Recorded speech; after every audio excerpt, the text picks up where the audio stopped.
intro. Y'all ain't ready for this. The disrespect is real. I don't give a fuck. I'll do it again. I'm not above it. I am that snake bitch. No, it's okay. You guys are all welcome to trash Queen in the chat. We'll hold a whole panel on Queen.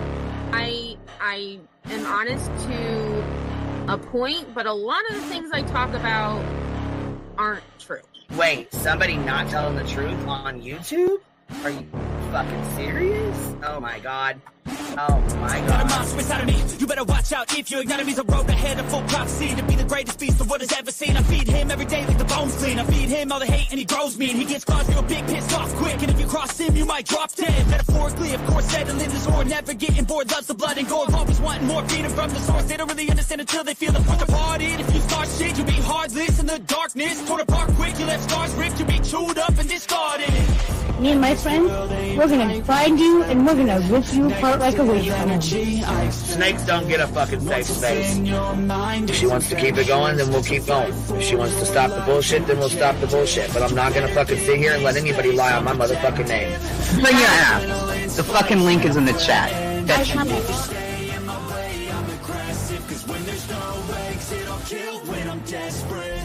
Oh, loose booty, wet panty looking ass boy. Replay that, Queen. Her name is Queen. It ain't really so much Queen. Queen B. Queen B. Queen B. Okay, there. Queen B. Queen B's money. Queen B ain't got no money. Queen B. She always fucks some shit up. I don't know why PJ doesn't get his ass on a motherfucking leash and get his ass under control. Fuck. Better than never. I can feel my heart rate, adrenaline pressure. It's stormy weather, lightning, thunder, pouring weather. Yo, I'm a go-getter. Try to do it like me, but I do it better. I got a mind that's clever. The beast inside is competitive as ever. I'm conscious, my subconscious, an accomplice to me. I promise the darkness I can honest believe. But don't cross me, I might lose control of the lost beast. So, he's locked away inside with the key control by fight or flight. And I haven't brought it public. You know why? Because someone that I was fucking close to is in the middle of a goddamn lawsuit. How do I get my hands on your soap? Because I need something to clean these titty flaps. My dove is just not doing it.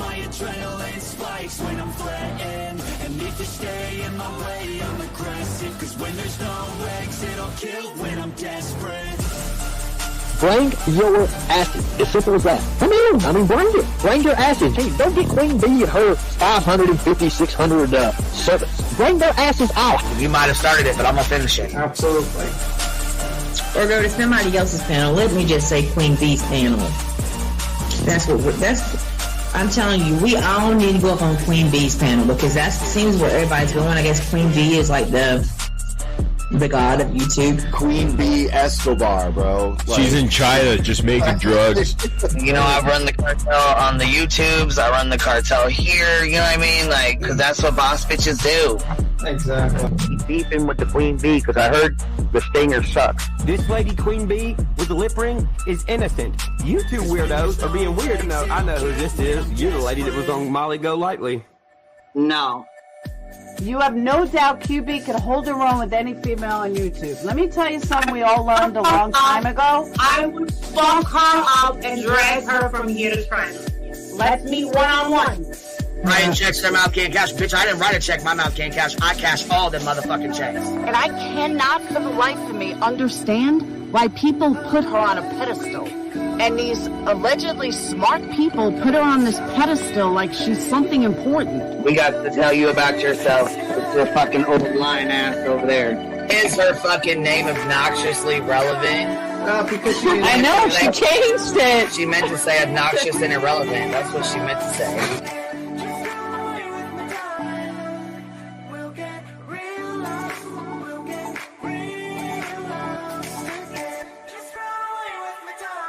And coincidentally, it sounds exactly like Queen Bee's voice because, as I've always thought, Queen Bee is using some sort of slight distortion on her voice when she broadcasts. Exposed! Queen Bee exposed! Oh my god, bitch. Did they get that Dugan? Said they get that Dugan. That shit chronicle with Shady. You better fucking shut your mouth with that. Well, stop. Wow. What in the hell? Someone told Queen Bee that you said it was her hacking your emails. What the hell is wrong with people? Right? Take your ass to bed. It's fucking past your bedtime. Go on now. Right? Why you gotta be crying? Motherfucking killing the vibe, bitch. Take your ass to bed. Boston, no, I'm not capping at all. I'm telling the whole truth. Good, babe. Anyway, guys, I'm gonna skedaddle. You know me, skedaddling away. See you All guys. right. Pumpkin. I love you too. Alright. I despise you, Boston. Whatever.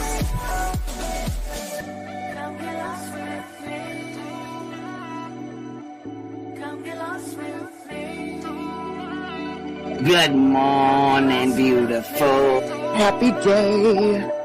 Happy day, baby. We got trigger today. Gotta trigger these motherfuckers every day.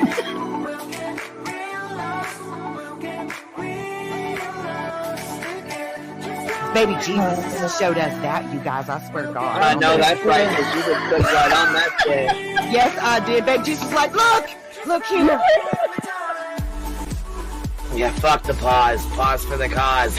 Fuck that pause. I'm just trying to be a better person. I know it. Let's see here. God damn it, Duke. You hear him? Yes, the dog is orange. Damn it, Duke.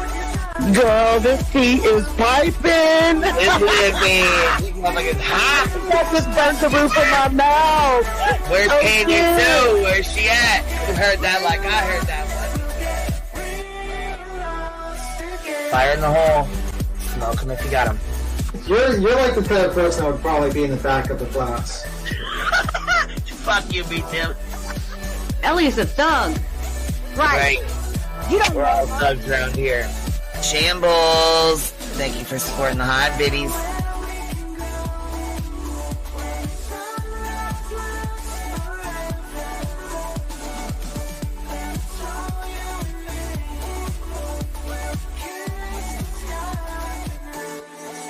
Y'all wasn't ready for that, was you? Wait, I wasn't, bitch. I was not. I wasn't even close to ready for that shit. All right, I love you, baby girl. I'm gonna jump off. I love you too, baby doll. Yo, what's happening? What's happening? Happy hump day, y'all. What is going on? Crazy, crazy, crazy day in these YouTube streets. Let me post this link here real quick. So I was going to talk about Karen Reed stuff, but everybody's talking about Karen Reed, and I'm kind of just burnt out on it anyways. I've been trying to catch up, so it's like overload.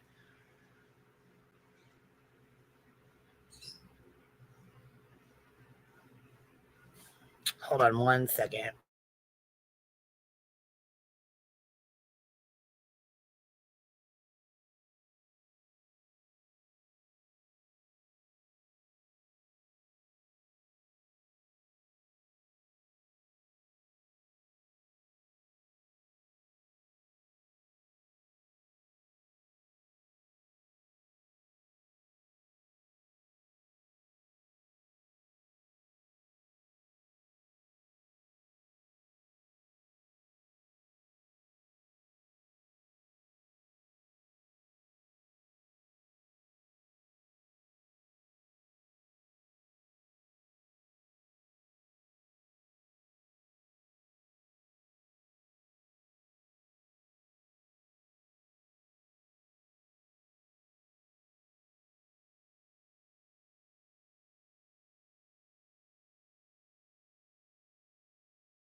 Okay, sorry about that. I had to go get the girls' puppy.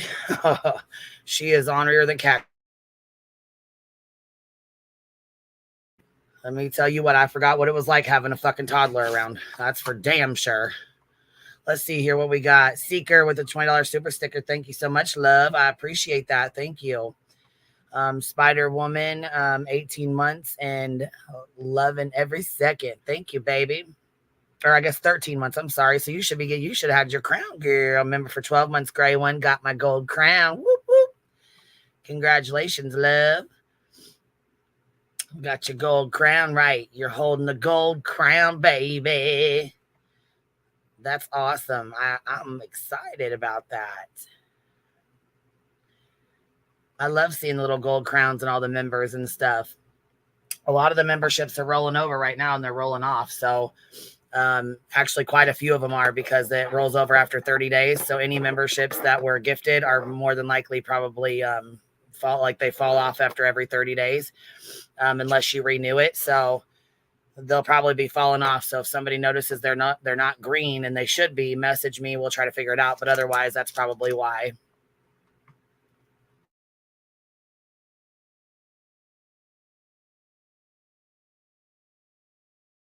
So anyhow, what y'all been doing? What y'all been up to? Oh, I wanted to tell you guys, we had court. I don't know if I got to give you guys a quick update. So we had basically just like a conference meeting to figure out where we're at with the lawsuit. And of course, Betty's real mad that everything got thrown out except for those two things, which obviously ain't shit anyways. So she decided to let the judge know that she was going to refile against me again. So she's going to refile on me again, she says, to waste more money and more time, because that's what she likes to do. So, facts ain't defamation. But it is what it is at this point. We'll just deal with it as it comes. So I have a fundraiser going, and it's still going, been going. And we have the legal fundraiser fund going, because I'm going to have to pay for more of her bullshit. So that will be going through the chat, rotating through the chat. And I appreciate y'all.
Patricia, I'm on mute, baby. Give me 1 sec. I'll be right back. Yeah, I'm sorry. I had to mute for the moment.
let her up real quick. What's up, baby? Cheesy, you up here?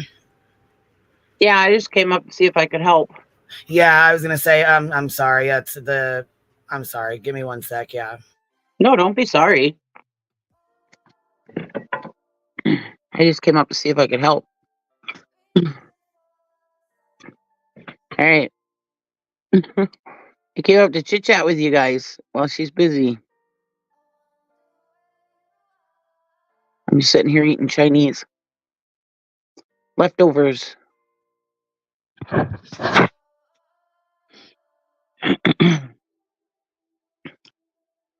Sebastian Rogers case is getting crazy, boy. Kind of glad she's decided to come up and talk about it.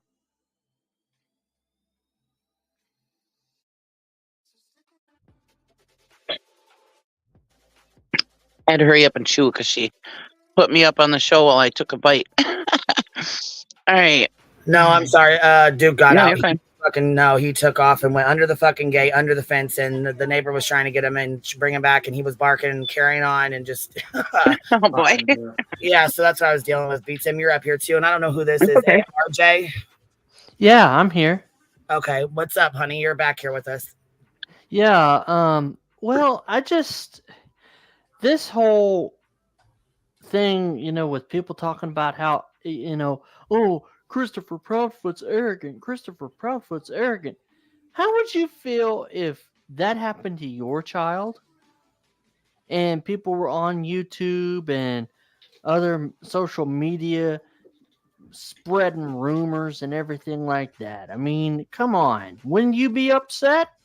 I mean, I would be upset too, but I think also he's done himself. I mean, I think the whole thing's messy, but I think Websuit tried to warn him and try to say, hey, there's a certain way you got to act with this crowd because it could be affecting, a lot of, how people perceive you. And unfortunately, there's a lot more hate that will get views. And when they see you act like this, unfortunately, people are going to create lives about it. And I know there's no evidence showing that Christopher Foot has anything to do with it, but sometimes people just like to have a villain and they decide that he's the villain because he acts rude, and it's unfortunate. And, I think it's pretty fucked up, the whole thing, but that's what's happening right now. He acted rude. They want to pick a villain. Channels are hopping onto it, and that's exactly what they're doing. I mean, it gets them views. I partially agree with that. That they started attacking him before he was even rude. That's the thing, and that's what made him the way he's being. But yeah, he just should have just stayed away. That's why I definitely agree with. He just needs to stay off this platform, and yeah, it's better off if him and Katie just stay away and let the people do their talking. Unfortunately, it sucks, but what good is it going to do to come up here and look like even more of a dick, Yeah, and I think, honestly, I think he should have worked with Web Sleuth a little bit. I think all of them should have worked with, Web Sleuth, legitimate channels, in my opinion, who do not profit from it and who just want to give you advice on what you want to do. Instead of working with this Mathis guy, to me, working with all these channels, kind of doing interviews, which is kind of weird to me, honestly. Are you talking about Judge Mathis? No, we're talking about Tony Mathis. Tony Mathis. Oh, I don't know who that is then. That's who Seth Rogers hired. Oh, okay. To be a spokesperson. Yeah. Seeker gifted 5 memberships. Thank you so much, Seeker. I appreciate that love. Thank you. If you guys got one, make sure you tell him thank you. Yeah, it seems like it seems like he's a big joke. And I don't know about these gosh dang, I'm gonna start. I don't know about these hand signals he's giving off, but it seems fucking weird. Right. And that's weird. But when he started, as soon as he started, Chloe, it's very odd. Heather quit and then Chloe quit. Yeah. And Chloe was working pro bono. Yeah. Oh, wow. Yeah, she was. And it's just weird to me. He comes into the picture and it's odd. It's a little odd. But, go ahead, sorry. Well, I'm just saying it's very odd behavior. He's kind of sitting there. He's kind of watching Seth. It's just, and then he's going on these interviews. And to me, it's I don't know if that's helpful. I mean, I did see. I mean, in one day they did 2 interviews. They did an interview with Coffindoffer, which was a nicer interview. Actually, it wasn't like a shitstorm interview. And then they did an interview with Pascal like an hour later. I'm like, whoa, bro, that's a lot of interviews in a day. Yeah. Well, I forgot what I was gonna say. Well, then he was planning on like releasing. Never mind. He was planning on releasing the CPS information on a live stream to Pascal. It was like, yeah, that's another thing too. That he's already released enough information, enough personal information about his son. He doesn't need to be releasing anything else, first of all. And second of all, it does not take a lawyer to get that. You can file to get that yourself. But he was saying he couldn't get it. Yes, I heard him saying that with the big ass. Yeah, that's a big ass lie. He can file that shit himself. He is the parent. He could have filed to get it himself. It takes 60 days. It can take up to 60 days. He's got to fill out the paperwork and turn it in.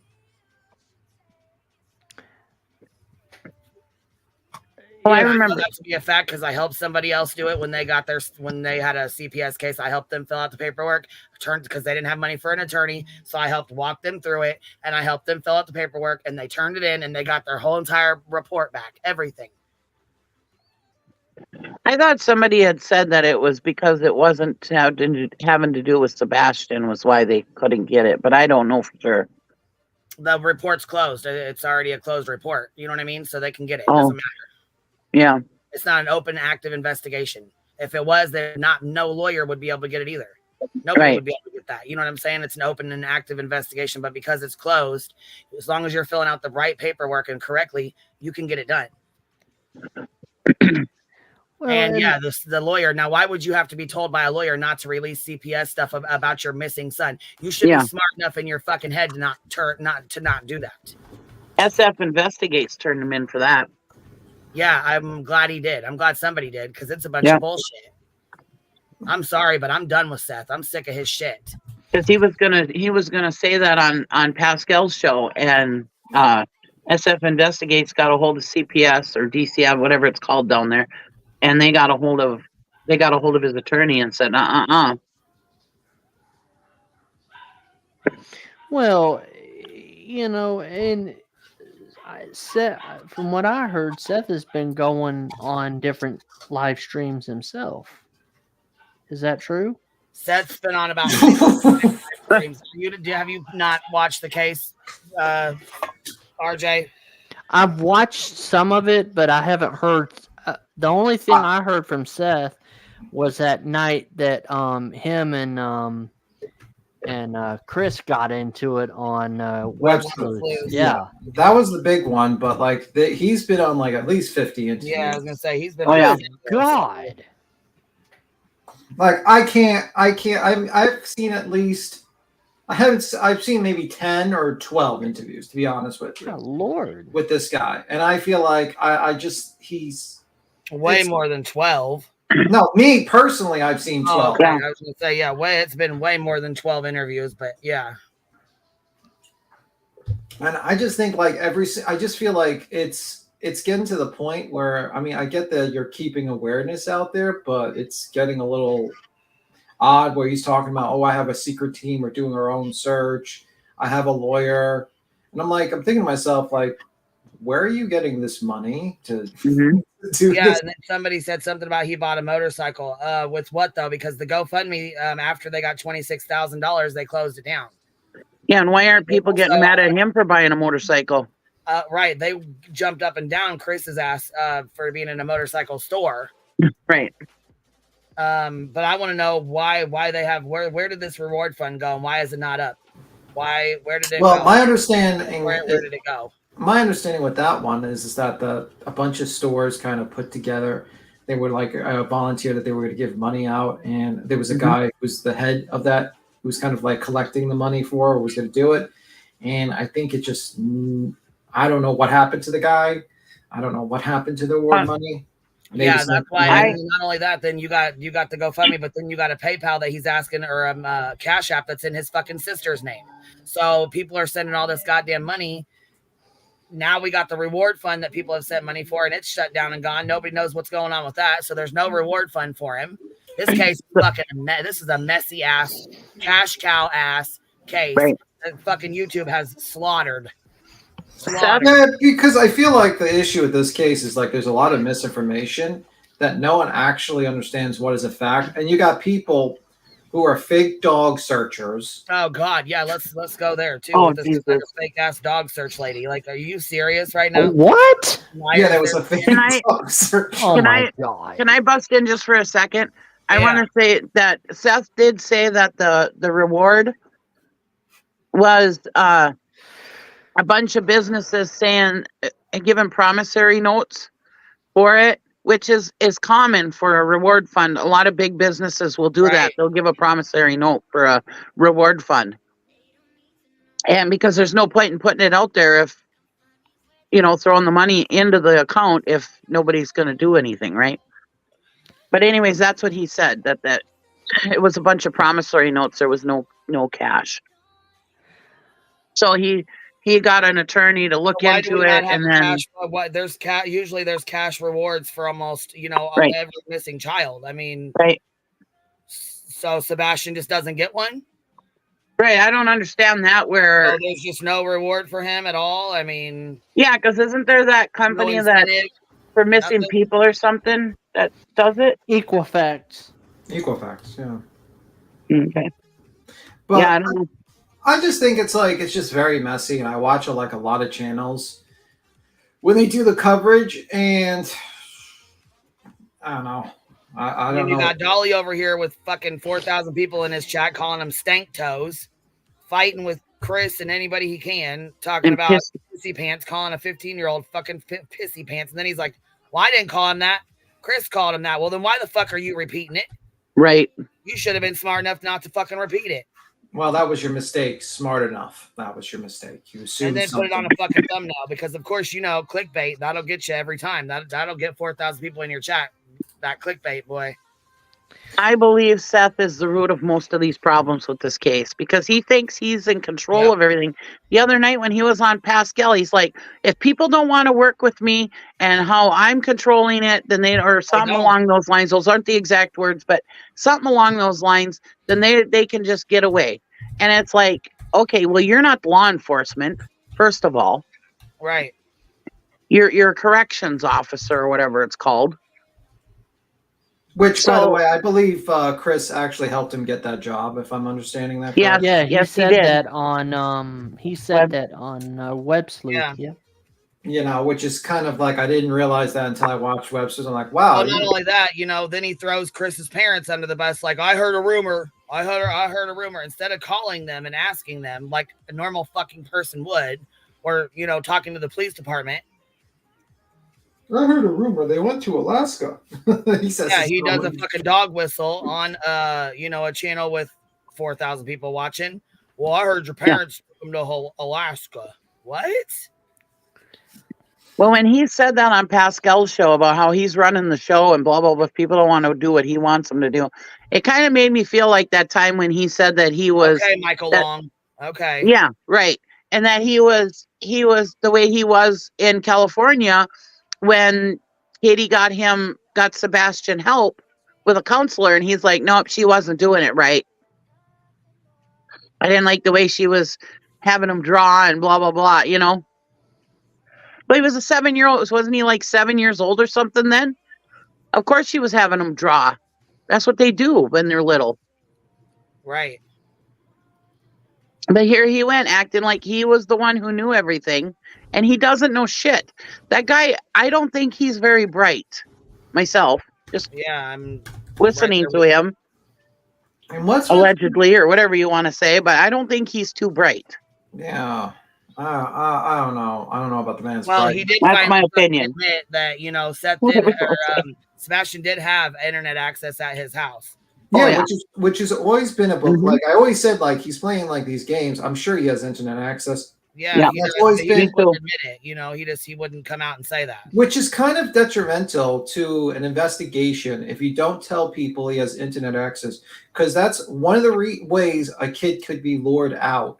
Yeah, right. It's one of those, and that's an extremely important situation to tell people. And for you not to admit that right away is a problem, because I don't know how. There's a few cases I've looked into where they're playing like these games, these online games, and these predators play these online games, and they lure them out, and they're taken. And there's some cases where the kids are found 2 years later at their house, at these strangers' houses, or something like that. I mean, or never found. But the point is that is a very crucial piece of information that is needed. Not Chris Proudfoot's mother and father going to fucking Alaska. No, that's not that's not information that's going to be helpful. Information that will be helpful is what online games did he play? Did you keep an eye on the online games? Do you know his online friends? Do you know all the online friends he played with? That type of deal is extremely important, because then you can figure it out what's going on here, and that's a problem. I don't. He doesn't know anything. Yeah, but if he doesn't know, he doesn't know. I get it. Sometimes you just don't you see that, but that is necessary. Well, my thing is this: we are all content creators. We are not private investigators. We're not the FBI. What I don't understand is, what are these YouTubers even doing commenting on this case, giving false facts, and entertaining Seth and all these other people just for clicks and views? This is about a missing child, and I think that should be the main focus. And I don't know if Chris Proudfoot's watching, but if he is, I think that that's the one thing that I would want to say, as a content creator myself, is that people have lost focus on the fact that it's not about Chris Proudfoot. It's not about Katie Proudfoot. It's not about Seth Rogers. It is about Sebastian Rogers, and that has been lost with this entire shenanigans going on YouTube. Right. Well, that's because the truth of the matter is, and I'm going to be the asshole to say it, unfortunately, people get very easily bored with just repeating the facts of this missing kid and staying to the facts. So they'd rather listen to the drama and the fights between these two people. Mm-hmm. And they tapped in. And when you get like 10,000 people watching you, or 4,000 people watching you, suddenly you say to yourself, holy shit, let's do more of that. And that's exactly what's happening. And then basically they invite Seth because they understand that Seth is a loose cannon. He will say things that will cause the internet to go on fire, and that will let them have huge views. Mm-hmm. And that's how it goes. And people watch it because it's kind of a shit show. And people, and then we watch it as well because we have to comment on it. Unfortunately, I have to watch that shit. And then because we have to educate ourselves in this. And then someone else has to watch it to stop the misinformation, and it just is a cycle, and that's what's happening. Yeah, and it's sad. It's just sad because you're focusing too much on Proudfoot and Seth instead of what needs to be focused on is Sebastian. And I would call upon all these YouTubers to cut out the drama and cut out the bullshit. Well, good luck. Yeah, that's like the land of Oz around here. If you can do it. It's all about money, baby. It's all about money. You've got Dolly over there with a soap named Come Clean Katie. Stickers of missing and murdered children. And 4,000 people in his chat with those vile thumbnails. You've got Smiley that started out, and one of the first questions she ever asked Chris Proudfoot was he a burden to you? Are you kidding me? Then you've got another channel that puts up Chris's ex-wife. For what reason? Don't know. What? Yeah. Oh Have my you not God. watched all this? Then you've got another channel that has released phone calls that were supposed to be private between a, quote, private investigator of Seth. And I'm going to tell you something. Those phone calls, that wasn't nothing. My husband, look, that bitch wouldn't have had no skin after he got off the phone with her. And he probably would have gotten his car. Because the reason why you could be pushed and pushed and pushed. And what has been put out about Katie, any of these channels do not say that you stand for any kind of SA victim. Do not ever say it again, because I will bring up this very mess. You do not. You do not. The people that are exploiting this and did all that stuff with Katie and re-victimized her, don't you dare say that you stand for any victim. Don't say it. It Right. makes me sick. And he threatened. But you know, I've said it again. I've said it a million times. There's 4,000 people sitting there listening to that bullshit in Dolly's chat. I hold them a little bit responsible, because if there wasn't 4,000 people in there doing it day after day after day, people would, if you quit watching, they'd quit doing it. They're just doing it for money. That's it. So watch clip channels, watch review channels, instead of giving them the click, instead of being in that chat. And that goes for everybody. Just me. I know that will never happen, because everybody likes to watch the shit show. And look, I love drama, honey. I'll be in them bushes all the time, but not when it involves a missing child. Sorry, just not sorry. I won't do it. No, and it's sad. It's unfortunate, ma'am, that this happens. You know, it's very unfortunate. But that's all it is. It's just about money. That's it. He's selling soap. He's got stickers. You know, it's disgusting. It is. I mean, you got a fake dog handler that, look. I don't have a fake dog. I have a real dog, and she ain't a bloodhound. She's a puppy, and yeah, we ain't like that. But I could tell it was fake, and I don't know jack about dog searches. It didn't take 5 seconds to go ding, ding, ding. This is a weirdo. Then you've got a fake person running around on these streets that goes up on another panel and pretends to be the neighbor and puts out all this. Oh yeah, I forgot about the fake neighbor. I forgot about that one. We have a fake dog handler, a fake neighbor. Oh my God! But you do have. But I tell you what, we did have a real RSO out there looking for a child. Yeah, Sure we had did. that. Sure did. Had a real one, not a fake RSO. No. We did have a real one. But you know, that's it's for the children. Shut the fuck up. Sorry. I'm waiting for like the circus music to come on. Like, to be honest with you, because we're only missing the clown. Well, we have Dolly. That would be the clown. I know that I've seen Seth in this chat. He was under a different name, but I could tell what he was saying. I swear to God, it was the first live you ever did where we were kind of speaking up, kind of gingerly, like we had kind of talked behind the scenes how we were feeling, but you don't want to attack a parent and everything. And he was under a different name, and I'm gonna say the same thing to you, Seth. And I hope you really hear this. I hope and pray to God Sebastian comes home to you and Katie and Chris safe, and that all of you can heal. But I tell you what, I would not want to be in your shoes and have to look at my son and tell him what you have done to him and his mother and his stepfather. That he's a stepfather, but he loves his son, his stepson. Yeah, Get man. out of here. I mean, I would hate to have that. Yeah, man, because it's so weird, the whole situation, where they're like, Seth is jumping on these live streams and he's acting like I'm not really attacking Chris at all, and Katie. Then he jumps on and insinuates, dog whistles, jumps on the next live.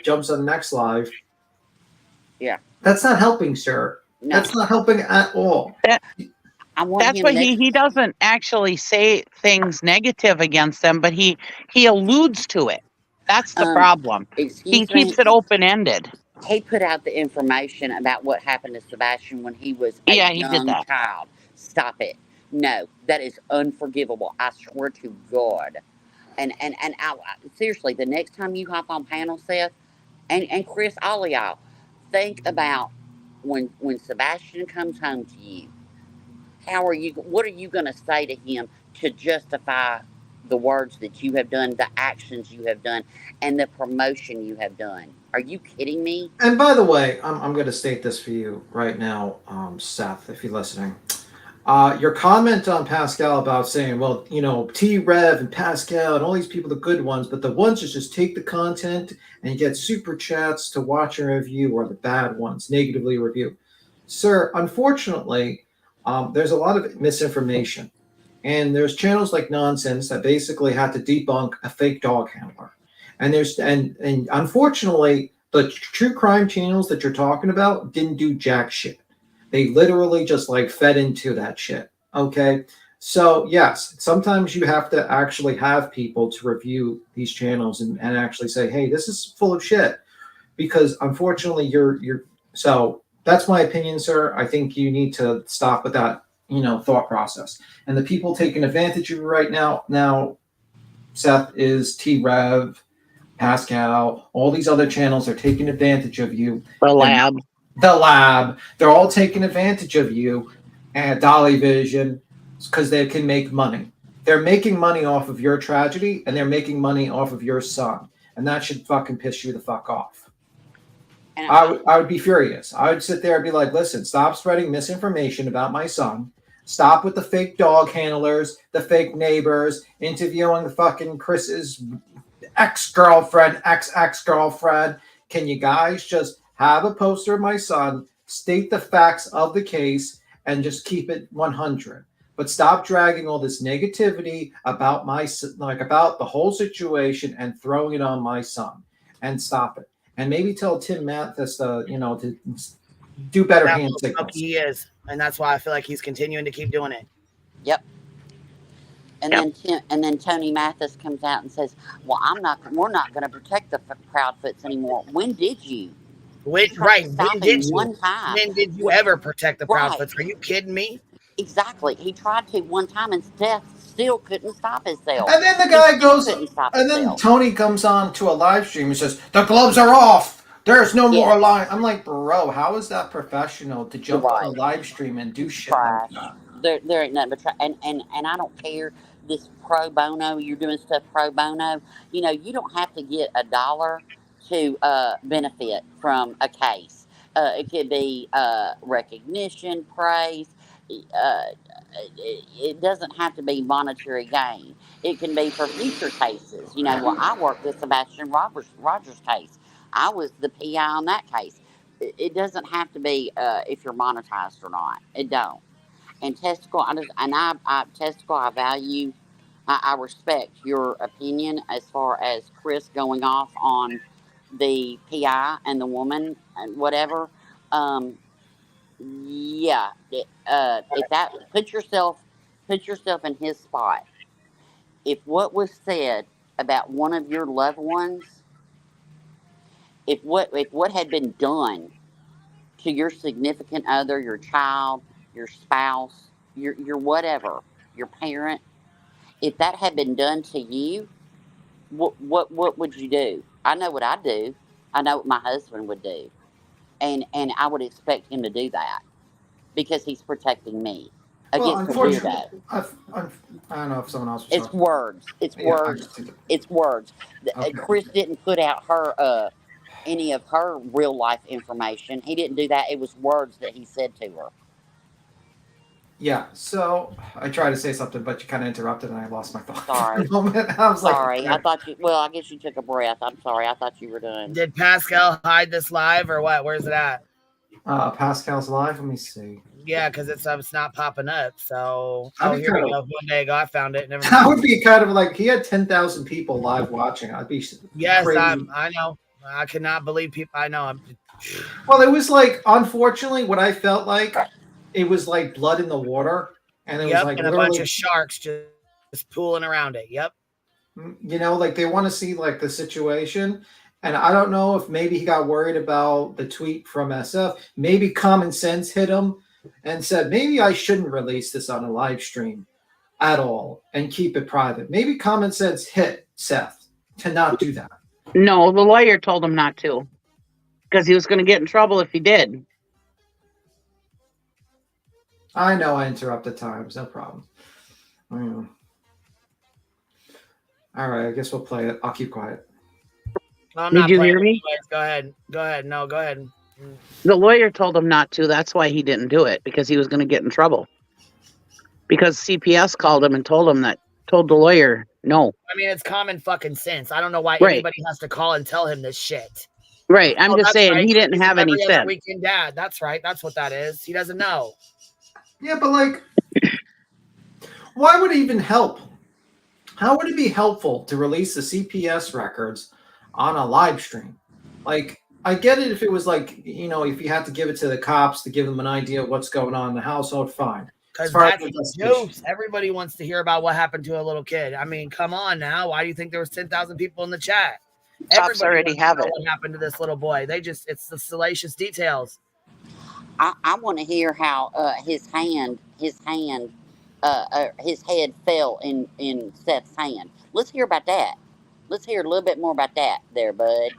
If you want to put out all this, and to me, and I'm gonna hop down because this makes me so heated it gives me a headache.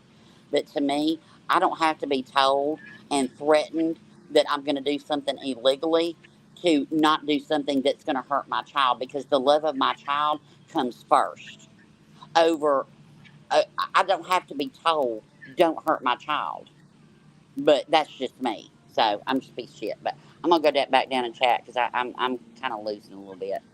And I do regret, and I will say this right now, my biggest disappointment, because we knew a lot of these people were shit, but Pascal was my biggest disappointment, and I wish to God I could go back that day and undo that tweet and undo all that stuff. And yeah, because we helped him get his channel monetized again, just for him to turn around and do this kind of shit. Yep, I wish he would have stayed demonetized, and I don't care. I'll say it. I'd say it to him. If you're watching Pascal, huge mistake on my part. Absolutely huge. So, but you live and learn.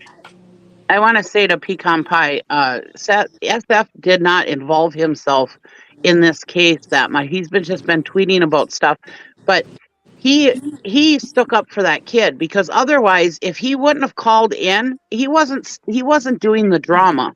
If he wouldn't have stuck up for that kid, these guys would have put that CPS report out on Pascal's show. Yep. And I know I sound angry. I'm not angry at you, Pecan Pie. I'm just angry at this guy and how he can treat his kid this way. But anyways, no wonder the kid probably ran away. Look at the mess that he had to deal with just the, I mean, oh, I'm so angry at this guy. All I've heard from Seth, and you can listen to words and you can see actions, a lot of jealousy that Katie moved on. Yep. That Katie lived a good life, retired from a good career. Her husband has a good job. He retired from a good career. They have a beautiful home. And I see a lot of jealousy. And yeah, that's what I see. And he lashed out in an inappropriate way. And when people tried to stop him, he just keeps on and on and on. Well, you keep on and on and on. Just like I've said, you can be a crap person and have a missing child. You can be a crap person and have cancer. You can be a crap person and go through the worst tragedy imaginable and still be a crap person. Not sorry. And I'm not attacking the father of a missing child. I have an opinion on his actions. That's it. So I hope that he gets his child back. I hope that Sebastian comes home safe. But I tell you what, Lord, I would hate to be the one that had to stand there and explain to my child what all I had done to my family and what all I had done to him. So that's all I'm going to say. I'm going to hop down. There y'all. I'll be in chat. Bye. Thank you, Ro. I'm looking for his shoulder tap because he does like some little hand moves. Pascal asked he asked him a question, and then he turns around and he like taps his shoulder or whatever to like give Seth the hand signal, like it's okay for him to talk or something. You know what I mean? Why is this thing always blue? Weird ass hands. Like, I know this is a silly thing, but why is this background always blue, Seth? I don't know. That's the one thing I was picking up on too. Oh, silly. Yeah, and then Seth got that smirk on his face when he tapped his shoulder.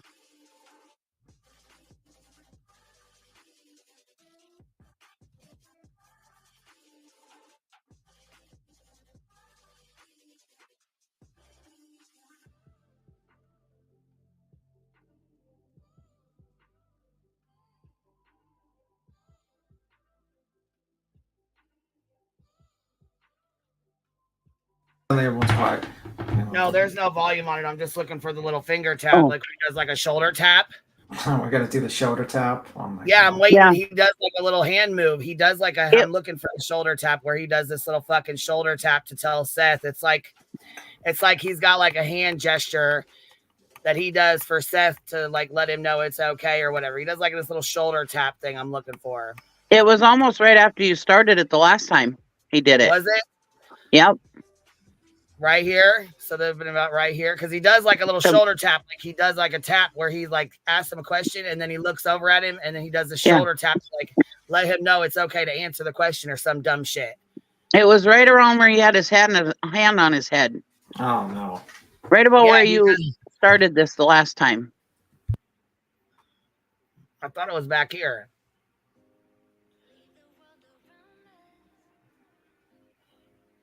Was it back further? I think so. Right around in here somewhere. Yeah, it's. I know he had his head on his head at one time. Great, but I think as soon as it was the timeline, I think Tony comes on, Heather steps down, then there's another. And I mean, yeah, that's Tony comes on scene, Heather steps off the scene, and then Chloe steps off the scene. Wonder why? You know? Really well, Heather said she stepped off because there was no more money. They weren't paying her ananymore. The retainer had ended. I'm cutting out. Oh, sorry.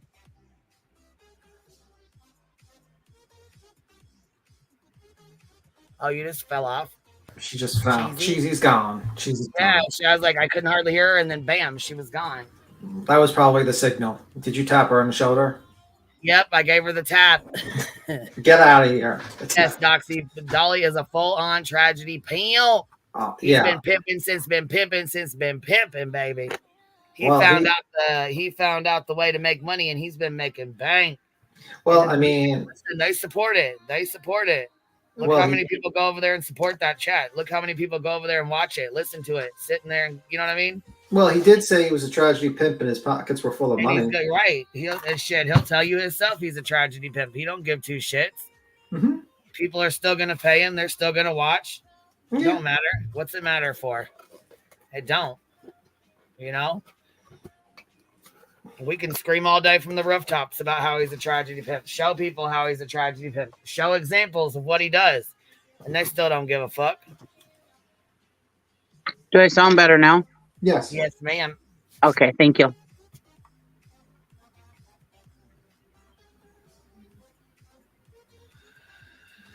Dolly's where's the baby so pisses me off. Yeah. He's fucking, that's some scummy ass shit. Why is anyone would buy that fucking soap? Like, he doesn't even like donate the proceeds to like an award fund or anything like that. He makes that's what I'm aware of. Yeah, he doesn't do that at all. So like he's marketing off of these tragedies, and he doesn't even donate like the proceeds that he's like usually using. Talking about where's the baby? He's not a fucking baby. He's a 15-year-old teenager. Yeah. Did you see the one where Savage did it when she opened the soap? No, I didn't. And how the package was filthy and there was, When did she do that? Well, that's a while back. Did you expect anything less? I mean, I don't know why. Did anybody expect anything less? I mean, right. I mean, you really don't expect high quality, in my opinion, right? From a youth. It's packaged and made in his fucking kitchen, so. Yeah, but you know what? They want to buy his soap, then I guess that's how it is. I mean, buyer beware. They know what's going on. But I don't know. I just think it's very interesting that, you know, he's clickbaiting people. He's making products off of this child. You know, where's the baby? Katie, come clean. He's got these thumbnails. They're fucked up. I just sit here and I'm like, what the fuck is wrong with people that just sit here and think this is an appropriate behavior, an appropriate way to cover a case about a missing child, and the unfortunate drama surrounding the whole situation with his family.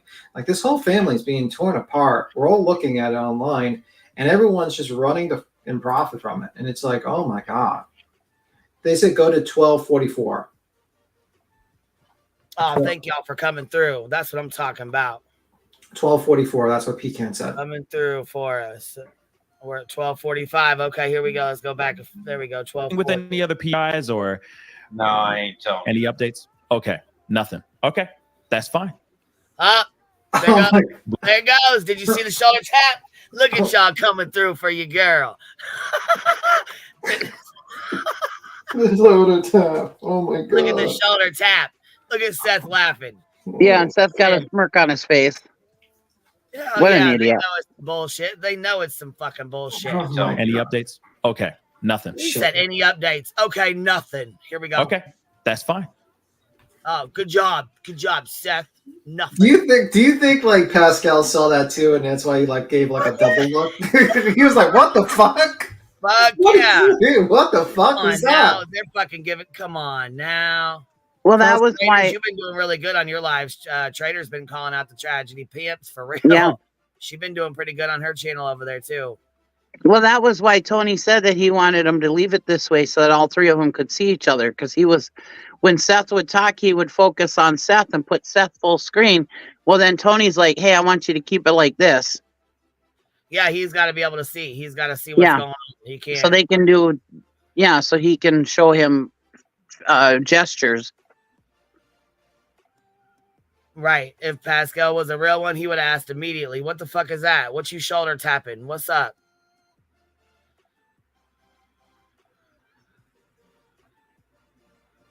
Yeah. We Gucci. We Gucci. Listen to what he said. Just listen to the conversation. Now we know. Listen. Are you working with any other PIs or? No, I ain't telling. Any updates? No. Are you working with any other PIs? No, I ain't telling. All right. Now here we go. Okay, nothing. Okay, that's fine. See the smirk? His smirk, shoulder tap. Seth's got a smirk. We Gucci. We Gucci. And Pascal, we Gucci. We Gucci. We good. We good. Don't worry about it. We good. It's all good. Yeah, Smokey, they all working together. He don't play dumb very good. I'll tell you that right now. Yeah. Beyond Look that. at his smile. Look at Tony's smile. Look at the smile and his smirk on his fucking face. Him and Seth both.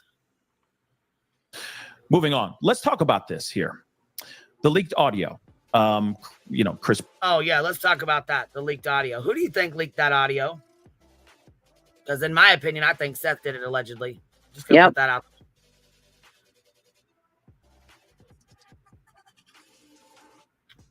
In my humble opinion. Didn't she say he did? Made a phone call. She just said she didn't. Oh, okay. That's all she said.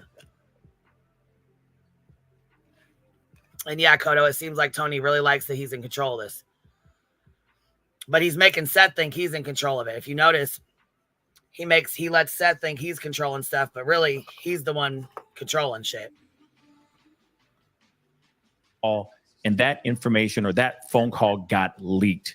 Can we just tap on that for a quick second? Because this spawned the gloves are coming off from you, Tony, on your recent TikTok conversation. Can you expand a little bit on that and why suddenly the gloves are off now and not before? Go ahead, Seth. Go ahead. I mean, in the conversation, he literally states that he's not going to be working with Tony. The whole point of me putting Chris and Katie in contact with Tony was for him to be our spokesman person, so that way we can all get on the same page and there'll be less drama, people trying to pit me versus Chris and Katie, and I think somebody told me he dropped the F-bomb like 71 times in that thing. Whoa.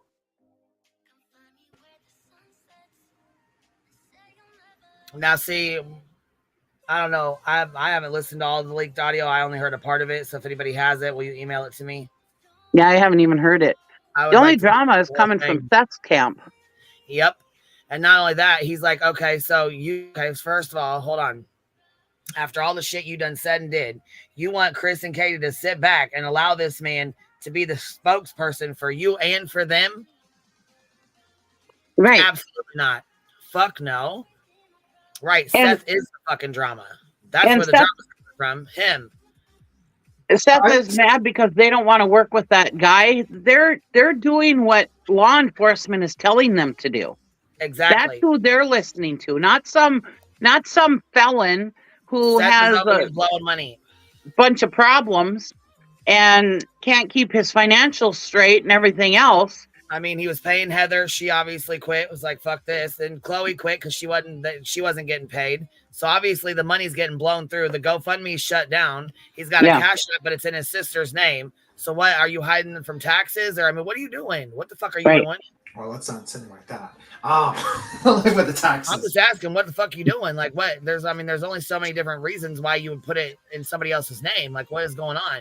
Yeah, I mean, I just don't understand the thought process. I feel it's very disorganized. It seems like you have a guy who's, I mean, it's usually a good idea to have a guy that comes in and helps you with publicity, but it doesn't really, the guy has kind of failed his first job by going on a live stream and say, the gloves are off and we're not going to work the alliance. This is over. And it's like, bro, aren't you supposed to calm down things and kind of like make sure that these people kind of go along? And you kind of failed your job there. Then you have the situation where you have these, like, some of these people who are like one lady that volunteered to do it for free. She leaves. So that means some sort of internal drama is occurring. You talk about a team that's searching, but we don't know where you're searching. We don't know what you're doing with the team. You have a lawyer. It's very disorganized. It's very odd stuff. I don't think they have anybody searching right now, because the other night when he was on Pascal, he said, somebody said about searching, and he said, yeah, we're going to start that up again. So I don't think anybody's been searching. He hasn't had a crew searching. Yeah, at this point, I would say the best option for Seth is to work with the police. And I think that's what you want to deal with. These YouTubers are not going to help you find your son. I'm sorry. Nope. It's the cops. The cops are going to be helping, and you're making their job difficult. You should probably try to help with the cops, try to get, do what you can to spread awareness, to basically make sure there's a poster out there of your son, information, keep him in the media's eyes. But this whole, what you're doing is you're creating a drama that is clouding up the looking for your son. Because everyone's looking at Seth. I mean, everyone's looking at, well, they're looking at you, but they're also looking at Chris and they're looking at Katie, but they're not looking for this kid. Yeah. And it's not what you're supposed to do. So I would and say this guy he's got as a spokesman doesn't have the best past in the world either. Not holding a past against anybody. I'm just saying, they want to start talking about people and start causing drama. Well, look at your own. Those in glass houses shouldn't go throw stones, right? Is that confirmed, or is that a rumor? Like, did someone actually confirm what you're stating? No, I read it on SF's Twitter. Well, I would need to see that. You can pull up his Twitter if you want.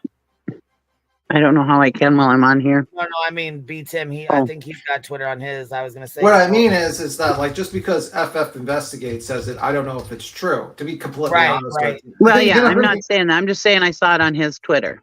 You know what I mean? Like, I kind of... And he wasn't the only one who said it either. Yeah, but I'm just saying, like, I would have to see the records. And even if it's a record, I would have to see what he's talking about. Like his I'm surprised JLR usually will, like, he made a statement about the mom and Katie's mom and Katie's sister. Like, usually if he finds something like that, usually he'll put that out, or because I mean, if it's the truth, I mean, it's not like they can't sue him for the truth, Yeah, but also I kind of disagree with the fact of calling him like a felon. And so if he served his time, are you talking about JLR? No, I'm talking about like this other guy, like Tony. Oh, okay, I don't know nothing about that, but I'm just saying, I thought you were talking about JLR. I'm sorry. No. It says SF is basically calling Tony a felon. Hold on here. Snark says like this: Chloe refused to work with Nina's. Nina Glass, felon, supposedly SAR buddy of Tony's.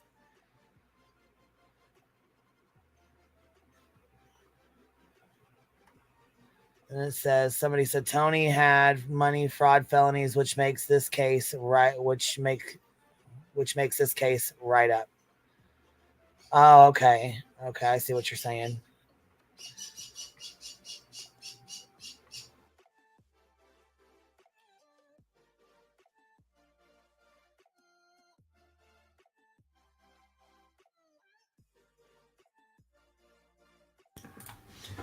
Yeah, I don't know. I mean, like, I just don't agree with the whole calling Tony a felon and stuff like that because he. Yeah, I don't know. Honestly, yeah, I don't know if he is or not. I don't really give a fuck if he is or not. Yeah, I'm just saying this is probably why Chris and them don't want to work with him. Well, like that register, like that one RO, the guy that was the SO or SA, you know what I mean? That does the RO or whatever, the fucking. Yeah, it's a little different. It's like he's literally an RO. I would say you should not be searching for for Well, yeah, but people- nobody knew till it came out, you know. Yeah. I mean, you know.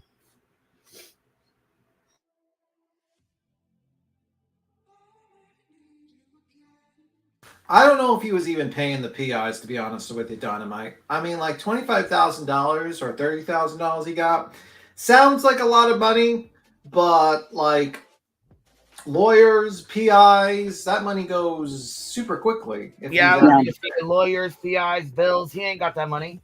He's broke. Yeah. That money's gone. So I'm wondering if he's just embellishing a lot, and he's just, there's some people that are helping him once in a while for free. We don't know how much money he made on Cash App either. Yeah, but like, do you really think people sent them like $50,000 on Cash App? Probably not. Probably not. So like, because you're talking about lawyers. Well, they very well might have. Honestly, they very well might have. And let me tell you this. We don't know because it's in his sister's name. So he wouldn't even have to show the records because it ain't even in his name. Right. So it doesn't even matter. And people were asking for other things than GoFundMe to send him money. There was a lot of people in Pascal's chat and all these other chats that he's been on that they were putting out the Cash App. And yeah, he's not doing too bad, I bet. Has he got made enough money to live off of? I'm sure he's not got hundreds of thousands of dollars. No, but Leader, do you have any proof of that? Yeah, that's what I was about to ask. Where did he buy a motorcycle? With what money? Do you have any proof of that at all? Yeah, I don't know. Yeah, I would need a proof. I need to see a receipt of that. I can't just be like, "Yeah, motorcycle." He talks about the ride in this Pascal show, but I don't remember him saying he bought a motorcycle. But if he did, why isn't anybody going after him for doing it? Yeah, I mean, I just like the thing I take from him talking about PIs, investigations, and lawyers and stuff like that is I feel like the guy embellishes things to make himself sound more important. And he says, "Oh, I have a lawyer, I have a team of people searching, I have PIs and stuff like that." And I think in actuality, if we looked at the facts, he probably there's a lot of people that probably IM him or email him and do like a little favor here and a little favor there, and they're not getting paid at all. I agree.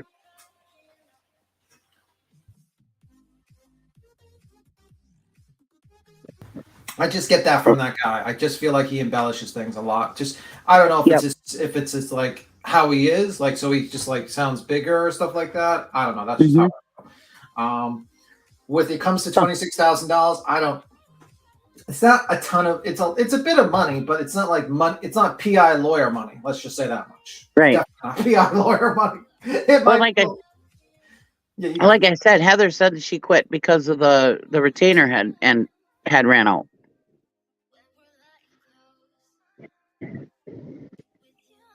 So that means lack of money. Yeah, especially if you're paying them per hour, an hourly rate type of deal. But yeah, I don't know about anything about his mode. I don't hear anything. Lots of things will be being said about the bird. It's the responsibility of all of us.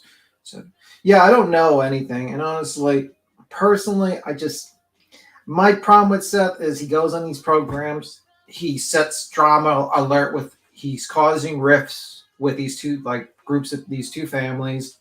And he sounds very disorganized about a lot of the things he's trying to do. And now he's got this guy named Tony Mathis, who's basically giving hand signals and putting him on these shows that I feel like the only way that it's going to keep up awareness is to cause more drama. And I think, and I think Tony Mathis made a huge mistake jumping in a program to basically be part of the drama. You know what I mean? Like Tony Mathis should not be part of the drama. Tony Mathis is supposed to be like the barrier between the drama. And he put himself in the drama. You know what I mean? And I don't think that's appropriate.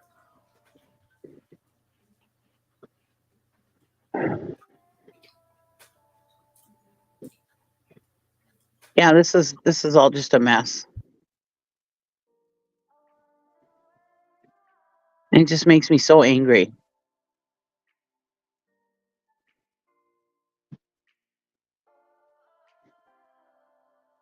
Yeah.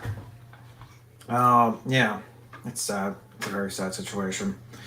And he's like worried about everybody else making money on his kid's name, and the people that are making the most money are the people he's backing, and it's like, yeah, but he's okay with that because there is, what did they call Pascal the other day? Their YouTube guy or something, along with Josh and T-Rav and T-Rav, the spirit box. I'm like, oh my god, puke. Yeah, T-Rav does spirit boxes and stuff. Is that what you want to think, that your kid is gone? Because that's what a spirit box is, dummy. Yeah, that's what a spirit box does, sir. It's to summon the spirits. It means dead people. Well, I don't even know your kid, and I don't want to believe he's gone. Yeah, I would like to believe that your kid is probably, I'm hoping that he's okay, and that nothing happened to him. And you know what I mean? And I to be completely honest with you, and me too. I'm hoping he's just hiding out somewhere at a friend's house or something, just hiding out. Yeah, and I don't want to believe that this poor kid is like deceased or anything like that. But me neither. But when you start talking about spirit boxes and shit, that's what that means. So do you want to back somebody who thinks your son is not here? Is that what you want to back? Really? Probably. I mean, I just think he doesn't think. I think no, he doesn't. I think anyone that kind of like pumps up his ego a little bit, he just jumps on like okay with, and I just think that's not good. I mean, I just don't know, and I just think it's a very messy situation. I'm sure he's always been the underdog. Oh, I know Darcy. By the way, I know Darcy. He's probably always been the underdog, and now he thinks he's the top dog, and so these people are inflating his ego, and he really thinks he's something. And it's sad because that's all this has done for him, was try to make him inflate his ego, and he's forgetting about what we're all here for, to find his son. I mean, obviously we're not going to find his son, but you know what I mean. I mean, I think what I always think of like YouTube channels is basically talking milk, like milk connoisseurs, like that have like, did you see this child? And it gives an opportunity for the people to get attached to the story, because you get to hear from the actual family. If you just put a picture of a missing kid, unfortunately, people are not going to be attached to the kid. They're not going to want to actually look out, donate to try to get and stuff and try to get someone to help. But when a parent comes up and explains this kid, and how everything about this kid, and actually allows the audience to have a personal, emotional connection with this kid. Yeah. And I'm using it as a kid, not to be disrespectful to Sebastian, but just as a general thing for all kids that go missing, or all people that go missing. Then that's what I think is a good YouTube channel usually does. I think a bad YouTube channel is what you're seeing right now with T-Rev, and unfortunately, I'm seeing I hate to say Pascal, man, because I see it a little. You know what I mean? Like I really do hate to see it. Dolly, definitely. Yeah. Dolly is just tragedy pimping the hell out of this case. I mean, he is doing everything he can to tragedy pimp this case. He's doing the thumbnails. He's doing the fucking speculation. He's doing the soap sales. Every fucking little thing. And you know what? It's working. Yep. Absolutely. And it is sad because we all like Pascal.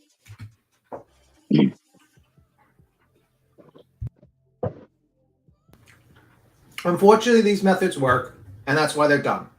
So T-Rev, it's worked well for him. Pascal, it's working well for him. JLR, it's working well for him. It's just simple as that, and that's why it's being done. It's unfortunate. I would say, though, Dolly's probably worse than all of them at this point, to be honest with you. Especially with the soap sales. And if I was Seth, I'd go on that live stream and be like, why the fuck are you selling soap about my child like that? What the fuck is wrong with you? That's what I'd probably say. Right.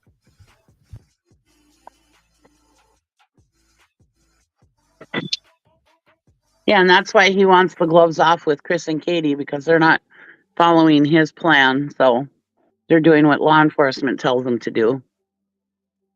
Yeah, unfortunately, unfortunately, there's no real news going on. I'm kind of shocked that there hasn't been like a press conference, to be completely. The only thing I'm shocked at, because usually press conference do occur, once in a while, but they haven't really done a press conference in quite a bit. I suppose there's no evidence or nothing, so nothing to tell. True. Thanks for joining, Miss Blue. It will work until it don't work, asked Molly. Yeah, I think what's going to happen is it's going to as long as Seth feeds into this, it's going to continue to work and it's going to continue to make money. And then until something else comes around and they'll jump on that one. As simple as that. Yep. And then you'll see new channels rise, that you never heard about, that uses this to kind of get big. And this is how it goes. And some channels will die on other time. AF Pendleton Presents says, a lot of what's being covered on certain YouTube channels is birthed in several Facebook groups. It's a discuss there first, and then people migrate to YouTube to listen. Facebook is like literally the fucking cesspool of conspiracies and craziness, honestly. That and Reddit. And you know who's the leader of a bunch of those Facebook groups? More than one. Who? Starts with a J. J-Lo? JLR. Oh, I thought you meant J-Lo. Oh, okay. Oh. That was a joke, by the way. I didn't want to say his name 3 times today because I didn't want him to show up or something.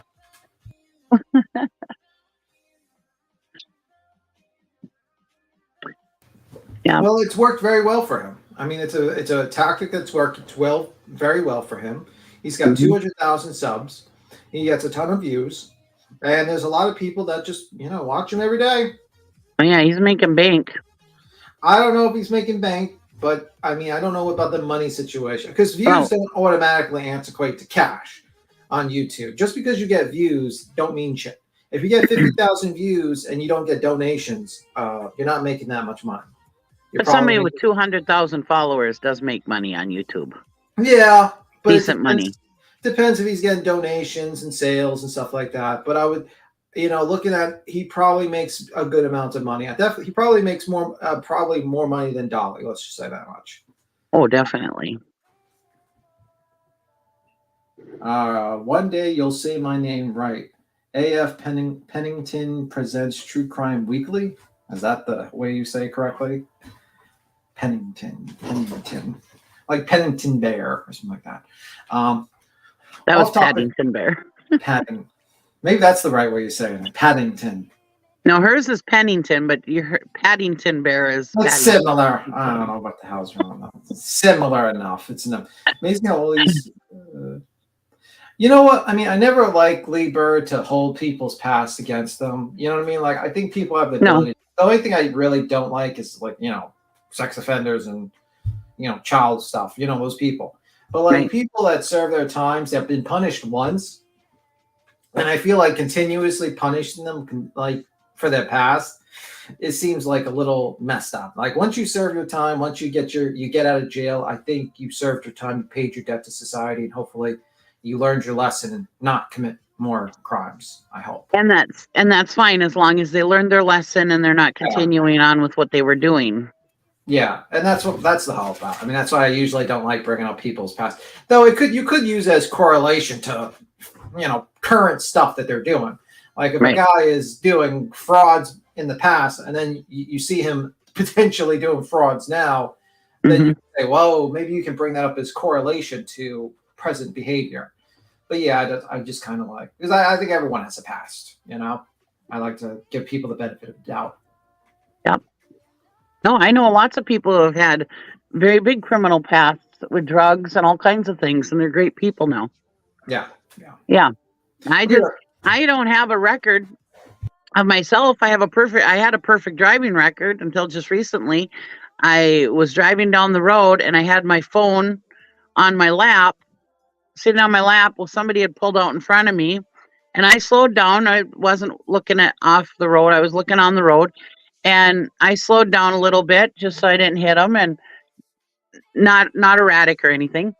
And but my phone had slid just a couple inches on my lap, and I was like, oh, I better put that off to the side so that I don't it don't fall down by my feet and cause an accident. So I grabbed my phone. I picked up my phone and must have picked it up high enough where a cop could see it, and I set it back down. He pulled me over for distracted driving. I had to go to court yesterday for it.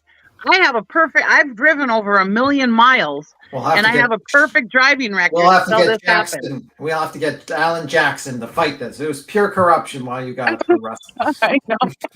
So I went inside. He'll demand those cell phone records from that officer. My husband's like, well, just go to court and fight it. See if it can't get any worse, right? So I went to traffic court yesterday, and it's called an arraignment, so that's going to be in the paper. My name with arraignment. But anyway, you do realize you're making everyone realize you're kind of square because you're talking about a infraction, and they're like, that's not even a criminal record. That's literally like a parking ticket. No one cares about your parking. Like, yeah, you're in the Fallon hive, okay? I am. Am I here? Yeah, I am pretty square. Lisa, you're up here, baby. You hear us, okay? You're here, Lisa. Yes, I am. I'm just playing. What's up? Oh, nothing. I just was listening to you guys and my AirPods died. So I got done doing my little project I was doing. So I thought, well, just go say hi, see what the kids are doing. Well, we were just discussing about the fashion tips about Mr. No, I'm joking. That was a joke. Oh, God. I was going to say, you're not going to make me go there, are you? The fashion tips of Mr. Mathis. Tony Mathis. Seen him. Okay, I don't know him. I can drag him. No, I'm joking. Yeah, I'll stay away from that one. I don't understand. How many channels does this guy have to go on? Well, this would be where he understands how this dump works. Like, I think he understands. I think Seth understands how this dump works because he watches these channels. He watches, like, that's why I think he knows a lot of these conspiracy theories that he talks about. He watches them all. Yeah, I think that's got to be the case. I think he's been bitten by the YouTube bug. I truly, I don't have any opinion of who's involved with this poor child's disappearance. Because I mean, I only listened to a couple channels about it. I'm missing cases have never really been my thing. But not to do a deep dive on. I mean, I know a lot of people really get into it, but I don't know. It's like, I think he's been bitten by the YouTube bug. I think I'm gonna be diplomatic and say that I think he's at least serving dual purposes by going on all these channels. But yeah, I just don't think it's doing a damn thing to find his son. I don't think it either. I think most likely it's the cops are going to do something that's going to find his son. Of course. I'm still waiting to find out which YouTuber ever found anybody or solved any case. I think Gray Hughes is one. He's a cold case, but right. I think it was a long time ago. But yeah, Gray Hughes, he's about the only one that I've ever heard of. Oh, hell yeah, with the fire cameras, right? Kylie Rodney? Yes. Yeah. The second time. The second time. No, he found two people? Yeah, he found two. What happened was the first time he solved the cold case, and then the second time he was the one that found the fire cameras and actually made it like able to see. So he does that a lot. He knows what he's doing. Oh, I think he's a very bright man, no doubt. Yeah, he's the one. I mean, I think. Look, here we go. Val. She said, "I'll say it." He thinks he's a celebrity. Fuck yeah, he does, and it's gross. Who, Seth? Yes, girl. Okay. Yeah, no, I think he's enjoying. And see, the thing that pisses me off the most is he was an every other weekend fucking dad.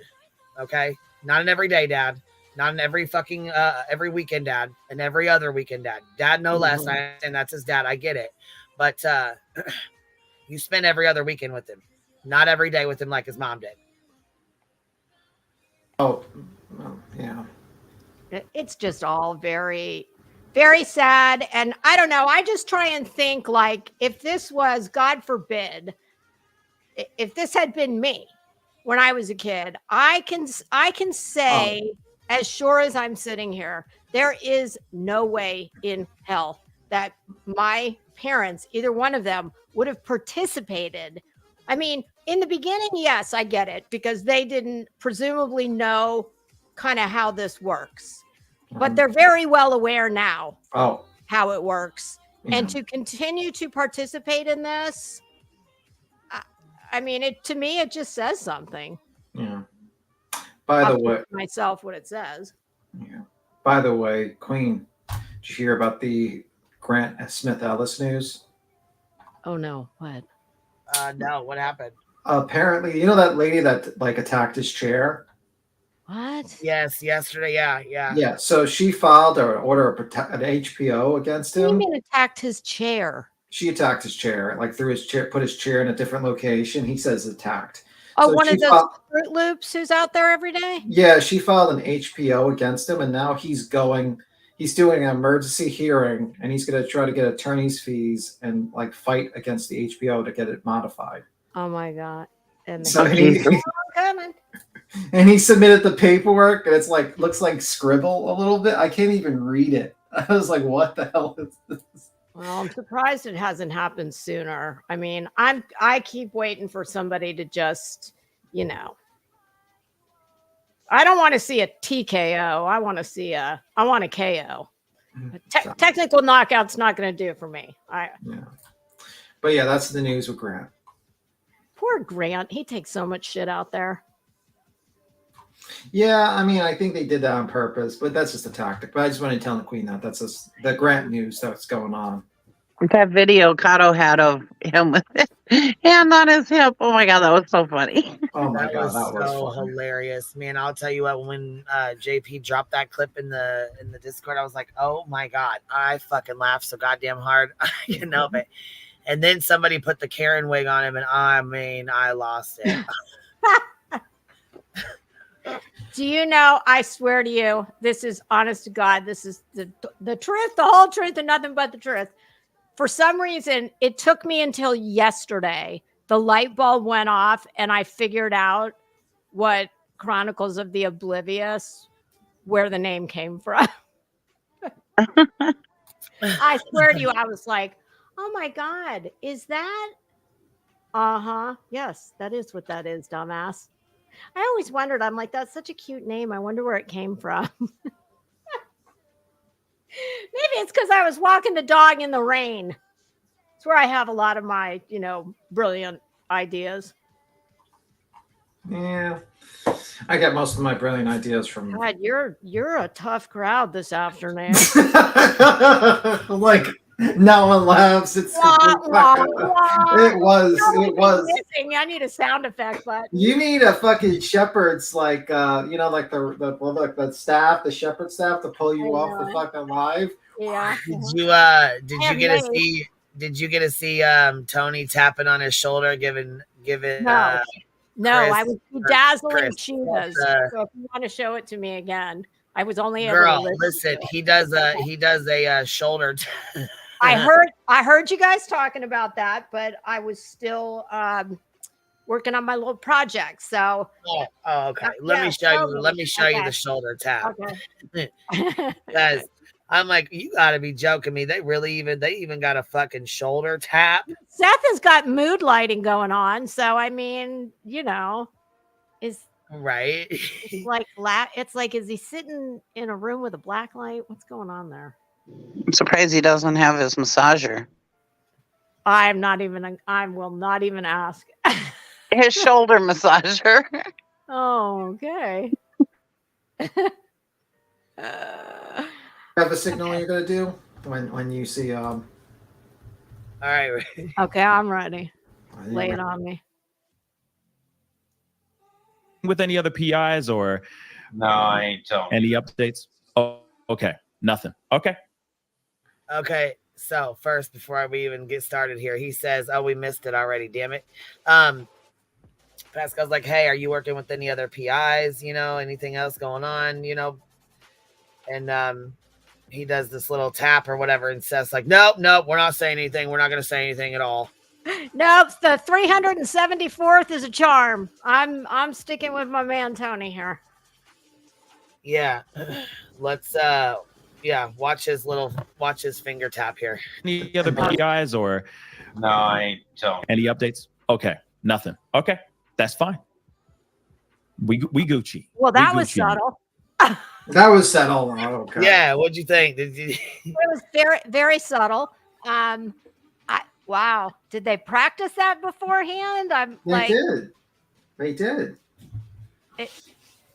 It reminds me of those books I used to love when I was a kid. You will know it's time to turn the page when you hear this sound. Kind of reminds me of like a baseball game. Like he's like the. Oh yeah. Like in football when the coach covers his mouth with the clipboard. Yeah. I'm waiting for that next. And he's got a super smirk to go with it. Mm-hmm. I don't know what the Gucci means. That's just a hip term from we're good. Oh, okay. Because I promise you, I can't speak to the third, but there's definitely two that are not wearing Gucci. That I know for sure. Pascal and Seth have the literal most cringy banter ever talking about food, barbecue, and going to church. Yeah, he talks about going to church a lot, actually. And always tells like Pascal you should go to church. And Pascal kind of seems like a little uncomfortable when he. Wait, who tells who they? Seth tells. He should go to church? Yeah, all the time talks about he should go to church, and he like you can tell that Pascal gets a little uncomfortable when it comes to that conversation. Yeah, most people know better than to.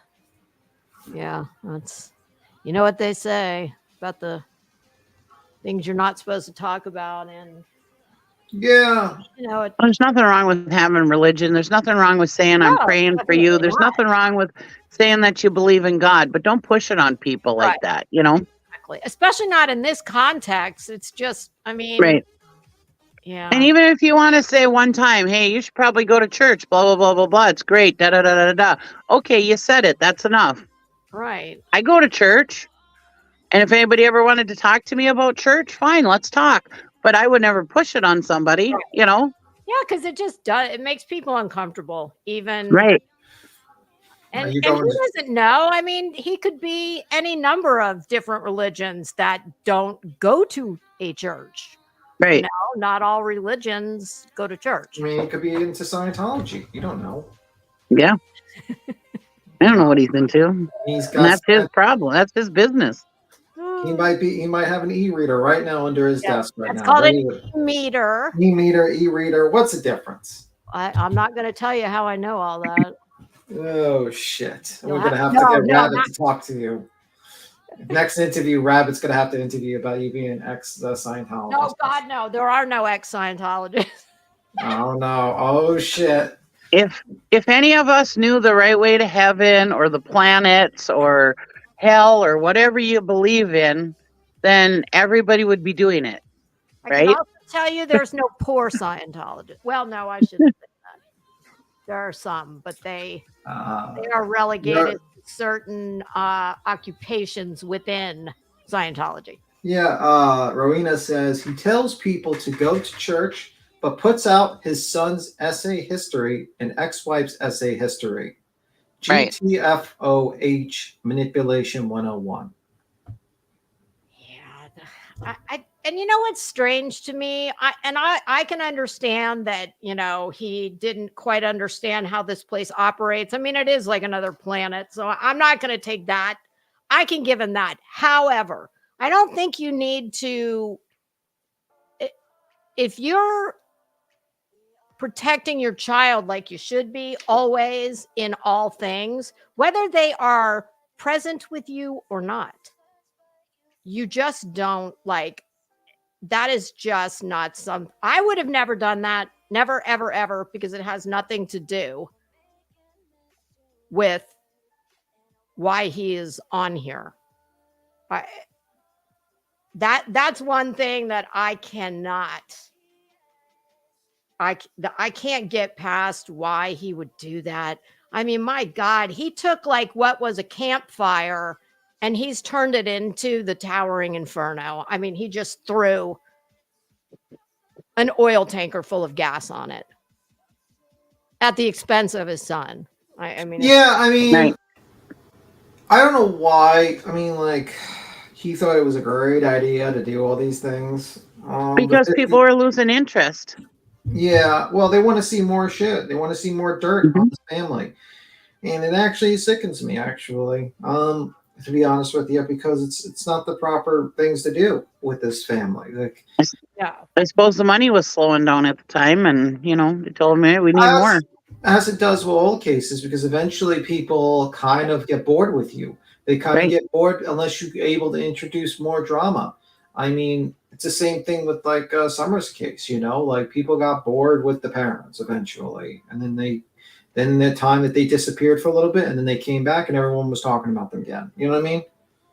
What about that whole Mother's Day thing?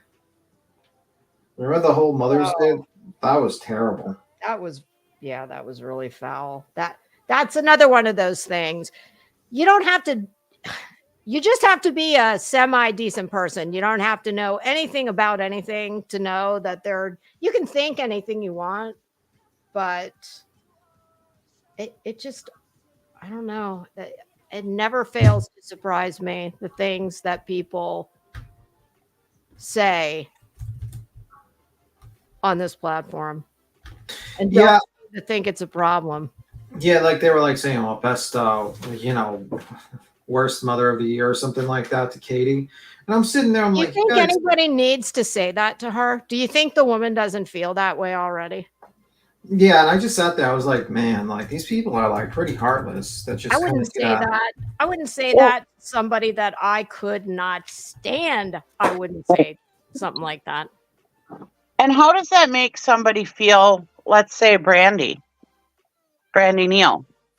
They're saying this about Katie and Candace Wells and everybody about, oh, you lost your kid, blah, blah, blah, blah, blah. Well, how does that make somebody who they say is the perfect mother, greatest mother in the world, Brandy Neal, how does that make her feel? Because if they're talking about these people like that it's their fault that their kid is gone, then how does that not make Brandy Neal feel the same way? You know what I mean? I mean, I'm sure these people who have lost their children, and thank God I have never gone through it, how I can't imagine the guilt that they feel. Not that it's their fault. I'm not saying it is. But imagine the guilt, the mother's guilt that you have. Just even if your kid falls and gets hurt, imagine, we get the guilt, the mother's guilt. Can you imagine what these women are going through? No, oh my God, it's horrible. And that's why I don't know. I fail to see how everybody who is listening to these people night after night, everybody knows the situation. There's really been nothing new to report. For me, dude, y'all are on here for your own selfish purposes at this point, whatever those may be. And I just think it's gross. And if I had to guess, I would say that there is more than likely some kind of, and this is complete speculation on my part, but I'm sorry. As an adult, it's the only thing that makes sense to me. My guess would be the channels that he goes on. Well, if they're monetized and they have money coming in, well, I know if I was him and I felt the need to keep going on all these channels, well, I wouldn't be surprised if somebody's hand goes out and says, yeah, we'll come on your show, but I would like, X amount of whatever comes in when I'm on.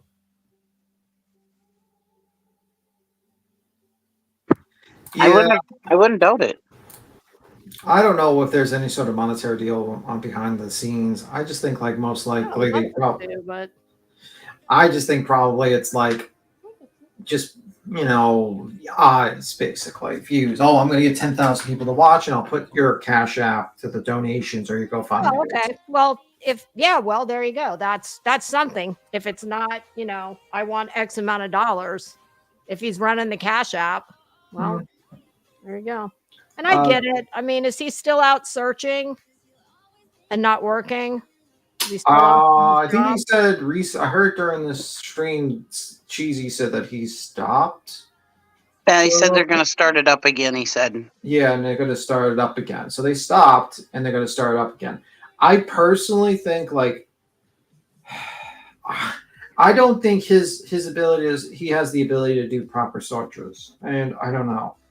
I just think probably the best thing to do is kind of stop adding flames to it, keep,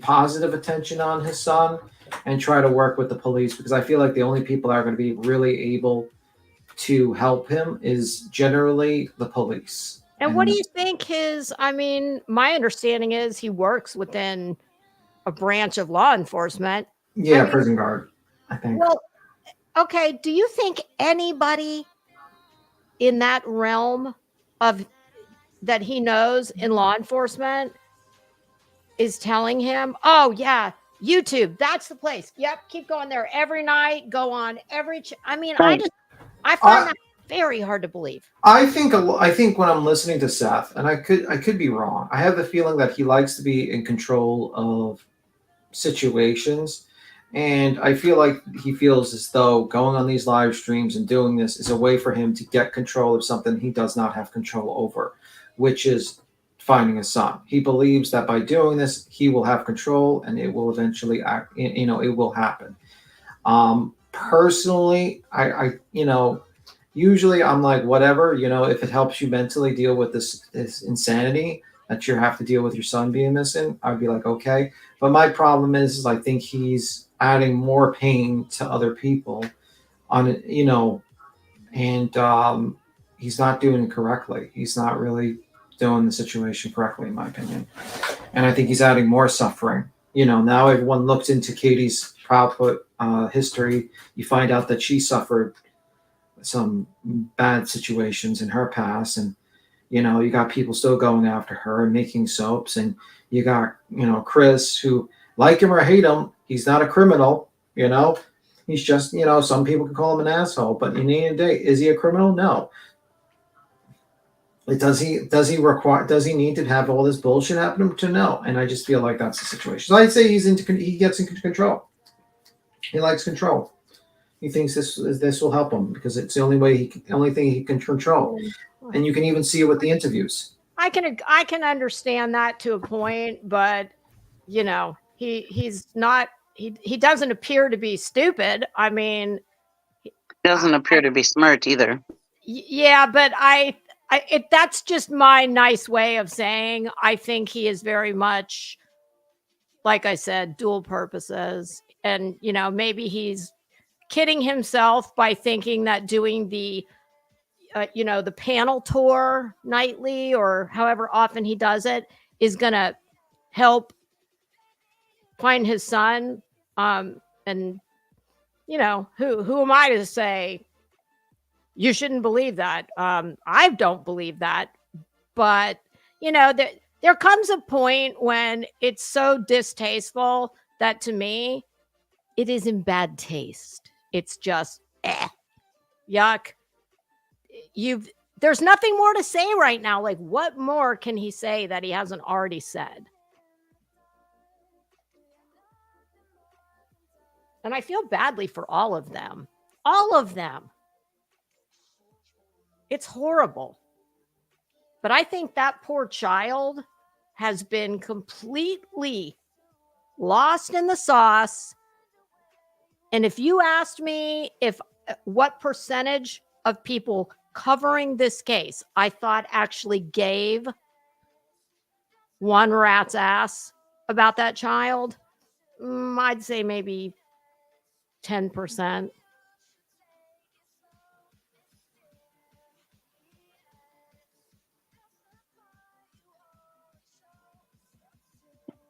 I agree. I mean, it's very sad. It is. It's like, I don't think this is how you honor that child.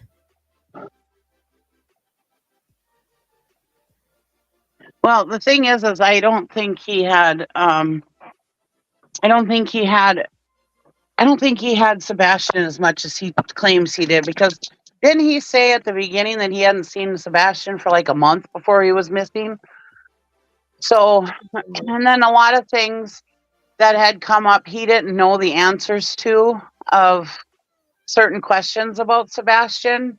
Mm-hmm. And so I don't think he is quite as close to Sebastian as he thought he was.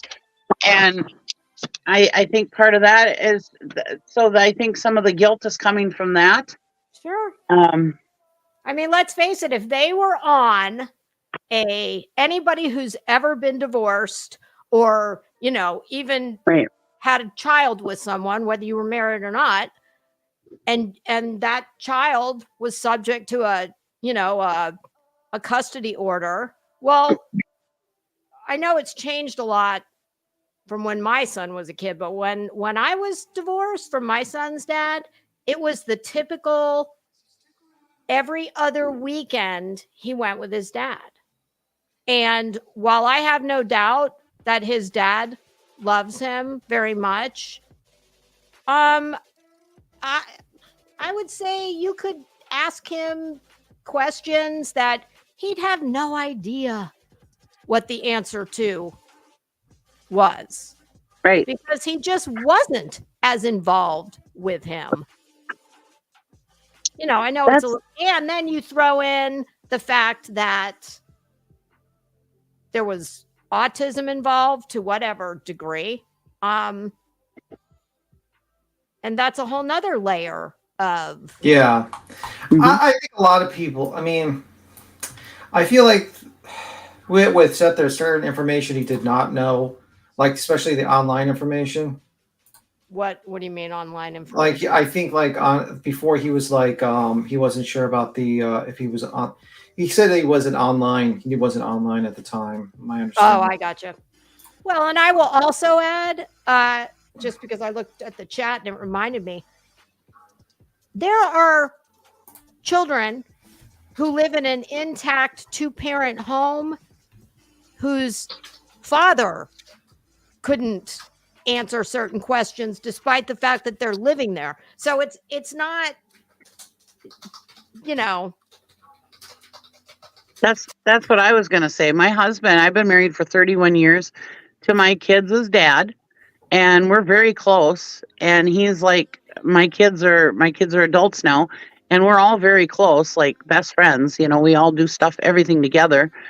But even my own husband, who's the kind of guy who's very into, he knows exactly when our anniversary is. He can tell you exactly how long we've been married. He can tell you, he's better at that stuff mostly than I am. But even him, he's still a guy. And I don't mean this against any guys, but guys have different brains. Yeah, and they don't. Things that are important to us aren't quite as important to them to remember. Yeah. Yep. And my dad is a wonderful dad. I'm daddy's little baby. And even yet, he still couldn't tell you when my birthday is, even though he had a significant thing happen on the day I was born. Besides me being born, I can't tell you what it is. It was the hospital bill. That was the problem. But he also had another significant thing besides me being born on that same exact day. And he could tell you exactly what happened that day and remember everything about it, but he can't tell you what the date was. Yeah, I think unless you've ever been in the, I don't know. I think it's because we don't know these people. So I think it's easy for, us as strangers who hear things. We have our own preconceived ideas about who did what, why, where, when, how.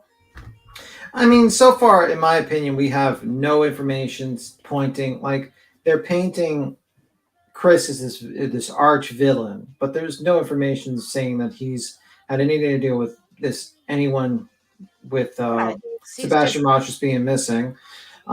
He's just an asshole. That's all. But I that's mean, and there's nothing wrong with that. I mean, it's America. You know, you can. That's his God-given right. It's not against the law. You know what I mean? And honestly, if I was dealing with the stupidity, I'd probably be an asshole too. Like if I was dealing with fucking Seth, I'd want to fucking like looking at this guy. I'd be so pissed off at this guy after all the bullshit he's putting me through. I'd probably be very annoyed with this guy right now. I'd be giving him a little talk to at behind, be like, "What are you doing? What is your malfunction, sir?" That's what I would be saying. What is your major malfunction? Why are you going on all these shows insinuating bullshit and making me have to deal with this? I have to I guarantee you, he has to deal with his wife. He's got to deal with his kid, and he's got to deal with this bullshit. So If I had to guess, I would say because there was already bad blood there. That would be my guess. This has just probably made it 1,000 times worse. Honestly, listening to them, it always felt to me that Chris got along with Seth better than Seth and Katie got along. I think like all the setting stuff up and stuff, most of it I think happened between Chris and Seth, honestly. But you know what I don't understand is I heard that when Seth and Katie got together, she was a minor or something. I don't know if that's true, but that's what I heard. Okay, and we know about the divorce. Everything that was in the divorce papers and all the so-called the abuse that Katie said that he did. Why is nobody bringing all that up? But they're bringing all this stuff up about Chris.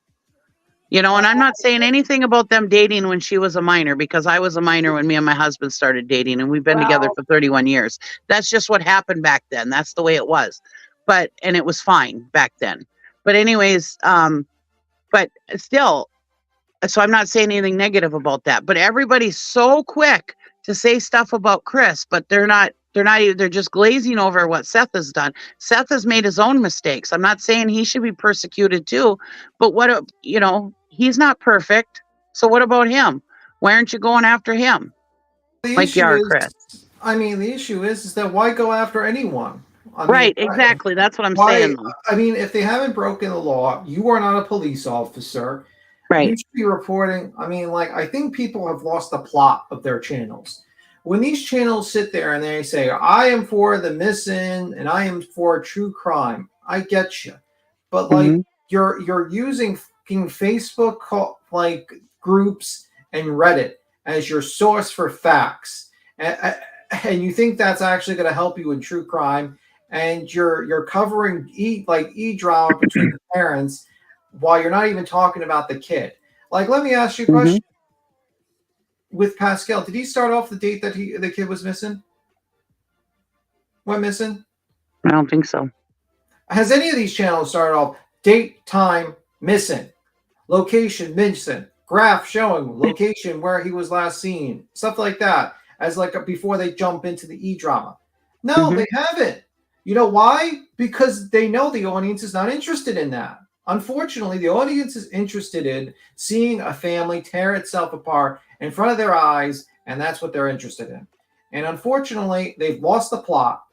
They realized that you don't make a lot of money actually legitimately trying to help people, do those things where you stick to facts, you don't do fucking Reddit, all that stuff. You don't spread hate to fucking missing parents. You just don't make money from that. But once you do, you start growing. And unfortunately, it's very sickening to see channels just grow like fucking weeds as soon as they start doing that formula. And it just tells me a lot about society as we sit here. We're looking at it right now. It's actually very discouraging to see. And I see it all over the place. And everybody likes a train wreck.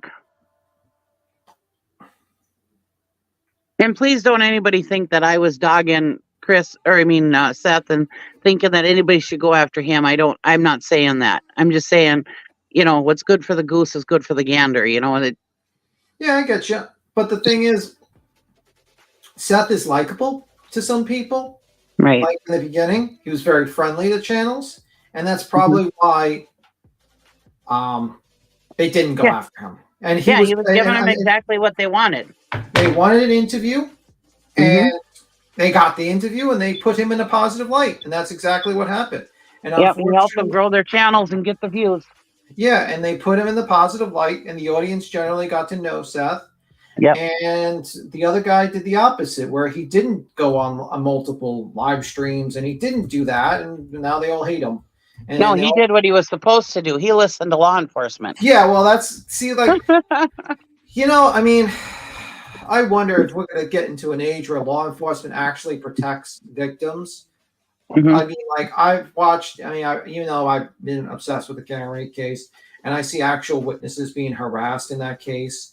I see in this case, I'm seeing a mother of a missing child being harassed by people, and I wonder is authorities are going to actually. It feels like if you get no protection once you're out in social media, you're all by yourself. And I just wonder, when is society going to catch up and give some protection to these people? Because the only protection they have is, they can always sue them. Well, I mean, unless you have $70,000 you just throw away to sue some bum, one bum, a YouTuber, then good luck, because they'll probably broke that YouTuber, and there'll be like 50 other YouTubers that you can sue. So the problem is there's not much law enforcement can do to them, to the YouTubers, though. Yeah. Well, and hey, I just want to say one real quick thing. I think I don't, whatever their family dynamics were and whether it was working or not, okay. I just am giving an opinion on what I have seen with this case and from him. That's what bothers me. I came from a home that, my parents have been, I'm 59 years old. They got divorced when I was 11, and I was put in the absolute middle of it. And, my mother could only talk to my stepmother. And to this day, my parents can't be in the same room. That means weddings, birthday parties, funerals, to this day. I mean, Oh, I and, bet and that it sucks. and it stresses you out when you're sitting there having your first child, their first grandbaby, and you're sending your husband out of the room to make sure they're not killing each other in the hospital lobby. It's stressful, kids, when you're 15 years old, sometimes you don't know how to deal with that stress. So we don't know. I truly, I really, really, really hope that they can just stop but I think what Seth gets from this is he goes to channels that, real talk, brother, does all that mess, builds his ego up, drops his sister's cash out, drops his t-shirt bull crap, and all this, and then, but it's like those family bloggers. It's like you have to keep raising that bar. You have to keep giving them more, giving them more, giving them more. It's like he has to keep slaughtering the lambs to get more attention, in my opinion, because this is lost on Sebastian. Take Sebastian out of the equation. You are watching Michael Long 2.0. He came on here saying, "I'm the voice of my son, not our son, not his and Katie's son, my son." It's all been him, and that's the issue I have with him. And I'm sorry, I just do. I know he hurts for his son. I cannot imagine. My mother-in-law was missing for about 12 hours.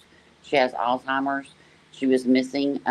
They found her in another part of the city, and it took about 12 years off my life, those 12 hours.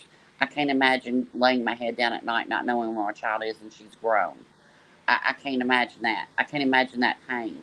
But I also can't imagine coming on here and doing the things that he's wilding out doing and continues to do. And now he's got a PR guy that's giving him hand signals and shoulder taps and, doing baseball, taking into home plate. What? It's become, that's why I just don't even watch it anymore. If it's not on the review channel, I don't ever click it. But what's funny is how people are not talking. That the DA actually gave a statement to a reporter. They read an article that the DA said, they're still working on the case. There are no new leads. It is still, an open investigation.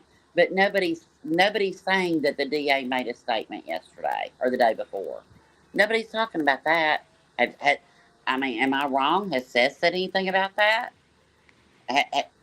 No, I haven't heard anything. anything. Yeah, well, I read the statement, and because the media went and said, hey, where are you at with this case? And then the DA said, this is where we're at. We're still investigating. There, we don't have. We're still investigating. We still don't know what's happened. And I think of Elizabeth Smart, and I think of the boy that was in the chimney, and I think about all these kids where these families were just horrible things were done, and we don't know what it is, but I can have an opinion on how one of the parents is acting. Do I agree with Chris speaking to another person? Forget the woman thing, because I don't know. I don't take certain offense just because I don't have a, peen or whatever. But, my husband would do the same thing. I would do the same thing for my husband. I would have done I probably would have done worse. I mean, to be honest, I listened to the call and I was like, okay, he's pushed to Seth, he has a wife Chris has a wife that is going through all this, the heartbreak, losing her child, or not knowing where her child is, and then having social media dig into the most personal aspects of her life.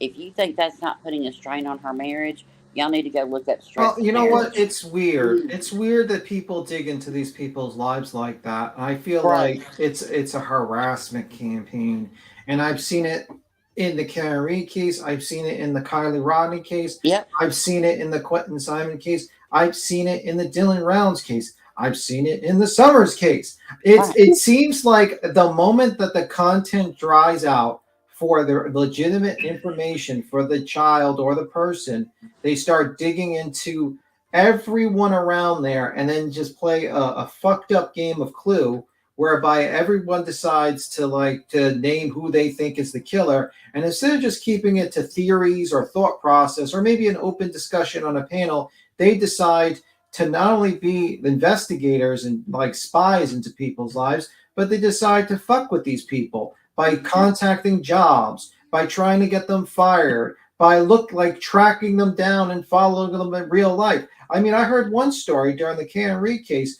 Fucking John O'Keefe's brother was being secretly taking photos of when he was sunbathing in the backyard because they thought he was part of the plot to kill his own brother.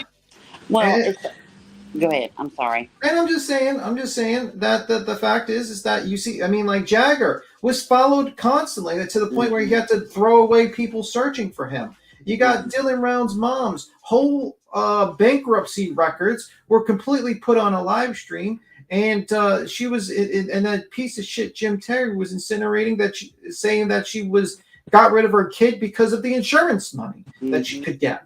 I mean, it was just full, and then you see people doing this, and it's fucking horrible.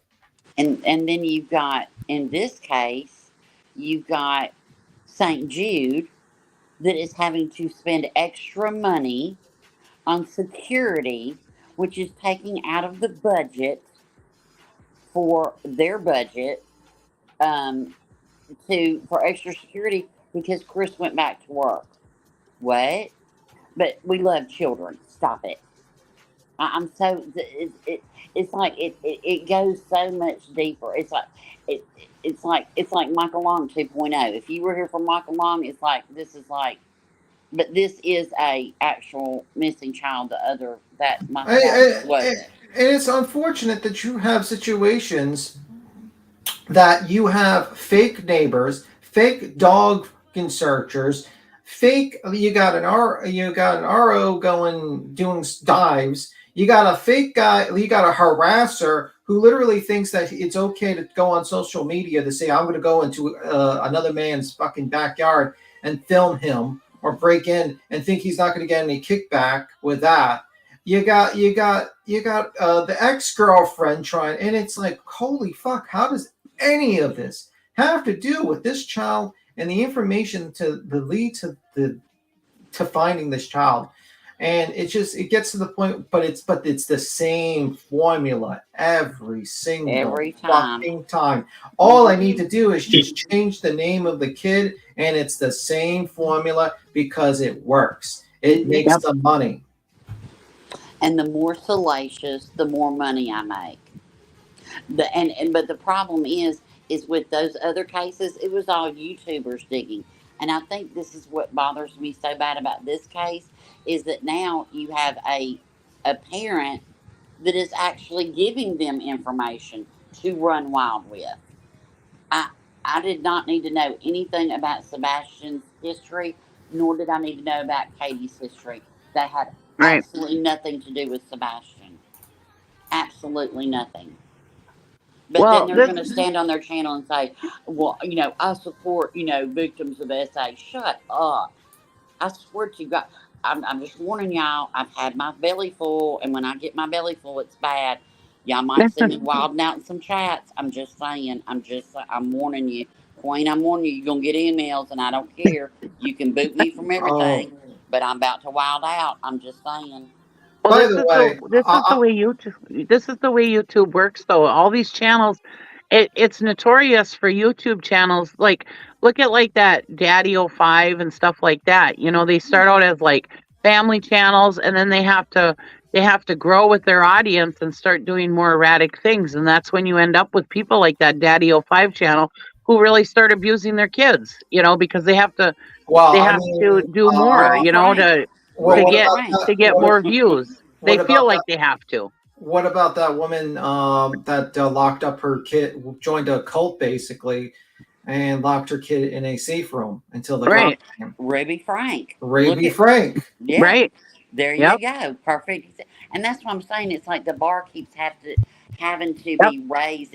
That's why I said earlier, it reminds me of these family bloggers, because you have to do more and more and more to keep that audience. And it's like, I feel like Seth has to put out more and more. Sorry, airplane. Whoa, sorry.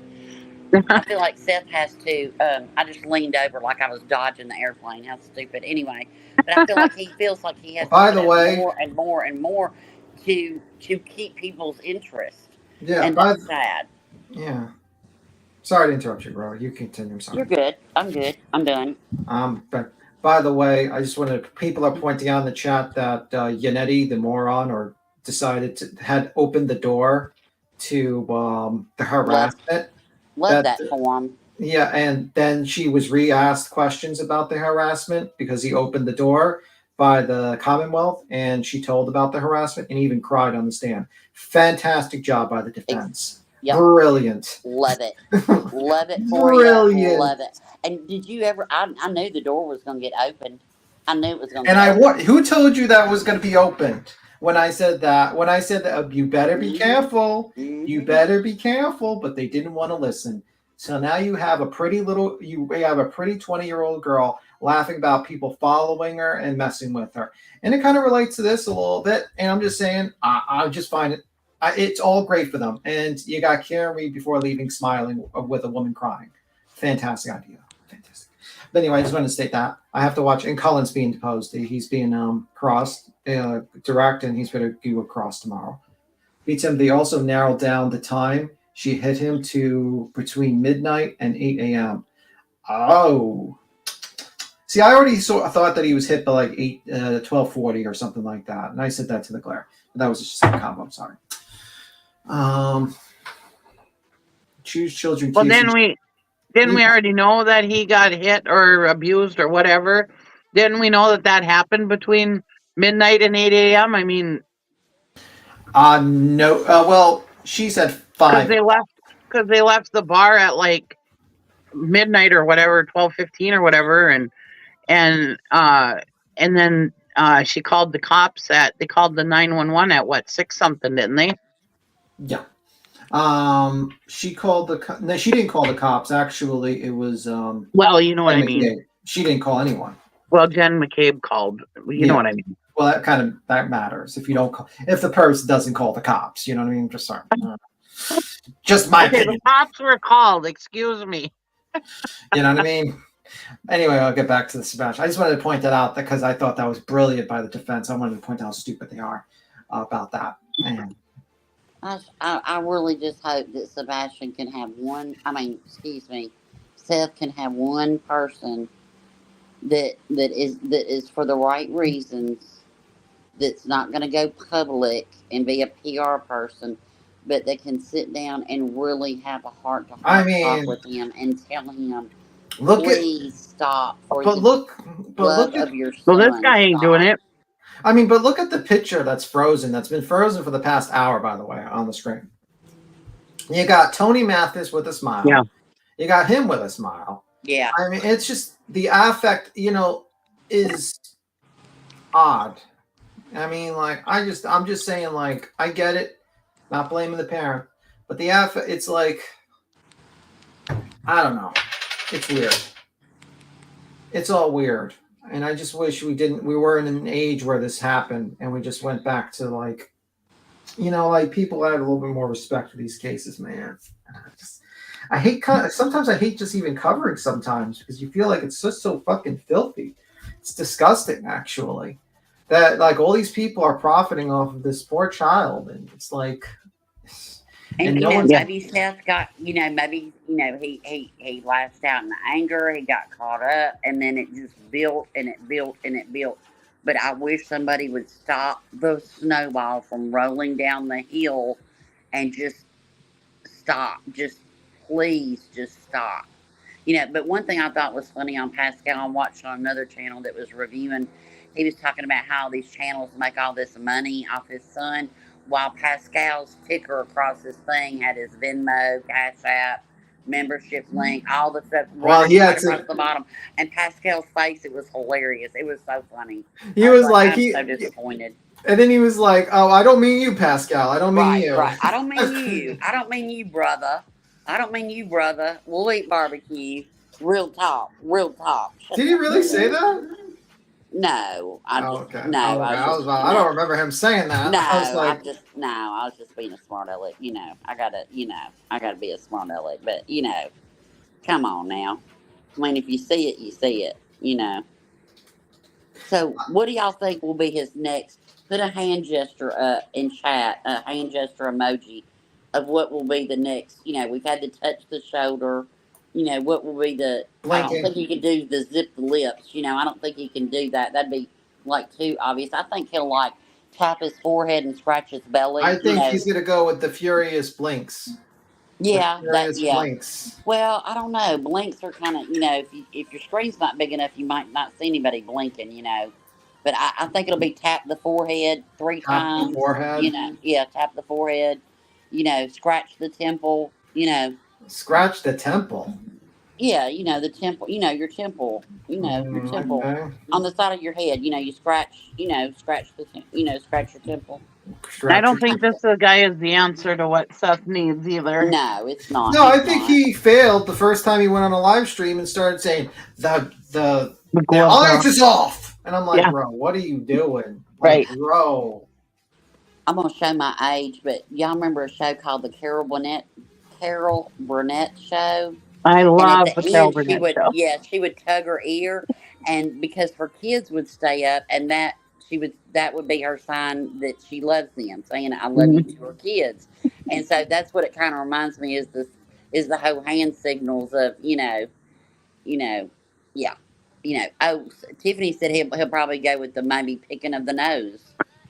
Yeah, he might. Oh, my earbud's about to die. I'm gonna hop down. I'll talk to y'all later. I'll be in chat. Bye. My favorite Carol Burnett skit is when she put on the drapes, and she says, I just saw it in the window and I just had to have it. And she's wearing this dress that was made out of the drapes. Funny. I love the Carol Burnett show. Oh, geez, Louise, Aunt Peasy. Let me see. I grew up watching reruns. Now, I don't know. It just seems very fucked up, the whole situation. And I don't know if it's going to get any better, to be honest with you. No, not with this guy on his team. It's not. I mean, like this feels like I feel like this is what I'm going to predict. And I hope I'm wrong. I have a feeling Mr. Tony Mathis is eventually going to get tired of Seth's controlling things and not being controlled. And then he's going to start doing interviews by himself, talking about how annoying Seth is in the future. Oh, yeah. I have that feeling. I feel like that's going to be the next drama that's going to happen. Like Tony Matthews breaking up with Seth. And it's probably going to be on one of those like true crime channels, whatnot, the supposed true crime channels, which is really, let's be real, become a gossip, like drama channels. That's just like, I'm not, when people say, oh, you guys do Queen Bee, you guys do true crime. Yeah, we're open panel. We do everything. But we don't pretend that we're a true crime channel and we're going to solve your murders. That's not going to happen. Queen Bee is not solving any murders or finding anyone. I'm sorry to say this to people. We are not investigators, okay? Well, when I started my channel, I wanted it to be like we could just chit chat about stuff. Yeah, this is about channel. Yeah, about true crime stuff. I like to talk about the true crime stuff, not necessarily just kids, but like I like talking about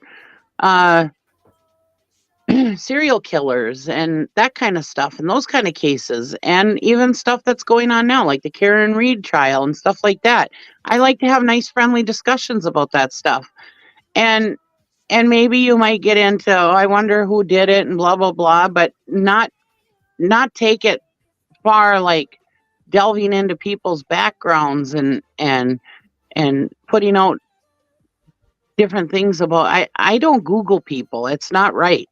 I don't want anybody Googling me. So, I mean, not that they're going to find anything. I'm pretty boring. I've showed that. But like I've said before, I've got a group of friends from my old community of like 10 people who we talk almost every day, even still.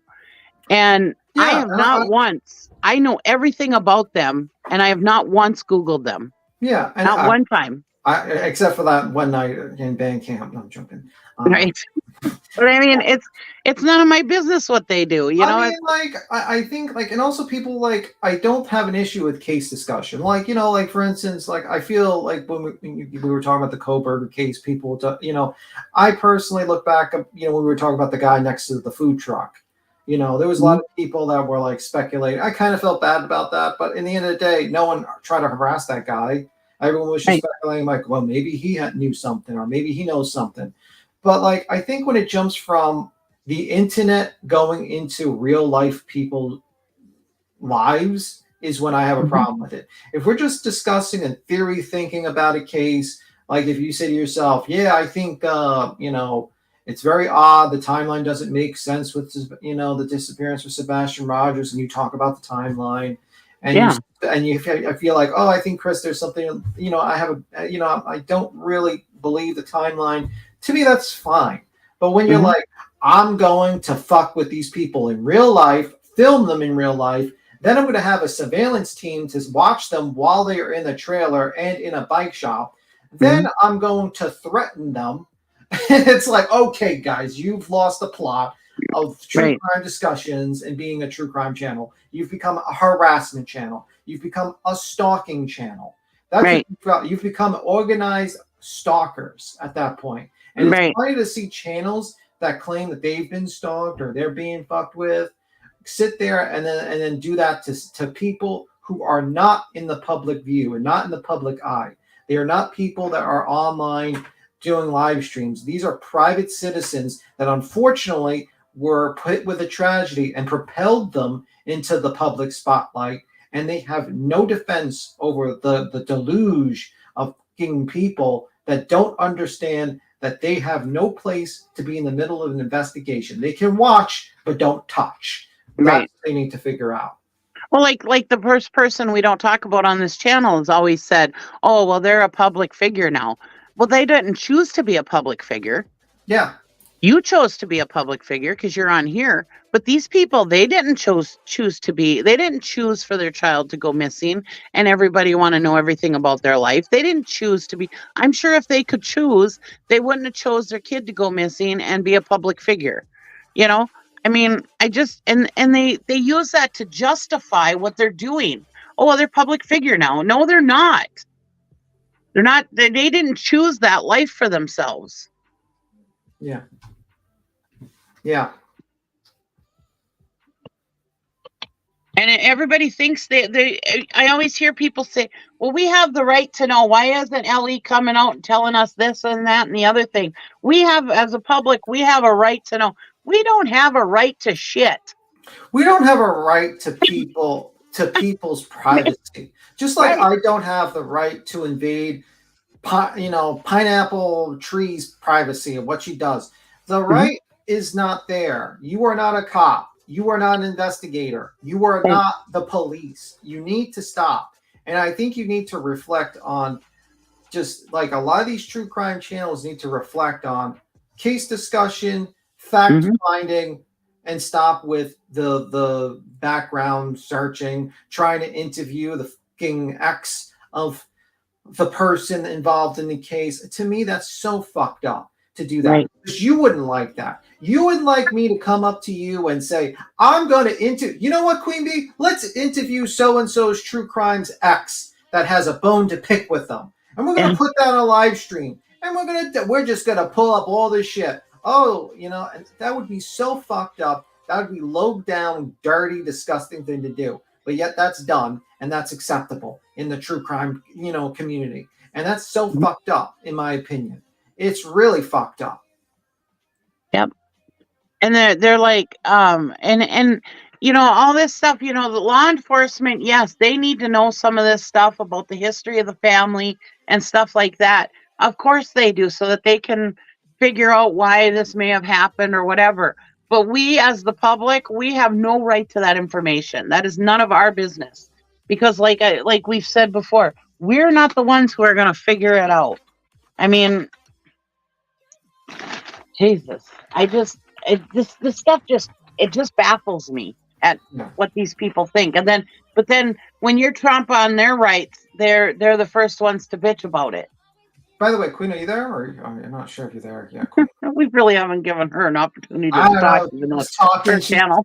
They're like, what these motherfuckers gotta shut the fuck up. I haven't played one fucking minute of this video. We haven't done nothing.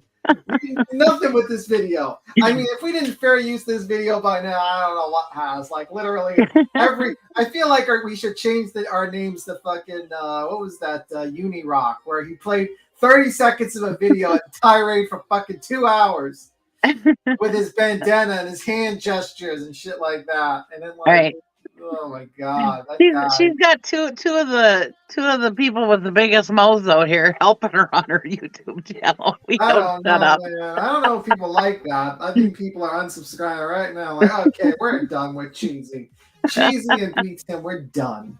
We're done with you two. There's no answers to give. It's like with many cases, it's probably best to. I originally just came up here to help her out because she was the dog kept getting into stuff or whatever. She was having problems with her dog. So that's why I came up to just try to fill her dead air for her. Yeah, opinions are good. It's part of our communication process and how we learn. But I'm still here, y'all. The kids are out of school, so I was just dealing with them while you guys are chit chatting. You want me to play this for a minute? Yeah, but also apparently they opened the door to the Karen Reed case, and one of the witnesses was able to testify about the harassment and also cried on the stand. And I could play it for you. I could show you that part. But and we're fine, Queen Bee. We just felt bad because we're kind of taking over your channel. We're taking over. We're done. Not letting you get a word in edgewise. Well, you can play this. We'll keep quiet. You can play. We'll just sit in the background. You want to switch to Karen Reed? That's what you're saying? No. I thought it would be a good segue. Yeah, we're talking about harassment. Put that one up. That's fine. We can switch over if you want to do that. Yeah, we don't have to switch over. I just wanted to show you what harassment looks like when it comes to true crime, and we can go back to Sebastian. But I just want to play this one part from this lady. This is I believe the sister of Cullen. I believe it was the sister of Cullen Alba. Yannetti opened the door about the harassment, and remember the judge said once you open the door, the witness can testify. So now we're going to listen to her testify about her harassment and what went on. And this gives you an idea of at least the human level of what happens when you have people being harassed in a true crime case. Close friends with Colin Albert, is that correct? Correct. What, if anything else, has A close friend of Colin Albert, your sorry. family or Colin Albert and his family undergone over the course of pendency of this case? Objection. No, the door's been opened. I'm allowing it. You see how quickly he was wanted to object to that? He goes into people's cell phones. He goes into the harassment. But the moment it's going to come out in court, oh, now he wants to object. Well, the door's open, motherfucker. Time to let it in. Well, basically harassment. Harassment by who? Bloggers, people online. And what, if anything, in relation to Colin Albert being in the house has occurred as far as the harassment you're talking about? Can you rephrase? Are the volumes too low? Okay, let me see if Yeah, I can you turn it up? It's really low. I'm going to try to find something to make it louder. Maybe find another channel and make it louder. For me, it's loud, but let me see. Give me a second. I can get it. Let me just find something else. Give me 1 second. Well, he's always really low. It's really hard to hear him anyways. Yeah, it's always fun. It's always fun. Give me a moment. I can find something. Give me a second. 18 months ago. Of course, Law and Crime has fucking. Let's go to Court TV.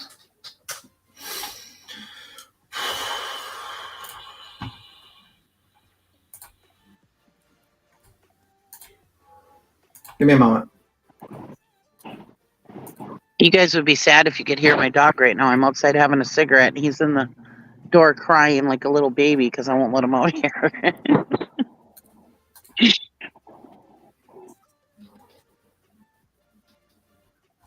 I'm going to stop sharing. Let me see. Okay, so it's at 6 hours and 19 minutes. Give me a moment. Sorry about this, guys. 6 hours and 19 minutes.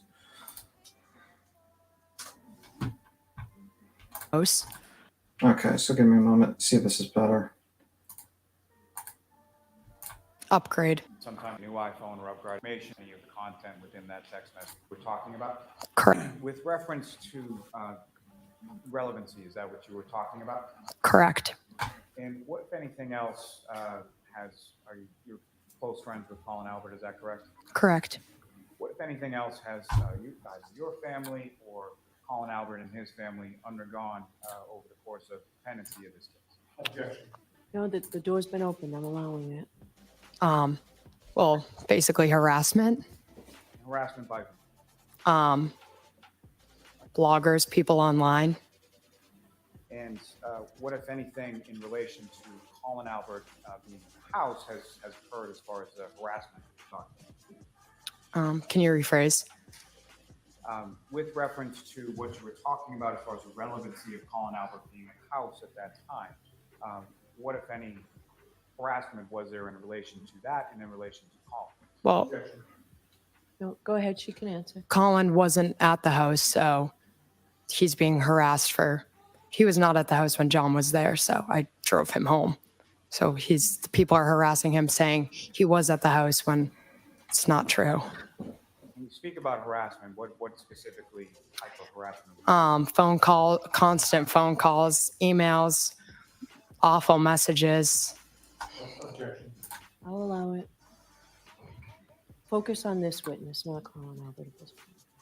As far as you and your family, what, if any, type of harassment have you received? People showing up at our house, people emailing my school,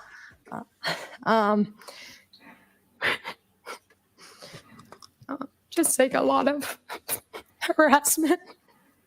Can I have a moment, please? Sure.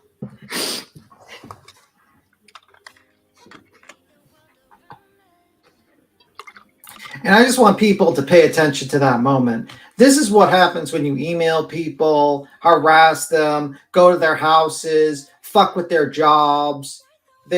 Colin doesn't have an ability, hasn't continued college now. People break down. And that's exactly what happens with Katie Proudfoot. That's exactly what's happening with Chris, maybe. And people need to realize when you do shit like this, emailing and calling and going to someone's house, this is the result. You are destroying people's lives. absolutely devastating people's lives.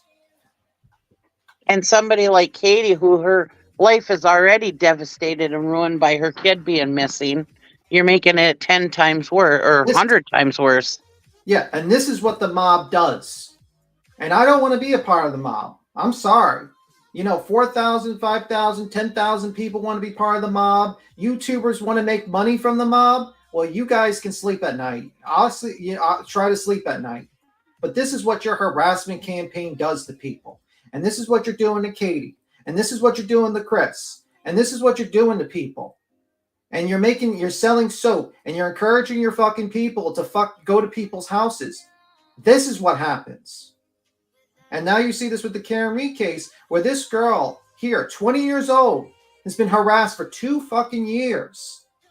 And when she can finally speak, when the defense tried to silence her, he opened the door accidentally during his fucking cross. And when she was finally able to see, you could see the fucking emotions. Let's replay the emotions a little bit. So people can put that in. Glare. How about you, motherfucker? How would you feel if someone did that to your family?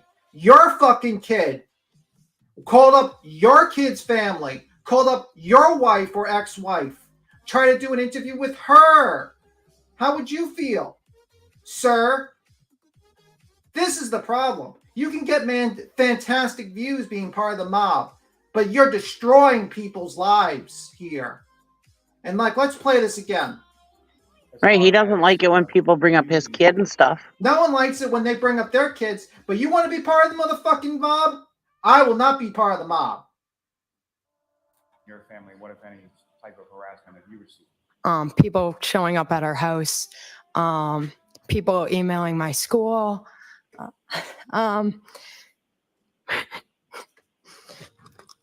just like a lot of harassment. Can I have a moment, please? Sure.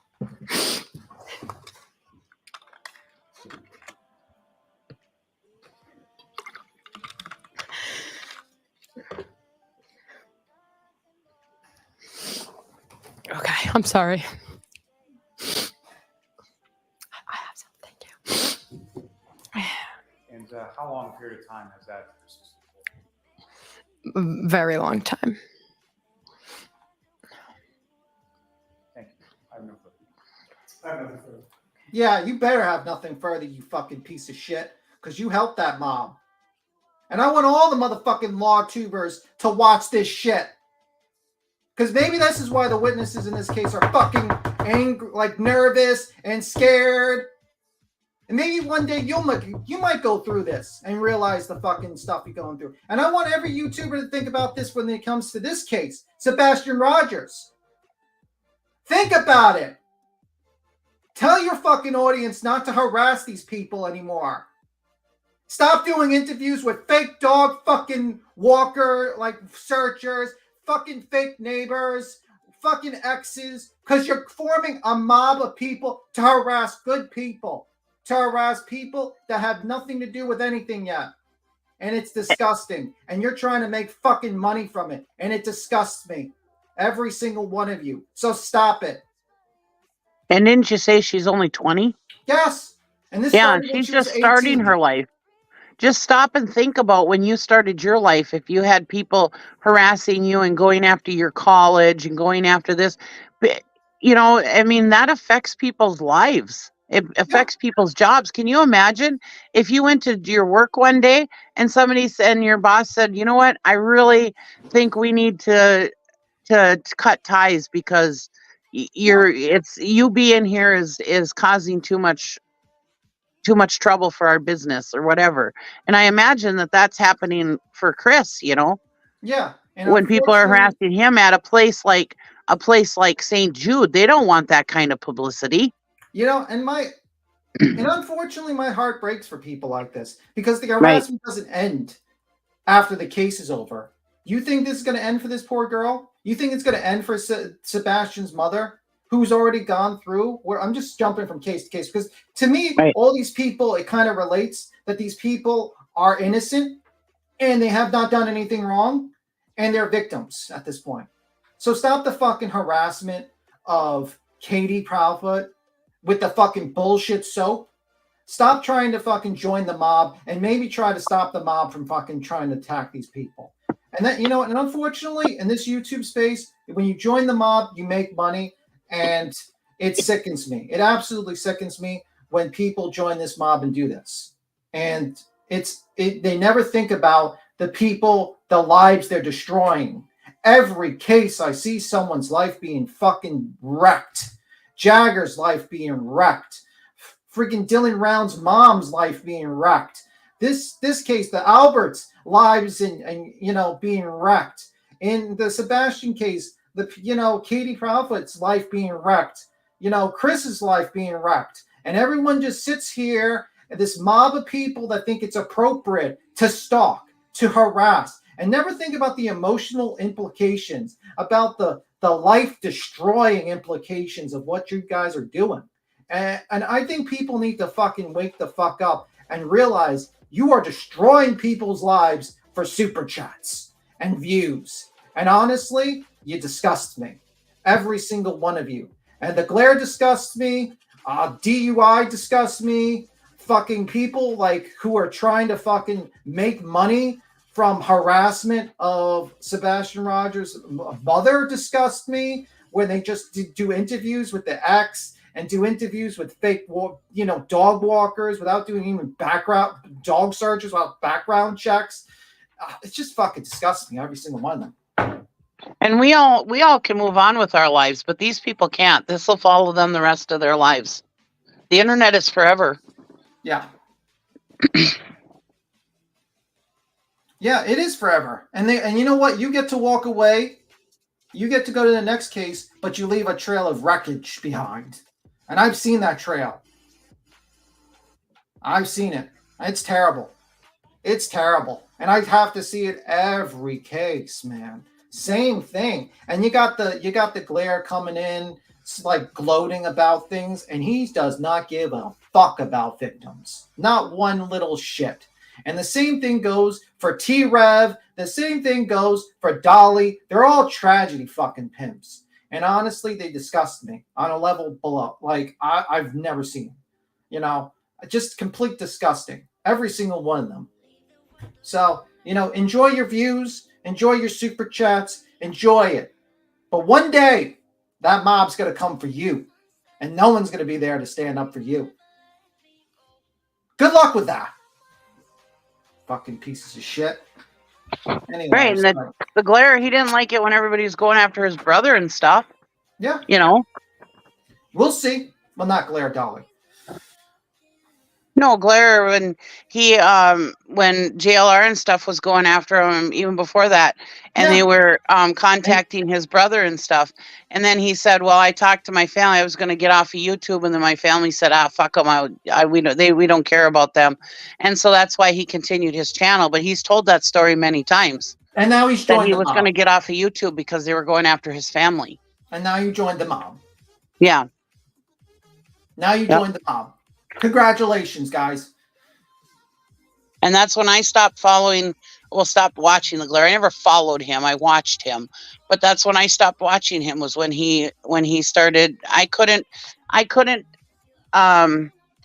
follow somebody who followed Turtle Boy and I don't even know that much about Turtle Boy, but I heard enough to know that I did not want to be involved in that. I didn't want to be involved with somebody who followed somebody that did these kinds of things to these people. So I completely stopped. I haven't watched the glare since December, November, something like that. The reason why, and you might say to yourself, "Oh, the Karen Reed case doesn't relate to the Sebastian Rogers case." No, it relates. It relates to a mob of people that decided that they are the law, that they are going to punish, investigate, and fuck with people. Because so far, Katie is innocent. She has not committed a crime. She is not under investigation of a crime. So is Chris. He could be the biggest asshole in the world. He can literally go in front of a fucking church, stick his middle finger out. That does not mean that you should be fucking tracking every single fucking step this man does. And I might not like him, but you know what? He does not deserve harassment as well. And Seth, shame on you for joining the mob. Shame on you. Because I told you the mob's going to turn on you, and it slowly is. And you're not going to like it. and you're not doing the correct things. It's not good. And I hate doing this to you, Seth. I hate fucking telling a guy whose son's missing that he's fucking up, because I have all the sympathy in the world for the man. I think the man loves his son. I think he'd do anything for his son. But I think he's making a terrible fucking decision right now. A terrible fucking decision. And I wish someone will just wake him the fuck up and realize he's making a terrible decision. And all these people are blowing smoke up your ass, building your pride up, but not telling you you are fucking up. You are absolutely fucking up. And you need to wake up and realize these people are all vultures circling around you like a corpse on the middle of the desert, circling around you, trying to pick pieces from you. And they're not your friends. They're not your friends. That web sleuth person was going to try to be your friend. That web sleuth person's not a vulture. She's been doing this for what, 30 years? Like, what, 20, 30 years? She tried to give you advice. But instead of going to her, instead of going to legitimate channels to try to get your message out there, to try to keep positivity in the case, to try to keep the bullshit drama away, you're joined in it. And you're joining the mob. And it's fucking terrible, sir. And I hope you stop. I hope you realize you're hurting people right now. And so what about the views? So what about the fucking money? It's fucking disgusting. Every single one. Anyhow. Now, normally I like web sleuths, but that night I didn't agree with her either, because I felt like she was attacking Chris a lot too.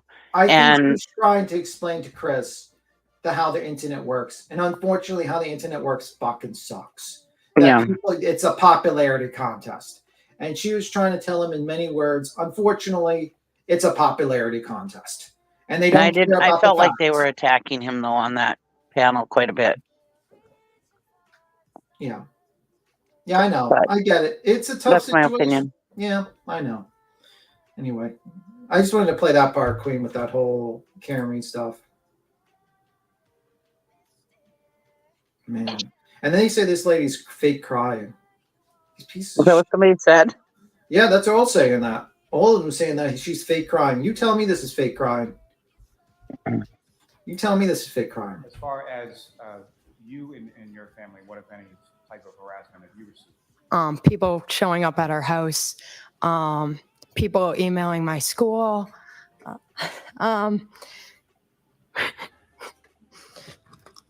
just like a lot of harassment. Can I have a moment, please? Sure. Just infuriates me. It just infuriates me. Because like a lot of good things can be done in this platform. You know?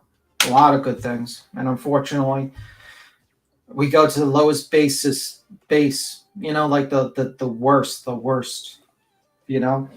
Well, yeah, the platform can get people's faces out there to find these missing kids or whatever, get it in people's heads, you know, but that's about it. I mean, yeah. And she was 17 at the time. Someone's telling me wasn't 18. So her harassment started when she was 17.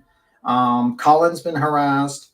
I mean, and these are children, and Katie finding out, like, someone airing out her, you know, going back to Sebastian, someone airing out her freaking abuse, right, as a weapon against her. That's not everybody else's story to tell. That's her story to tell if she wants to. That's so fucking disgusting to me. Yeah, so disgusting. You think about the worst thing that's happened to you in life, and if you don't want to tell it, why? You know, if you don't want it out there. But then somebody else puts it out there for you. How would you feel about that? B still says, "Be right, B Tim. Could you imagine if I would have found my son after being in water for 8 weeks? I'm thankful Ellie told me to stay home and let them do their job." I'm sorry you had to go through that, B still. I'm so sorry. My heart breaks for you. Yeah. I can't even imagine what you've gone through. Yeah. And I don't want to imagine it. Yeah, I just don't want to be. I mean, that's what I see with these groups, man. It's just a mob of people that just destroy people's lives, and then they go on their way. And the people that run the channels make money, and they just leave a trail of wreckage of people's lives, man. It's terrible. And I get to see, and unfortunately, I get to see I get to see it a lot, unfortunately. Every case I get to see it. It's really terrible. Well, And I mean, that's how the thing, we don't for Chris and Katie was ridiculous. That pissed me off straight from the jump. Yeah. Right. They didn't give them a fucking chance for shit. Not shit. Yeah. And we don't have a problem with people making money on here. No. That's not the problem. Yeah, it's how make you're your making the Do money. what you want to do, but don't make it off missing and murdered kids. Right. Not putting out misinformation and all that other stuff, you know? Like Dolly calling him fucking stank toe. What the fuck is that? That's disrespecting the fuck out of his last name. Oh, all of them have done that. They're calling them Bowerfoots and Proud Feets and Yeah, how mature. Yeah, just how stupid mature. stuff. Like, are we back in junior high? That Yeah, stuff didn't even happen in high school. It was junior high bullshit. Let's, for example, say Sebastian's out there and comes home tomorrow. So then what? He hears and sees all this? Goes back to school and people bring this stuff up? Oh, he won't be able to go back to school. Not with the shit his dad put out. Ain't no way. Mm-mm. The misinformation is awful. And we all know that we've all been told that, like, future jobs. Hold on. Let me show you guys some harassment at its best. Oh, here. Let me just put this on real quick for you. Okay. Let me put this on for you real fast, and you guys tell me what you think. Okay.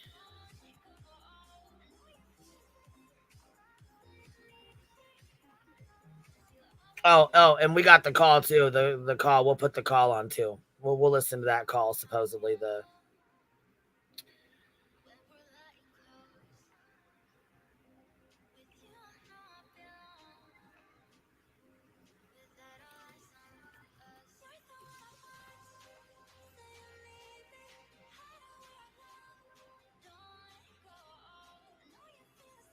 Yeah, this is and you can't tell me this is not fucking harassment. You cannot fucking tell me this right here is not some bullshit harassment.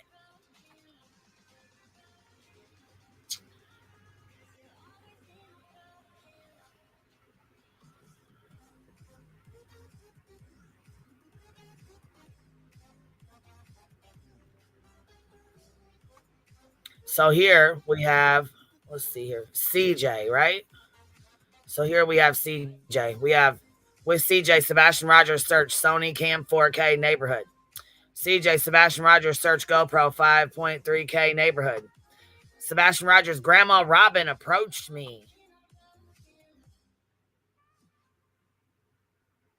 What the fuck? So you're out here canvassing their neighborhood. Are you seeing me right now? So this is what you're out here doing. You're out here driving around on a fucking golf course or golf cart like you're at a golf course, searching their house, searching around their houses, exposing and putting other people out here and their houses. And when you're driving around, how good of searching are you doing? Oh, yeah, just riding around with the camera video recording. Right. Just want to put it all out there. Just want to show you what neighborhood, where he went missing and where they live and stuff. Show the whole fucking world where he lives. Show them all. How's that searching? Oh, this is CJ's way of searching. This yeah, that ain't helping anything. But then you'll get people that are subscribed to him talking about, well, what are you doing just sitting at home? Well, I sure as fuck ain't exposing his neighborhood and his house to 4, 5, 10,000 people. Right. We're not putting out misinformation. And I thought he already did a whole fucking song and dance about, well, Sebastian, I'm not going to search for you anymore because the internet made fun of me. Rich.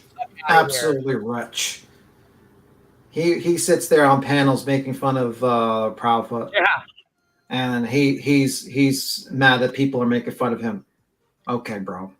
Now we got, but it gets better. You know, Terry Lynn. We got Terry Lynn out here ready. She been searching. She done got about, 14K subscribers, and now, oh my God, she's getting harassed. People are emailing her, telling her she's a piece of shit. She shouldn't be doing this. They're just giving their opinions, and it's way too much.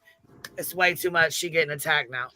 It's almost as if the stuff that you're doing to other people is being visited upon you, and you But don't when it know happens to you, you're being attacked, you're being harassed. But what the fuck you think you're doing to these people? Yeah. We call that karma. Search. This is his right here. Yeah. Neighborhood scope side view video. Sebastian Rogers search. Yep, Yeah, here do it they is. think they're gonna find him doing that? Oh, yeah, this is the search. Because he's just hanging out in his neighbor's front yard?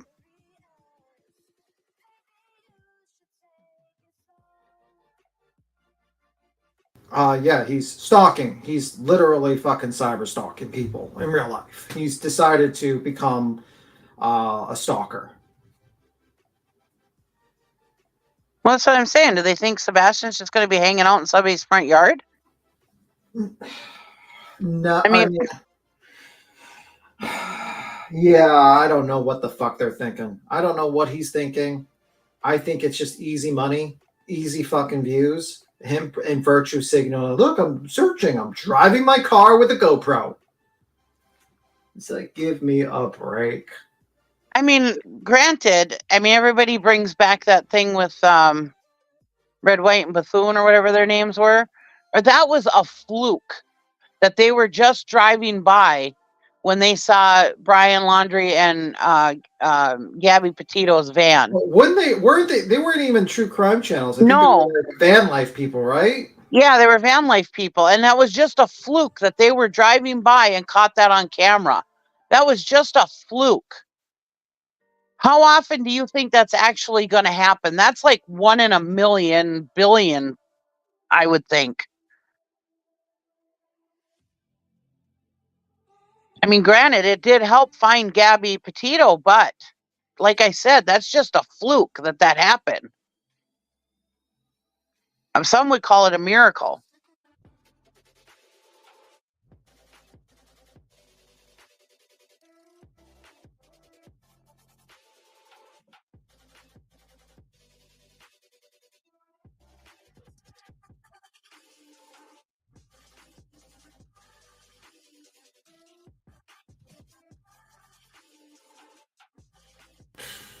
Yeah, it's just fucking harassment, man. And it's disgusting. It's disgusting. And it's unfortunately being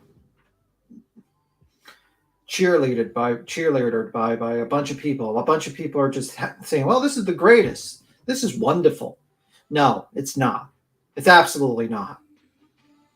Oh, I'm sorry. Did I scream? I'm a loud talker. I'm sorry if I did scream. I'm a loud talker. I just have a big mouth. I'm sorry. There should be laws to prevent this. People who put themselves out here to ask for help shouldn't be victimized. You know what I mean? People that put themselves out here to be good Samaritans and to be, I don't know about that, Clark. People who are good Samaritans that try to, be witnesses to cases should not be harassed. People that are asking for help to search for their loved ones shouldn't be harassed. They should be able to be comfortably go on channels, discuss the information about their loved ones, and try to get help. But they shouldn't be stalked, emailed, fucked with, threatened. They shouldn't have that. It's fucking horrible. And I am not talking about every channel. There are good channels that do good interviews with people that get the message out there, that do the good work, and they might not get a lot of views because they do the good work where they're not messing with people. And I watch those channels and they do good jobs. Unfortunately, people are not interested in the facts. They're not interested in the actual missing person. They're interested in just fucking horrible drama shit. Have you seen this movie, The Brass Teapot? It's how I think YouTube can be. I have not, but I'll check it out. I'll check it out. We don't know whose house that is. That's just the neighborhood CJ was. Yeah, I mean, that's going to help us break the case. That's going to break the case. Did he check the bushes? I mean, it's so ridiculous. Hey. And this guy jumps on like, I'm not encouraging that, by the way, checking bushes just in case. But this guy is like, he's just a typical, you know, fucking discount version, 99-cent version of JLR. And he's trying to do the same formula as JLR in a small area. Right. I mean, he looks like a mixture of if JLR and T-Rev had a child, this would be this guy. He has the half cap over his head, like that doesn't even fully go on his head. He talks, you know what I mean? It's just ridiculous. And this is the guy who did the interview with the RO diver and didn't do a background check. He'll do a background check on Katie and everyone else, but not people that he's going to work with. Of course not. You know, why would you ever do a background check of your business partner that's going to help you search for a missing child? I don't know. You would think that would be something. Right, and the guy's almost 50 and he's dressing like a teenager. Come on. The backwards hat. It seems to be a trend with male tragedy pimps to try to capture the dressing, like they dress up like as the prime of their life. You know, You got Baby Gap dressing up like you know, with his tight t-shirt and his jeans.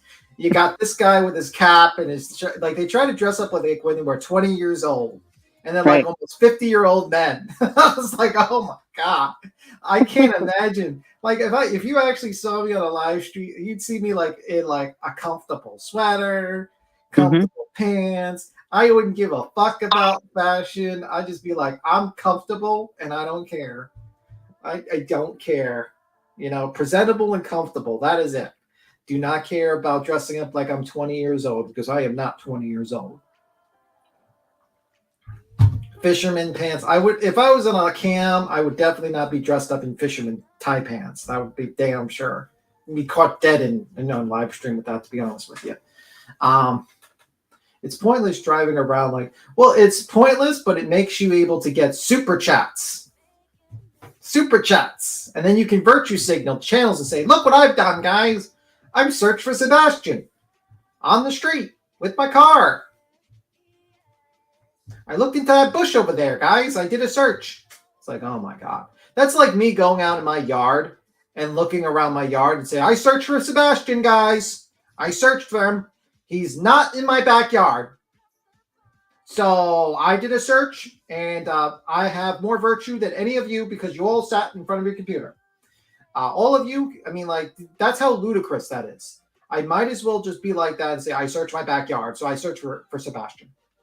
So, yeah, it's ridiculous. It's so stupid because what you're doing is not actually searching for the kid. It doesn't help. Let me see. Yep, they're preparing for it, I'm sure. Yeah, well, that's next. You know, when the content gets dry, then they'll go back to summer. You know what I mean? That's usually what they do.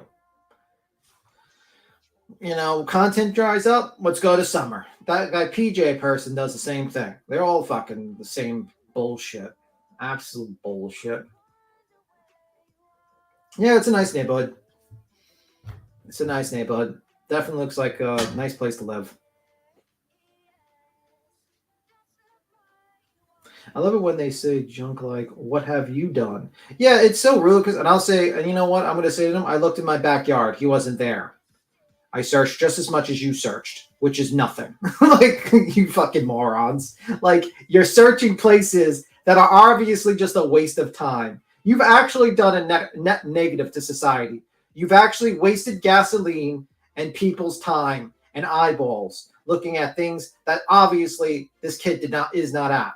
Okay, driving around the street, you've wasted that, like, how many people? 1,500 people's time, 5,000 people's eyeballs on bullshit. You know that 10 minutes could have been used on anything else in the world? Anything else. They could have looked outside and they could have done a better job in looking for Sebastian than watching your video. Fucking waste. Absolute waste. Fucking money-making circus. Every single one of them are part of. Yep, another shot of a house. But you know what? People will watch it. 10,000 eyeballs. Yep. 10,000 wasted eyeballs. searching for Sebastian. Like, I'm just tired of the bullshit. You know, we have to pretend that these people actually do anything. They're not doing anything. Let's be real. Let's be 100% real. Do you think this guy does anything? No. He just wasted all our time, basically. And he got some super chats. Do you think that diver guy who had the RO in the past, he did anything when he basically dived in a puddle? No. That was already searched. Wasted everyone's time. It's just bullshit at this point. Whatever. Summer's anniversary is a few weeks. The careers are going to be certain. Yeah, probably. Hi, happy life. So what's your thoughts, Queen?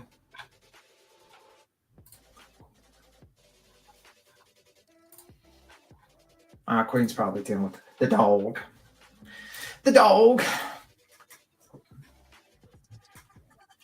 Probably. She got like a... Duke's been going wild. Duke's a very wild dog. This is definitely the evil side of social media, the meddling of these tragedies. Well, I worry about not just the meddling of searches, but I also worry about the meddling of court cases as well. I feel like in the future, it's going to be a worse and worse situation when it comes to court cases. And it's going to be a worse situation for when it comes to, people's lives. Unfortunately, people put themselves out there to ask for help, and they don't get help. They get the opposite of help, unfortunately. And it's really sad. It's really sad. And, Katie comes out there, asks for help. And all she's got is got made fun of and attacked by a bunch of fucking people for money. The people that testifying against Karen Reid put themselves out there to try to get justice for John O'Keefe. They get fucked with for 2 years, 2.5 years. Harassed, fucked with. It's really sad. Every single case you see that. People who try to be good get screwed over in this world. People who are evil, they make a lot of money and views, and people think they're the good guys. It's a really fucking bonkers, world we live in. A backwards world we live in, where good people are brandished as evil people, and evil people are brandished as heroes. It's fucked up. We live in bizarro world. Don't blame for going into hiding. I don't blame her going into hiding as well. I mean, if I was facing the harassment Katie was facing, I would have absolutely left that house and went somewhere hidden, because these people are crazy. These people are nuts. Pecan, it's not you saying girl, whatever. Yeah. I mean, and it saddens me that I see like the mob always do this. The mob always joins. And then when everything's cleared up and they've realized that they've been wrong and they fucked up, no apologies. They just go back into the dust, into the shadows. But they leave the wreckage that they did to the people's lives. You got Ryan Upchurch still doing his bullshit. Kylie Rodney, even though he's being sued by 2 people, Ichamel, which I hope actually Ichamel wins his case against Ryan Upchurch, and Kylie Rodney's family. But he should be sued by more people. Jagger, he should have been sued by. He should have been sued by. I forgot the name. It's a Ukrainian retired soldier lady. I'm trying to remember her name. Forgot it, but she has a YouTube channel. She was harassed, fucked with, lied about. Meanwhile, she was a military veteran that actually, during the time Ukraine was attacked, rushed back to Ukraine to rescue her family. And yet they still painted her as some sort of evil sex trafficker. Fucking bottles. It's just crazy to me. Like a military veteran that actually risked their lives to save their family, and then actually try to go out with a kayak, try to help search for Kylie Rodney, and was painted as a terrible, evil person. To this day, by the way. Fucking wild. And the guy who's painting everyone as trash and horrible people, he's considered like this nice guy. Meanwhile, the motherfucker is anything but, in my opinion. Yeah, her niece. Thank you. people are still pulling out conspiracy theories daily about Kylie Rodney. Yeah, unfortunately, because it pays. You make the money from doing that, and being part of the mob helps you. So, yeah. You know, it is what it is. I don't know if anyone else is jumping up. I think Cheesy dropped down. I think Cheesy's in the backstage. Not sure. Maybe she dropped down for a moment. I'm not sure. Entering private property in a gun state is dumb as fuck. Period. Go join a search team. Why don't they? Well, to join a search team, you don't live stream it, and if you don't live stream it, you don't get super chats. So that kind of answers your question. Because most likely a legitimate search team is not going to let you live stream, you know, searching for dead bodies or searching for a missing person.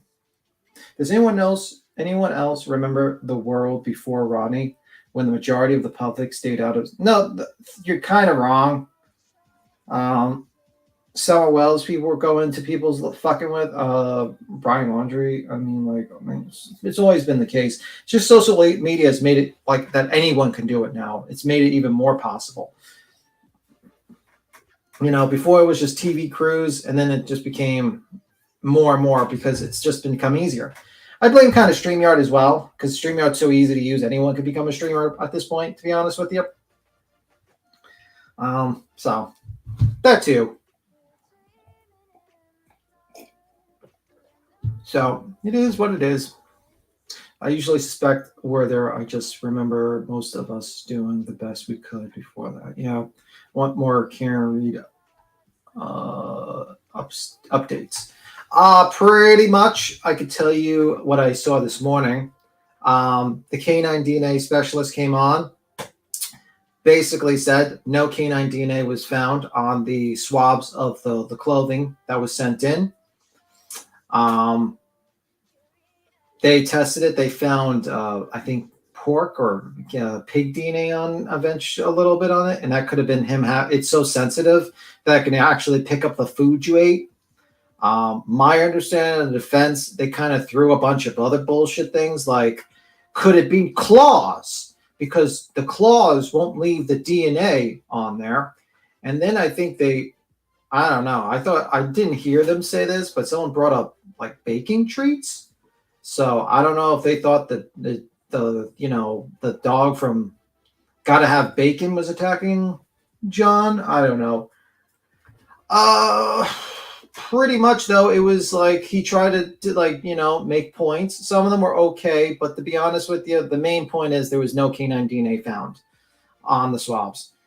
Then you had one witness that they did a continuation of, which basically stated that she did see a blob, a 6 foot tall, long blob on the lawn. Of course, they did their usual twist where they're like, well, you didn't say this a year ago in the last one, and you just said it this time. And the usual spin on that one. Then another witness, I think Miss Nagel, says that she actually saw John and Karen in the car from I think it was 12:24 to 12:31 in a car. And they both Nagels did not see John actually go in the house. So that's another group of people that didn't see him go in the house, and also placed that John and Karen were still in the car together at 12:24 to 12:31. Of course, they try to spin it like, oh, you couldn't have seen John in the car, right?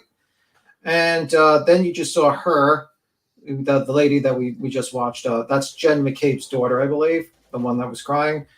She testified that she picked up Cullen at 12:10 because she stopped at the house at 12:10, meaning that Cullen wasn't even in the house. And then Yannetti tried to spin it that you can actually delete text messages and change the times of the text messages, which I don't even know how to do on my phone, but he's trying to allege that maybe she tried to change the text messages times that she was there to protect Cullen or something. But I felt like that fell flat because most people don't even know how to use their phones, to be honest with you. And if you stuck a gun to my head and told me, change the timestamps on your text messages, you'd probably shoot me in the head. So pretty much, yeah, that's the situation. I mean, it's not, basically they're trying to say that Cullen's still in the house, even though that they have a ring system GPS like ring system in the car showing that she picked him up and 12:10 and took him home, and he wasn't even there at the location. So they're still pushing it, and now Cullen's on the stand. I didn't listen to Cullen's testimony. He's probably going to be a shit show, I guarantee you, because right after direct, you know that Jackson's going to go at him for about 6 hours probably, trying to make this kid try to confess to his crimes that he's alleging this kid's done. That this kid waited in the basement to kill John because he threw beer cans on John's lawn. Okay. But anyway, that was a quick summary. You cannot change EXIF data from inside IOS. I know that. I couldn't even figure out what he was trying to say, like changing the timestamps of your text messages. Like, a what? But he was trying to claim that you could do that. But I'm looking at my iPhone right now, and let me look at a random message. I don't want to delete an important message, but let me see. Let me see. Like, I don't know what you click to actually, like, only thing I can find when I click on my message is like thumbs up and shit like that. I can't figure out how to change times on my text messages. They're trying to say like she might have changed it to like another time zone. Weird. Very weird.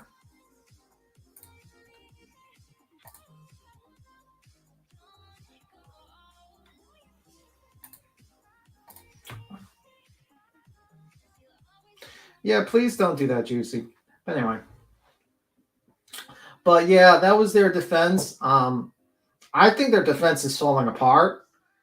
Pretty much, they have no dog DNA. They're now trying to say they're claw marks. Okay. I don't know. I never knew a dog to have claws that can do that to a person, like through clothes. Now there's definite proof that John didn't go in the house. There's about like 9 people that said John didn't go in the house. Even though he can like say, well, your 2023 federal grand hearing is a little bit different than your 2022 your grand jury hearing. Well, no shit, Sherlock. If I ask a person a question from a year ago and then ask them the same question a year later about events, you're going to get some discrepancies. Everyone knows that. Duh. But yeah, and then the glare is being disgusting. I've noticed him jumping from chat to chat, trolling people. I think he even went to Court TV and said some weird things in Court TV's chat. Very weird things I was sent screenshots of. I was like, whoa, bro, what the fuck is wrong with this guy? He needs to chill the fuck out. Let me see.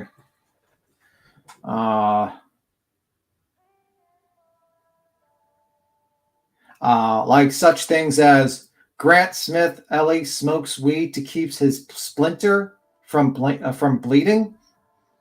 Okay, sir. This is the true crime channel, Mr. Glare. She should be booted off bench. Now he's talking about the judge should be booted off bench. I'm sure like a fired gym worker should tell a judge what they should do. Chloe isn't in Vermont. Another thing he's wrong about. She's in the same place as the original flooring of the basement at 34 Fairview. So he thinks the dog is buried under the floor. Okay, Glare. Jury selection was the beginning of the defense case. The first cross-examination was the turn. The jury lives in the defense pocket right now. Okay, Glare. But yeah, that's a little bit of his stupidity as well. I've seen in some chats. He said some other stupid things. He tried to troll Sphincter? Yes. Basically, he's implying that Grant smokes weed to keep his sphincter from bleeding. He's a weirdo. Yeah, why would he care about Grant's sphincter? That's what I want to know. I mean, I got the screenshots. I actually, like, someone took screenshots of, like, all that stuff. So, when he was in court, and he said this in Court TV's chat, which I'm, like, sitting here, I'm like, bro, did you really go into Court TV's chat to troll Court TV? Like, what? What the fuck? I guess he, yeah, like, the guy's a weirdo. I think he's still fucking pissed off that Kevin keeps on getting interviews on Court TV every day, and he still has to stay in his basement. Well, he's gone in other people's chats to troll them, so it wouldn't surprise me. Yeah, man, he just goes into people's chats and acts like he tries to troll people. Then he tries to jump up and he pretends like, I know I'm a very good true crime channel and I'm reason and logic and empathy. Fuck off, you piece of shit. You were fired. You fucking didn't have enough, you couldn't even work at a gym. How are we going to rely on you? You couldn't even tell us how to do a proper sit-up. And we're going to find true crime from you? Okay, Persona. Okay. Might as well take... Hold on one sec. Jamie Beck gifted 10 memberships. Thank you so much, love. I appreciate you supporting the Hive. Somebody said they just got one. Dee Dee said she just received a notification she got new memberships. Whoever gifted it, thank you so very much. Cool. So, Queen, what else do you want to talk about? We never talked about that. We never talked about that Steph, that supposed dog handler. Yes, yeah, that is. Well, and then I heard she went up on Granny's and started crying and acting a fool, talking about she was sorry for lying to everybody. What the hell was that about? Oh, I didn't see that. No, that's true. I mean, I could be wrong. I'm just saying that's what, I got a message about it. So I hadn't had a chance to watch it. I'm just asking, is that what happened with that? I thought you were going to play that call. Oh, yeah, that call. That's what I wanted to, yeah. Now, I did see there's a message on Chloe's X or Twitter or whatever. The dog? No, Chloe, she's got a message on there or whatever about Seth, the PI. Let me see.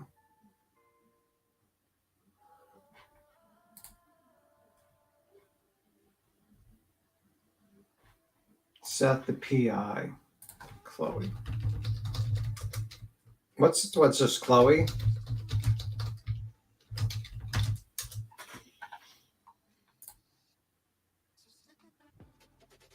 Are you looking for it? Chloe DXM on Twitter. Oh, okay. She's the PI that worked with SF Investigates. She's the one that was working with Seth. Her, Heather, and Chloe. Okay. They were both working with Seth. And they both quit. Shocker. I mean, I'm not really shocked with that one. Not really shocked. This isn't even the first fake dog handler situation I've come across. There was one really messy one in Tyler Doyle case. I didn't know that until recently. That's wild. I don't know why people just naturally trust people off the internet. I would trust people. If you told me you were like a dog searcher, you search for people with your dog, I'd be like, I'd like to see some credentials, and I would like to.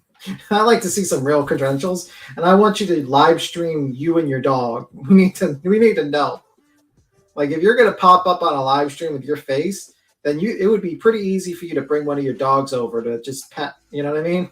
Like, that's the thing I didn't notice. Like, she didn't ask the lady. She's got her face. She's cammed up, and no one said, "Can we see your dogs that you have whiskey, tequila, whatever? All these dogs you have. Can you show us some of your dogs?" Like, your house is eerily quiet. There's not one bark in your fucking house. Right. She got the pictures off of Chewy or something, didn't she? Yeah, she has 10 dogs in her house, and it's quieter than my house, and I have 0 dogs. And this lady's got so we're supposed to believe this lady has 10 dogs. I have 2 dogs. Lugnut, who's a German Shepherd mix, and Vinny, who's a Chihuahua. And I keep myself most. Yeah. But yeah, it was such craziness, man. Absolutely bonkers. Well, let me see. You're breaking up, Cheesy Weezy.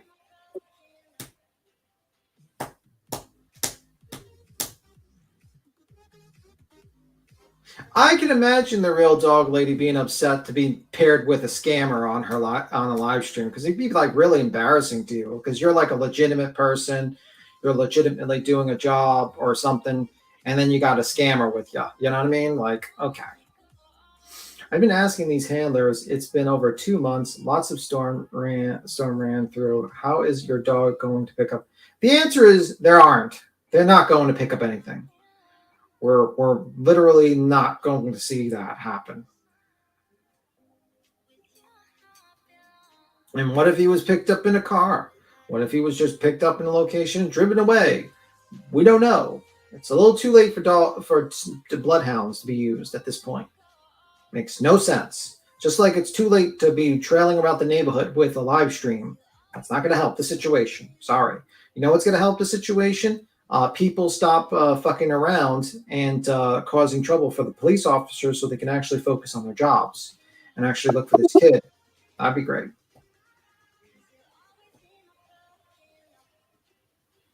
And 100%. And people called her out. Pecan Pie, I checked the inbox. I don't see what you're talking about. I don't see anything in there.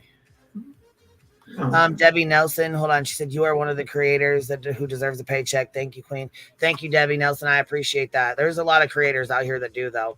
Yeah. Miss Blue is a new member. Thank you. More Truth for the Missing member for 11 months. Thank you. Firefly gifted 5 memberships. Thank you so much, Miss Firefly. Seeker gifted 5 memberships. Thank you so much. Cash is a member for 14 months. He said, I hope all is well. Stay safe. Thank you, Cash. Patricia Sell, member for 12 months. Oh, you got your golden crown coming, babe. Kia, member for 11 months. Womp womp. 1 more month, babe. 1 more month for your crown. Let me see here. Member for 11 months. Mystical Magnolias, creeping up on my gold crown. I know that's right, baby. All right, I didn't see all these, so I wanted to make sure I read them off. I didn't want to be rude, you know? Absolutely. So. Absolutely. Sorry about my dog. Well, at least that we need to see, like what I mean. Like you literally have a dog. We know that you have a dog, but that lady had 10 dogs and not one bark in her house. That should have been the red flag right there. Red flag right there, man. Let me see.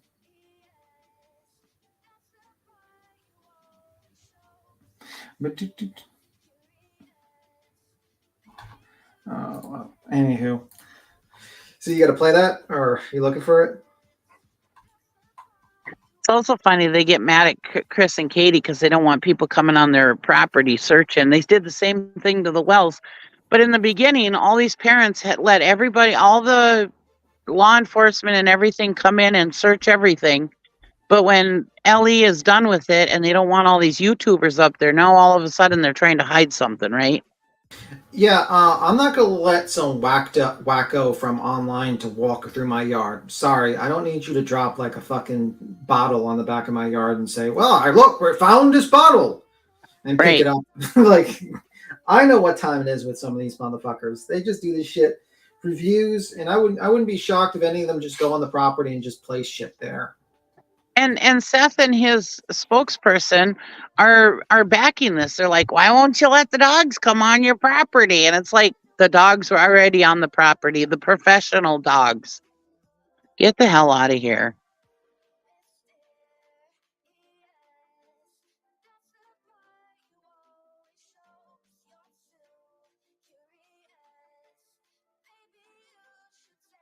Listen, I wouldn't let like a bunch of YouTubers running around my yard at all. No, you can go fuck yourselves. Like, absolutely go fuck yourselves. I'd be like, go. I'm going to leave it to the cops, you know, people who are trained. Sorry. Just like I wouldn't just like if I got sued in real life, I wouldn't hire a YouTube lawyer. I would hire a real lawyer. Just like if I was looking for someone missing, I wouldn't go to a YouTube PI. I would hire a real PI. Just like the same thing.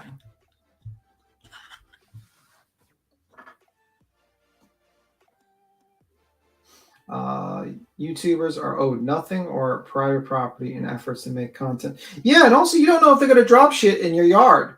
Like, how do you know they're not going to drop like, oh, look, I dropped... Right. Like fucking those jogging pants got planted, in my opinion, allegedly. Yeah. Like, you don't know. I know it pisses me off. Dee, thank you for gifting 5 memberships, baby. I appreciate you guys. Thank you guys for all supporting the Hive. I really appreciate it, y'all. Yeah, yeah. It pisses me off. The same shit's the same shit. Okay, so I have the lab pulled up. This is and I got the screen over the top of it. Not that I don't think he'll strike me at all. That's not what I'm saying, but I'm gonna put this up just in case. But also I just noticed in his chat there's a OG Queen Bee. So I don't know who the fuck that is, but it is not me, okay? Just so y'all know that is not me. I'm not in his chats. So let me pop this music on and get it playing real quick. I thought it was already playing, but I guess maybe it wasn't. I hear the music. You hear it back? I just turned it up. Yeah, and I'm pretty sure this call was released by, like, my opinion, they're like, oh, Seth and his group's like, I don't know how this call got released. Yeah. Okay. Okay. I'm sure Chris released a call that makes him really look bad on the internet just to own the haters. No, sir. We know what time it is. Didn't she say Seth is the only one she gave it to? Yeah. We know what time it is. Like, come on. Exactly. Come on now. She said Katie's mom's name. She didn't say the name. She just insinuated she had the information. I mean, we do have the information, but Yeah, and let me tell you what the fuck it started. Now all that information is out in the fucking open. And somebody better fucking explain to me very goddamn quickly. Preferably her. Fuck that had any goddamn thing. I have no idea. Yeah, because I'm gonna because I don't know what was said. That bitch better find a way to stop it. Where's it at? Fucking nothing. It's everywhere. All over the fucking internet that people have released on these stupid ass shows and all these fucking Facebook things. Okay. It was never out there until that bitch opened her fucking mouth. Okay. Well, I haven't been looking at it today or really yesterday, so I don't know what's out there. I'm telling you, I'm being very polite as I can possibly be to her. Mm-hmm. If she don't find a fucking way to fix it, I promise her I am not going to be so goddamn pleasant when I see her. Okay. And I will bring the fucking cops with me. All right. Well, I'll talk And to her. I mean, are you takes that? I don't care how she takes it. I really don't give a goddamn. So is he speaking about Heather, correct? I don't know what the context of this is. I was going to ask you. Sounds to me like he's speaking about Heather, but this is him and Chloe. This is Chris Proudfoot and Chloe on the phone, and Josh from the lab has the call out here. This is where I got the call from, Josh, the lab. So here's the call. It's right at the very beginning, 4 minutes and 26 seconds in. So we're not too far in. He just started playing it. You know what I mean? So it's and it does sound like Chris Proudfoot, but I'm asking, he's talking to Chloe about Heather? Is that who he's speaking about? I'm just trying to figure out who he's talking about.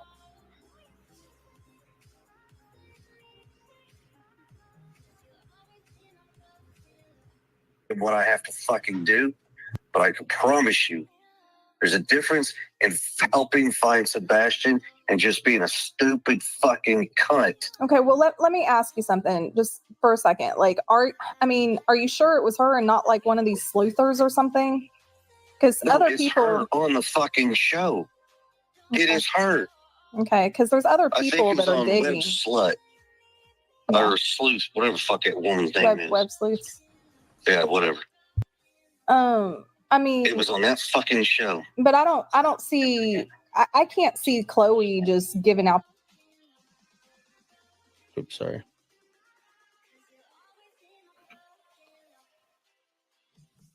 Okay, so no, he's talking to Heather about Chloe. Yeah. Gotcha. And then Heather quit right after this, and then Chloe quit after that. Yeah.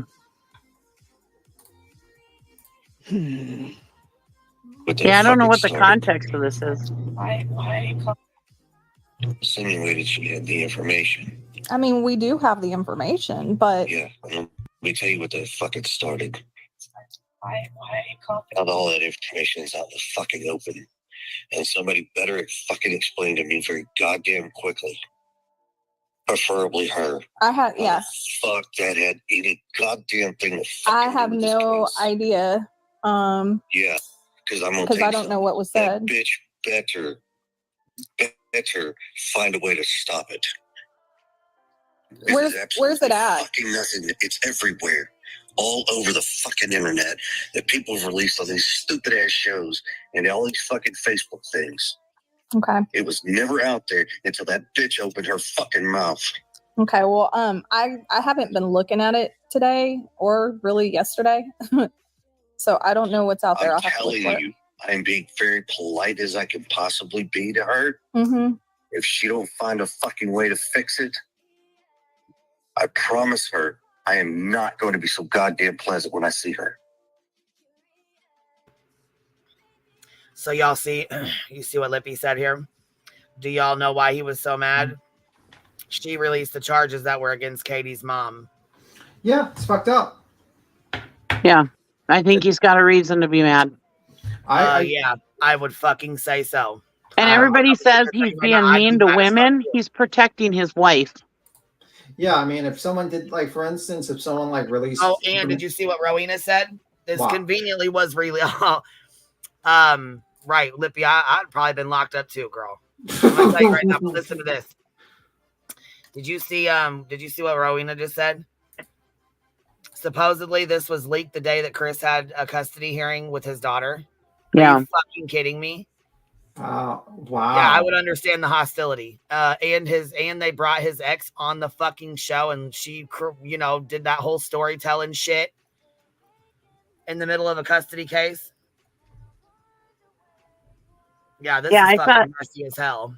I saw somebody in chat, and I'm not calling that person out. I'm just saying I saw they said it. He sounds unhinged. I'd be a little bit unhinged too. I mean, oofda.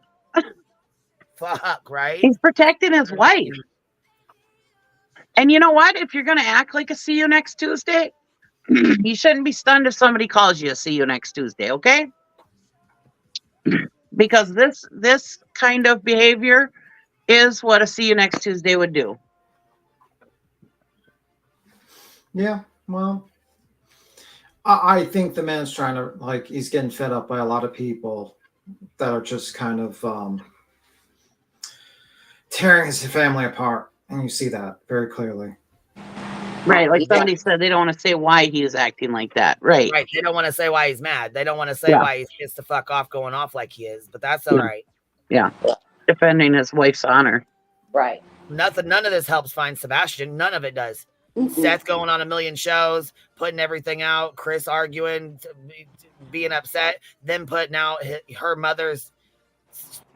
her trauma, her mother's situation. There's no reason for any of it. There's no reason for any of it. None of it helps find Sebastian. None of it. Not one thing. None of it. I heard somebody, the best way I can describe this is I heard somebody drag somebody in the drama community the other day. And this is what I would do to Seth or anybody that did this to my family, me personally, is they said, I'm going to reach so far down your throat into your real life, I'm going to tickle your asshole. That's what I would do. Seriously, I was like, oh, snap. Yeah, but this right here, Snap, my husband, baby. Look, my husband, I'm telling y'all, and if he didn't, then I would be hurt because he would be protecting me, the woman he loves, same way as I would do with him and my child. Period. I'm sorry. This is, but what kills me is like one day there's going to be a family and they're going to sue all these people. Most of these people that are doing this don't have a pot to piss in. Exactly. So unless you can get their internet banned from them, which will never happen, they're dealing with bigger stuff. And it's vile, and they lash out. Look, Chris is sitting there with his wife that I cannot imagine the pain she already felt. Then she is re-victimized over something that she was the victim. She was re-victimized. And he is dealing with her. I mean, what do they want people to do? What do they want these parents to do? I mean, and then you're going to get upset because he said, I'm going to, if Seth doesn't stop, I'll make it to where he doesn't, open his mouth again. And what? That's not a threat. I mean, you could jack his jaw. He didn't say, I'm going to do X, Y, and Z. with a pew pew. I'm like, no, he shut up. He's telling him, shut up.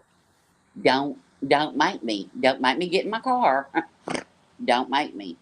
I don't know. I'm sorry. It's just wrong. Well, I can't blame him. Oh, I don't blame him at all. Nope, not one bit. I haven't I'm blamed him this whole time. I would be so pissed off. He's showing way more restraint than I would. Oh, I'm telling you. Look at Oh how my God. upset me and B Tim have gotten on this live stream, and you, and how much we've been raising our voice and stuff at how pissed off we are, and we're not even involved in these people's lives. Yep. And look at how much it upsets us. Can you imagine being the people that this is happening to? Nope. Oh, I couldn't even imagine it. I cannot. That's why Queen, you just gonna probably get some emails. Damn. I'm just tired of being quiet. I don't give a fuck. Okay. Let I'm glad. fuck it. Well, get them, Rome. Well, it ain't the first time you've gotten emails about me. So, you know. Yeah. You tell me, I'll come back you up. But I mean, you do. You're like, okay, I'm not going to draw attention. I'm not going to say anything. I'm not going to, And then finally, it's like, I don't know, with this last CPS thing and the records and all, that just put me over the edge. I kind of lost it. I kind of lost it a little bit, and I'm done. I'm over it, and but anyway, I'll be quiet.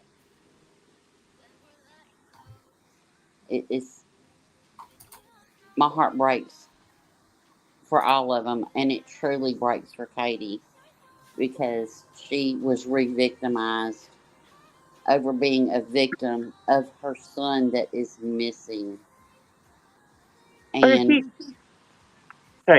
she left for her safety, for her neighbor's safety. Mm-hmm. If she was still there, can you imagine the circus on that street? Can you imagine it if she was still there? I mean, they're hunting you got fucking CJ running up and down in the golf cart, right? To show her house and everybody's house. Then you got. Then he says, the Seth's mom or Robin or whatever comes for him, and he says that in one of his other fucking videos. So I mean, yeah, they're all over out there. I mean, there's somebody else that's watching their camper. Yeah. They are literally being stalked. Right, and you've got him going to Chris's parents, driving up, saying and openly saying on a live stream, "I wonder if I can get up there. I wonder." So you're talking about trespassing on somebody's property. Somebody's gonna get shot. Okay. Yeah, this one right somebody's here. Gonna get shot. CJ's crime concepts. Here it goes, right here. CJ's crime bullshit. Right here. It says, Sebastian Rogers' grandma Robin approached me with information on my search. No secret recording. Fuck it. Get the fuck out of here with this. And so here we are walking around the woods. He's up in the corner telling you about him walking around the woods here. Yeah, that's a waste of fucking time. Got it pointed at the ground. So, all you're seeing is a bunch of leaves while he's talking, and then grandma, supposedly. You see all the woods I had to walk through, 20, 30 feet. Oh, man, that's a lot of woods, buddy. You did a lot. You did a whole 30 feet. Poor little victim. Poor little victim. 30 You feet? did a hell of a job, man. Are you pulling in the monies? I hope you're pulling in the cash apps, buddy. What's a football field? 100 feet?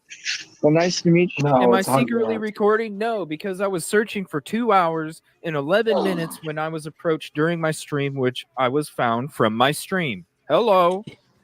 Well, then you were shouldn't have found been from your live stream, streaming. no. You shouldn't have been live streaming because if I was Sebastian's grandmother, trust and believe, I'd find you too. But you I'm wouldn't sure be he's talking. probably walking around behind their fucking house or somewhere he's not supposed to be, which is why the fuck they went and met up with them and told him to get the fuck out of there. Correct. Nice to meet you too. You too. Can I give Here we go. you a hug too? Is that okay? Absolutely, darling. Thank you. Thank you. We have been walking and walking and walking. We've been all the way. Okay. At that moment in time, I'm like, oh my gosh, I just want to give you a hug. I'm doing everything that I can. Oh, yeah. Yeah. Because you're definitely, doing everything you can. And I want to get back to my search. I'm overcome with emotion because I got to give a family member a hug. Oh, okay. The manipulation is so thick. The manipulation is so thick. I might need to hop on. Girl, So I might need to hop thick. down. I hadn't even seen this. I might need to hop down. So fucking thick. Let me get back I to where give they're him a at. hug or eight. I'll hug you. From my stream. Hello. Thank you. Okay. At that, because doing Back over. talking about the search, you All guys. down that side, that See, we're talking about the search, you guys. There's nothing. But he just did this. Let's see here.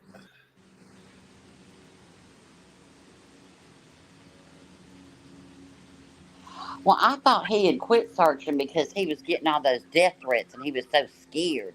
And then Brittany J had to go on and say that they're stopping searches for Sebastian because we're being picked on. Listen, this guy couldn't search for his fucking new pair of pants because I don't know the guy's. Oh, and this is the guy, if y'all don't remember, that supported and backed the RSO searcher. Don't forget that little piece. He didn't know. Well, you should have checked him out there, bro. Yeah, you would think that would be the first. Like he's too busy checking the backgrounds of the family and everyone else. No, he's but he too doesn't busy checking his Cash App. He's Well, too no, busy he's checking his Cash App. Well, that too, but he also checked the backgrounds of all these people. He did a Ben verified on all these people, probably, but he doesn't do a Ben verified. He doesn't even know the guy's real name that he's working with or something. I heard. Right. That's what I was gonna say. He can do a background check on all these people, but Jesus Christ. Like, bro, if we were going to search for a missing kid, I'd damn well do a background check on you because I don't know who the fuck you are. You could be some whack job that just got out and like be like, you could be part of the whole missing kid situation. Do you know how many times the criminal actually tries to be part of the investigation? Look at the Dylan Rounds case, remember? Yep. That's why EquiSearch and TBI and all the law enforcement, you have to show ID. You have to prove who you are. It's not because they want to dig in your life. They want to know who are you and why are you here. My dad, down the street from him, a church caught on fire, and he was out there looking at it, and the ATF came up, and they had to give him his driver's license. He was standing there watching the fire, in the crowd. I said, Lord, Dad. But, I mean, they know who you are. They're going to find out who you are. I joined a search a year ago, and I had to give out my information. Yeah. I didn't film it. Everybody's like, "Oh, you can put it on your YouTube channel now." I never even filmed once when I was down there. Right. That wasn't why I was there. Mm-hmm. Well, I don't have a problem with like somebody filming and never putting it out for law enforcement in case you do come across something. You can say like where you were, how many steps you took, all the evidence part of it, and giving it to law enforcement. Right, but not live streaming. Not live streaming it.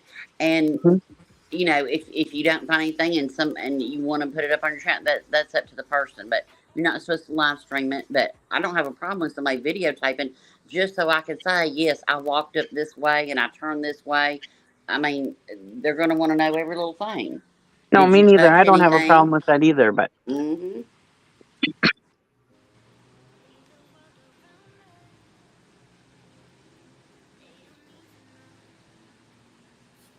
All right. We're going to turn this call back on. All right. Okay. And I will bring the fucking cops with me. All right. Well, I'll talk to her. I mean, are you takes that? I don't care how she takes it.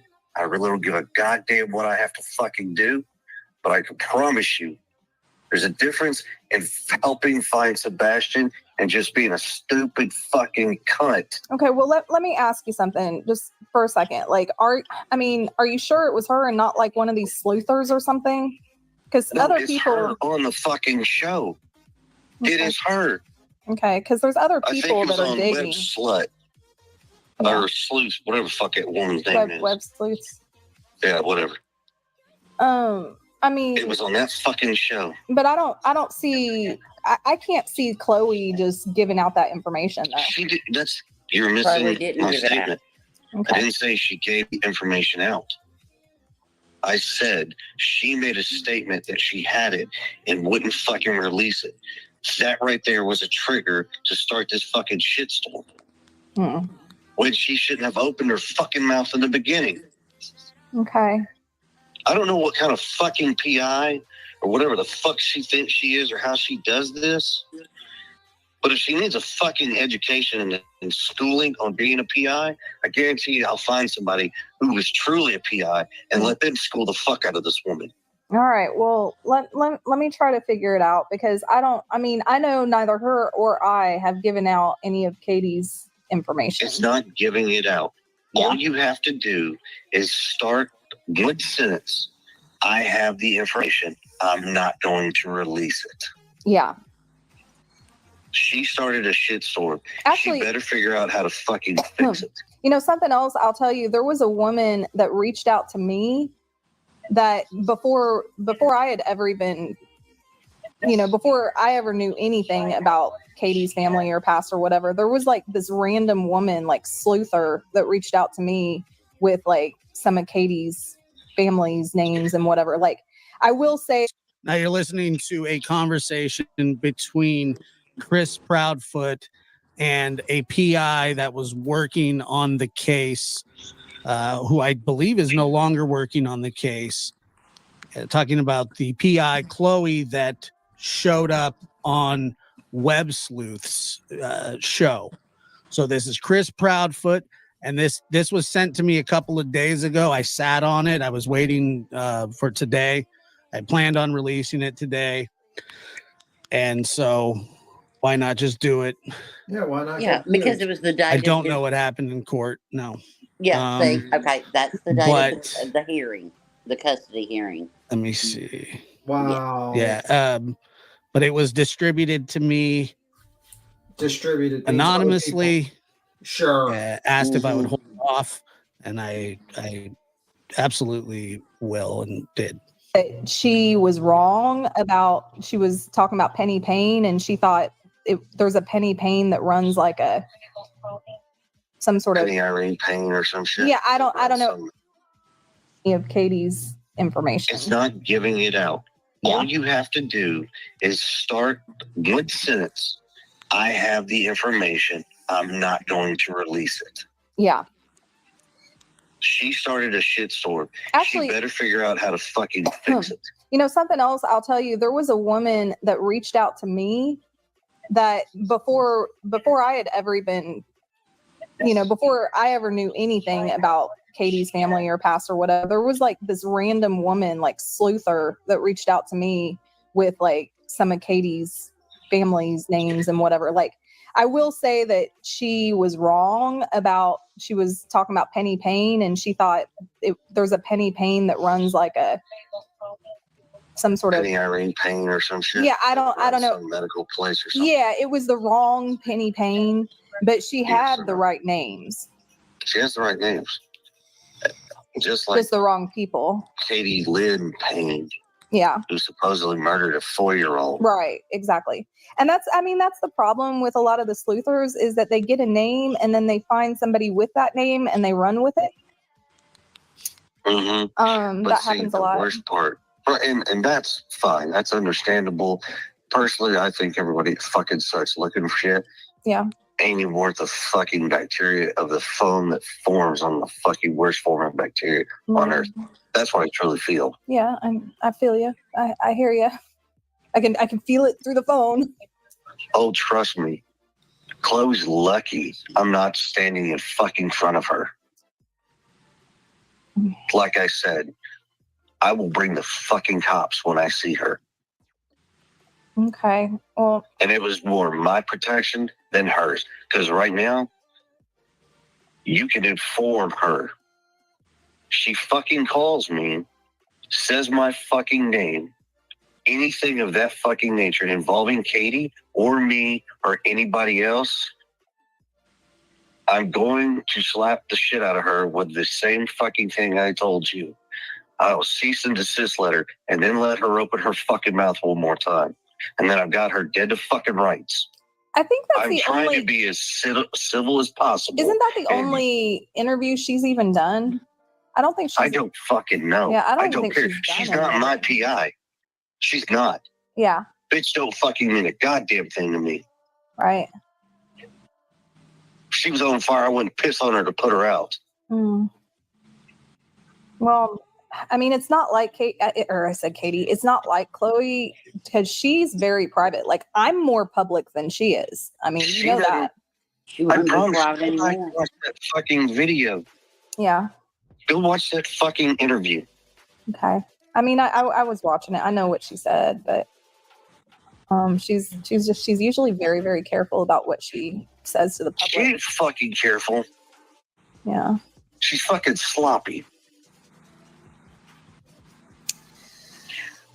All right. Well, let me talk to her. I don't even know. Actually, I do know. I ain't trying to be a dick to her, but if she ain't got the fucking audacity to give me a working fucking phone number, she better not fucking reach out to me. And that Google shit ain't a fucking true number. Yeah, that's the same number that Seth has, though. I will tell you. Yeah, I'm not Seth. Yeah. I have the balls and the fucking spine to call people out on shit. Yeah. I'm not a fucking just coward. Don't take it personal, because she doesn't give her personal phone number out to anybody. I mean, like, only, like, I had it from like a previous case that we worked together, but she's very private about her personal information. Mm. So She's sloppy with others. I don't know. Anyway, I don't know what to say. I feel bad. Like, I know Chloe, and I know that she's not, that's not her style. But I mean, I get it. Maybe her head's so fucking twisted because she's too emotionally involved or personal involvement with Seth. I don't fucking know. No, I'm not saying a relationship. Yeah, no. Didn't say that. No, but whatever the fuck it is, she better goddamn fucking figure it out and redial herself the fuck back in. Yeah. I mean, I know, like, and I think I told you this before, like, she's more focused on the search side of things, that's been And her why the focus. fuck is this bitch on fucking on these goddamn interviews? Yeah, it's just the one that I know of. But I mean, I'm not trying to, like, I don't know. I mean, I have to try to defend her a little bit, because I mean, I know that she's not a person that, like, shares personal information or private information. She didn't have to. She insinuated she had the information. She wasn't going to release it. She started a fucking fire shitstorm. What was the purpose of making that statement, knowing full damn good and well that the Trust me. Yeah. Seth could have his fucking PIs. I don't need PIs. See, and actually, I got as the whole we're goddamn speaking, world that sends me all this shit for no fucking reason. as we're speaking, I just got a message from a web sleuther that I don't even know. I don't even know their name. They go under a pseudonym, and they're sending me a picture of Katie's mom, and I don't know how they found that out. Like, I didn't. They're telling me, like, I don't know. So, like, these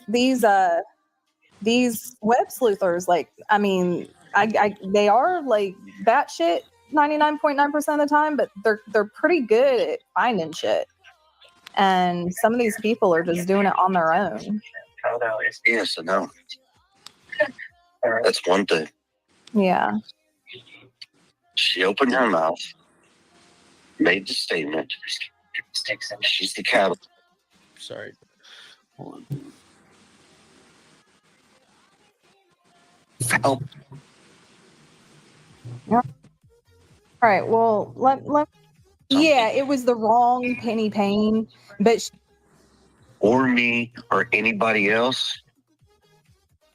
Well, and it was more my protection, then that's what I truly feel. yeah, and I feel you. I hear you. No, Yeah, I don't think care. she's Sorry.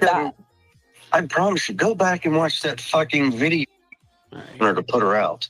Mm. Well, I mean, it's not like Katie, it's not like Chloe, because she's very private. Like, I'm more public than she is. I mean, you know that. I promise you, go back and watch that fucking video. Yeah. Go watch that fucking interview. Okay. I mean, I was watching it. I know what she said, but she's usually very, very careful about what she says to the public. She ain't fucking careful. Yeah. She's fucking sloppy. All right. Well, let me talk to her. I don't even know. Actually, I do know. I ain't trying to be a dick to her, but if she ain't got the fucking audacity to give me a working fucking phone number,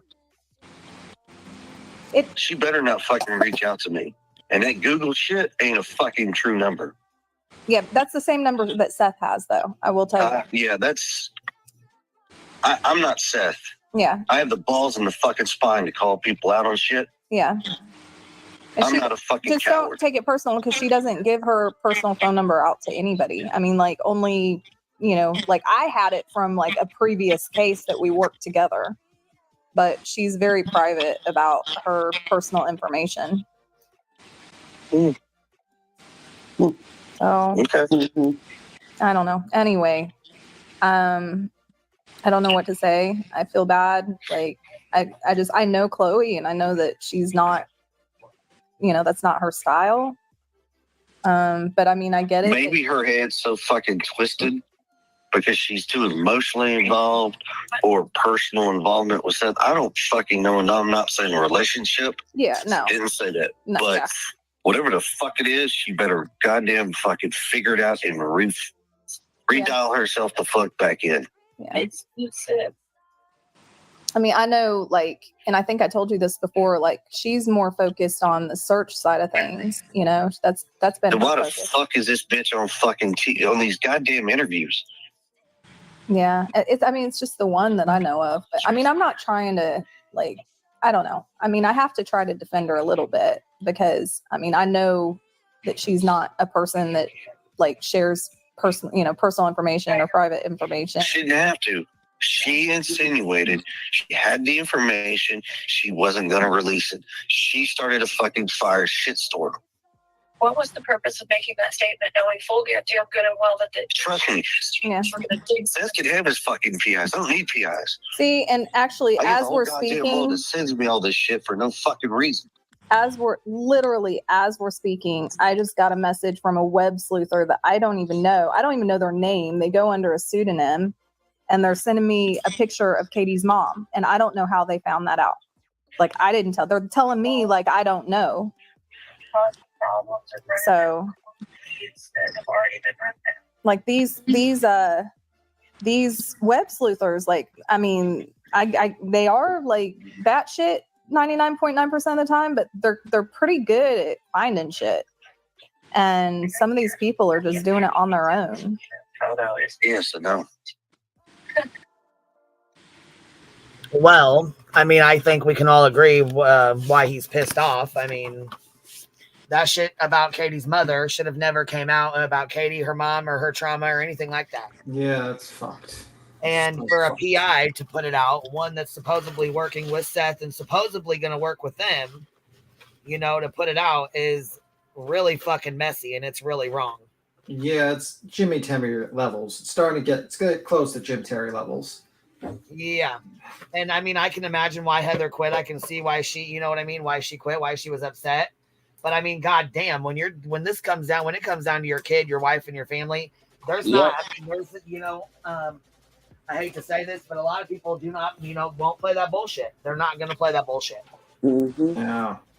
And Chloe did not put out the information. She made a statement that was like a dog whistle that she had something so people would go look. So that's now 3 people. Okay, so there's 2 people on this call. Well, that's exactly what they were going to do. And does he let Chris up to defend himself? I wonder if Chris has had a chance to defend himself at all. I think the last interview he was on was what? Web sleuths? Yes. No, I'm sure not. I haven't. By the way, I haven't seen anything. Oh, by the way, Queen, I'm going to skedaddle. I just need to do a couple of things. Yeah, guys, have a good one. Bye. All right, we'll Bye, see you later. PM. But that's, I mean, if you know that some people dig and go hard, then the statement of saying, yes, I have X, Y, I have information, but I'm not going to release it. That just is a dog whistle for people to go look and hunt and dig. Yep. And that's what happened. Now, 2 people were on that call, Chris and Heather. And how did it end up in the hands of the lab, and then he chose to release it on the day of Chris's custody court hearing. Stop it. So I don't know if he gave it to Chris or she gave it to Chris. You know, I mean, gave it to Seth. I don't know. I don't know. But that call got out. I don't see Chris putting it out because it wasn't in the best light for him. But that ain't even new. That to me, it's just not that bad. I'm sorry. I would have said a whole lot worse. Yeah, and it's the same shit. Like Pecan Pie said, it's the same clickbaiting bullshit Seth and Tony just did with the CPS papers. Yep. Watch, those will be leaked next. They will. Yep. I 100% believe they will. My husband isn't even the least bit violent and never has even called me a nasty name like that. And I can guarantee he would be calling some women some nasty names if this happened to me. Oh, yeah. You know? I've been married 37 years, and I think my husband's called me the B word maybe 3 times in 37 years. He would have, because he don't, no. Mm-mm. Yeah, it seems like a little sneaky sneak.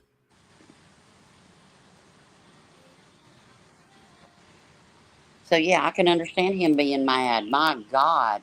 And then did y'all hear Katie's voice in the background? You can hear how hurt she is, but nobody She's listens fucking to devastated. that. I'm sure that's the Right. last goddamn thing she wanted out about, not only about herself, but about her child, her family, her sister. I mean, come on. Her mom. The re-victimization of a victim is mind-blowing to me. Is absolutely mind-blowing to me. And they're just okay with it. Yeah, they don't think nothing's wrong with this. I'm going to tell you what. If Queen Bee put out this phone call, girl, I would have wrote a DM, girl. And then I'd have picked up the phone and then I'd have left. Because no, this right here,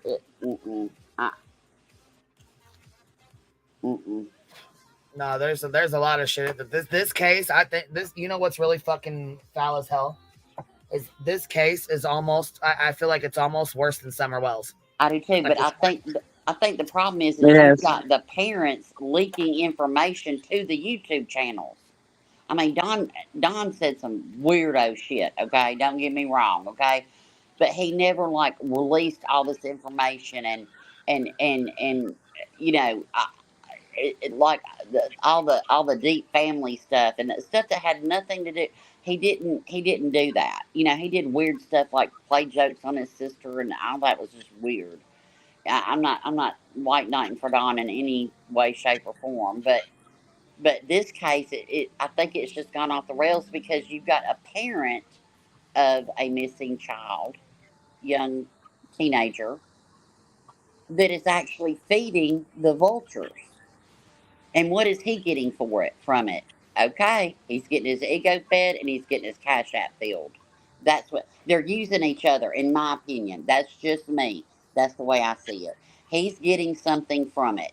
He's getting look, when he went to North Carolina when they thought they had that spotting of him, and he couldn't just say, yeah, I missed my physical therapy appointment. Nope. He had to go into, they were so mad at me and they told me, no, they didn't. I guarantee you they did not. They probably just said, yeah, just call and let us know if you're going to miss another appointment. He's always the biggest victim. He is always the biggest victim. And I'm sorry, Katie and Chris are just as much as victim in this, in Sebastian's missing case. They are just as much victims as Seth, equally across the board. Sorry, not sorry. But from everything that he's done to Katie and Sebastian, everything that he's done to those two people, the mother of his child, excuse me? No, you are not. No. Mm-mm. You're feeding it. And I don't care. Right. It's not a criminal case. They are investigating it. They are looking for him. But doesn't it give you Michael Long 2.0 vibes? It sure does me. And don't you think if they had something to do with it, they wouldn't have been completely helping out law enforcement and following everything law enforcement has been saying. Right. They're doing what they told them to do. They're doing what law enforcement, the professionals, to find Sebastian. They are following what they are telling them to do. Not.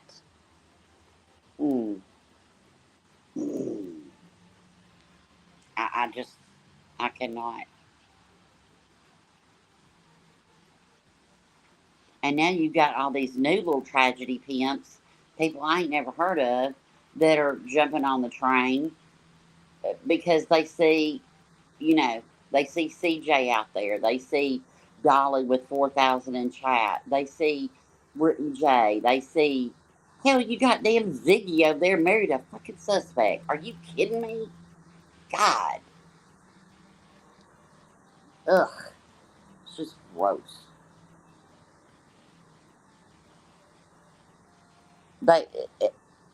Ellen, I don't know what they want. I don't know what they'll stop at. I don't know. But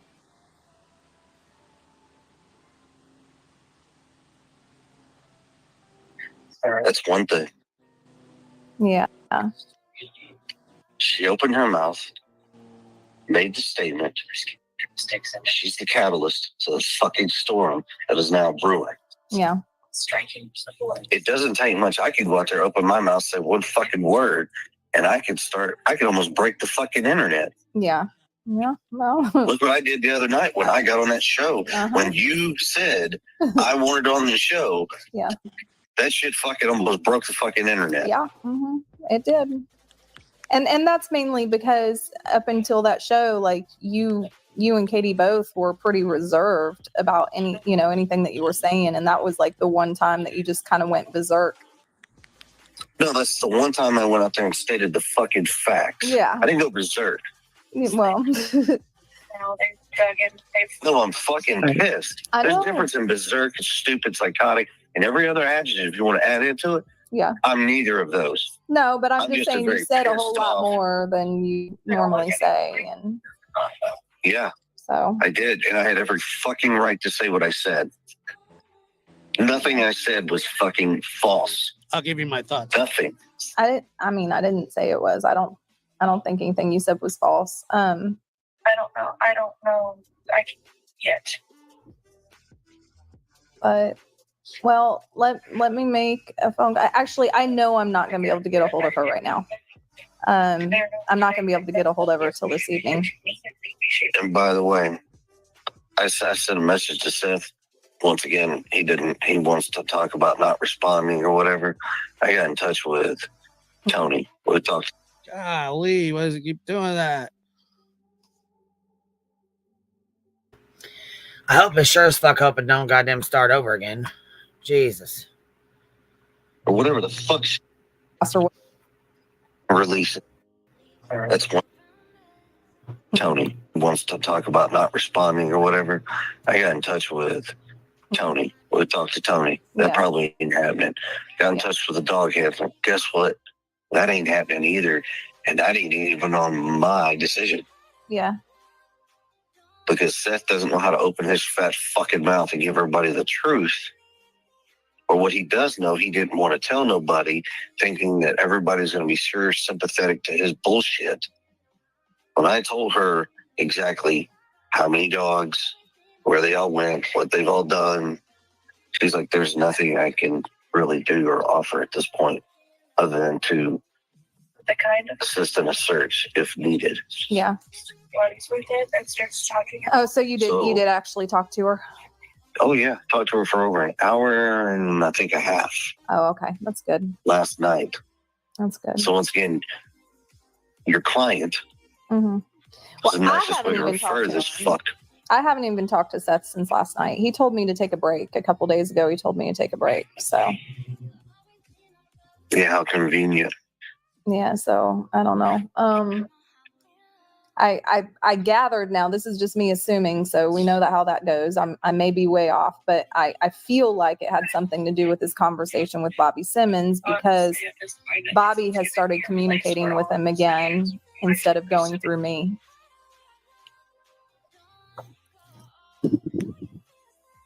So that line of communication's opened back up, and I don't know. We'll see for how long. Yeah. We will see. I promise you, if Bobby told Seth anything of what he's told us, Seth opens his fucking mouth, I promise you, it will never open again. Yeah. Wow.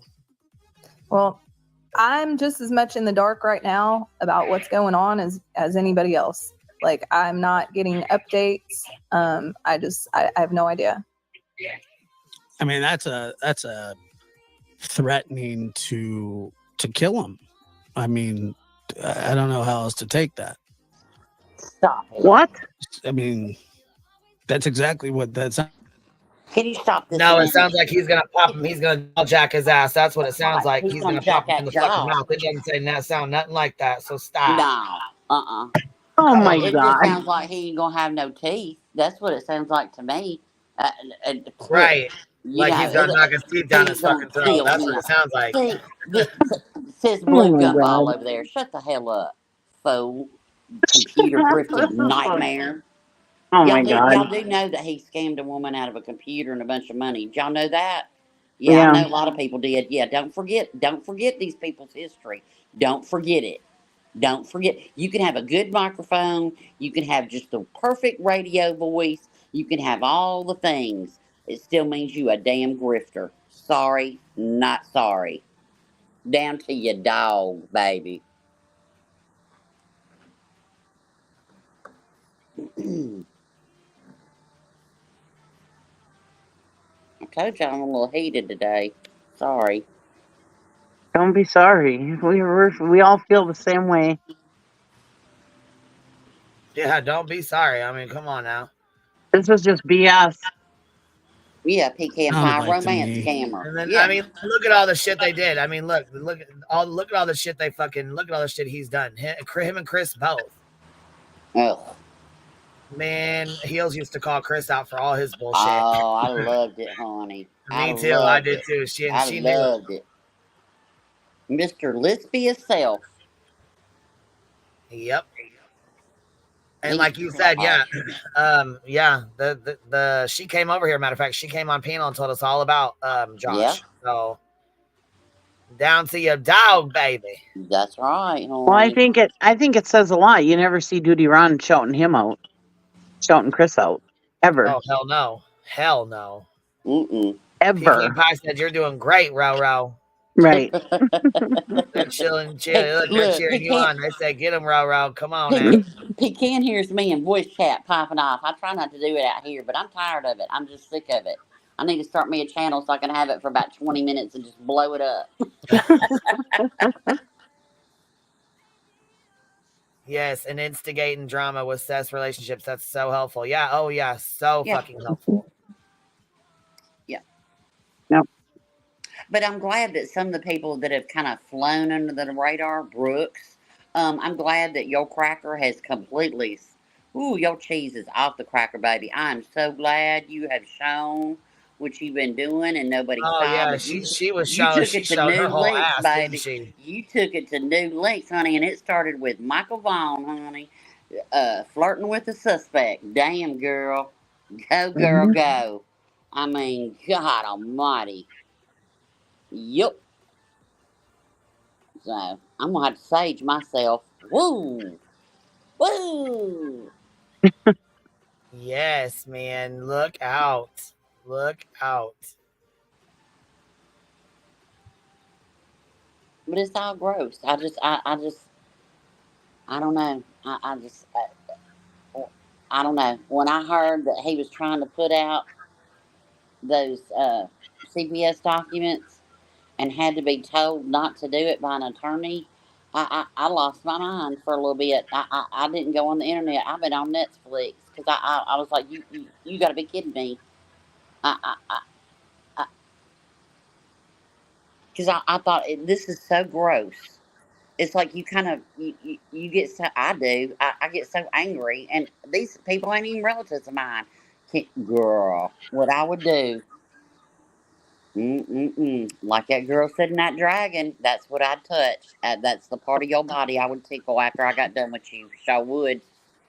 That's what I say. You can say what you want about SF Investigates, but he's the reason why those CPS records didn't come on, because he saw him saying he was going to put them out on the next interview, and he called CPS, and they called the attorney and said, "Hey, you better stop it." Indy, I get it, baby. I did too. And I really I've liked a lot of channels, and then once you see, and then certain people just won't let you leave quietly. You know, they just won't let you. You know, doxing fool. Oh yeah. Right. Shit. You want to go, baby? Go on and go. Look, y'all do know that that's the bitch the very first person. Forget JLR and Dolly and PJ and all that stuff. Brooks is the very first person that doxed Queen Bee. Y'all know that? Yeah. Show did. Bet you didn't know she was a doxer, did you? And the Michael. No, I didn't know that. Yep, she show did. Show did. Dropped her in Kiwi Farms. Show did. She put my sister in her Facebook group. She had all kinds of shit going on. Called me like 29 fucking times on Easter while we were having dinner. Yeah. Yeah. Bitch is fucking nuts. She's and you know how I found out about it? You know how I found out about it? I told you. You were on a live and you mentioned it. And I was like, do what? Because I liked Brooks. I was like, what? Yeah. That was way back in the Michael Long case. I ain't supporting no doxer. I had no earthly clue she did that. I didn't know that because you didn't run the street speaking about it. But today, I am. I don't give a shit. And she's not fucking. She got a record fucking herself. So I don't know why she sits and tries to act perfect. Yeah. Right. Anytime Queen would say something about Brooks, I got kicked out of her Discord because I was a member over here. It was hilarious. Got a whole text message, phone call, the whole bit. I had COVID. Oh, it was wild. It was wild, honey. Just wild. And then I accidentally. And then she has Mark W on to come in there and act like the fucking neighbor. Really? Like that wasn't going to be busted out. Kathy P busted that straight the fuck out. Mark W, you're bullshit for that.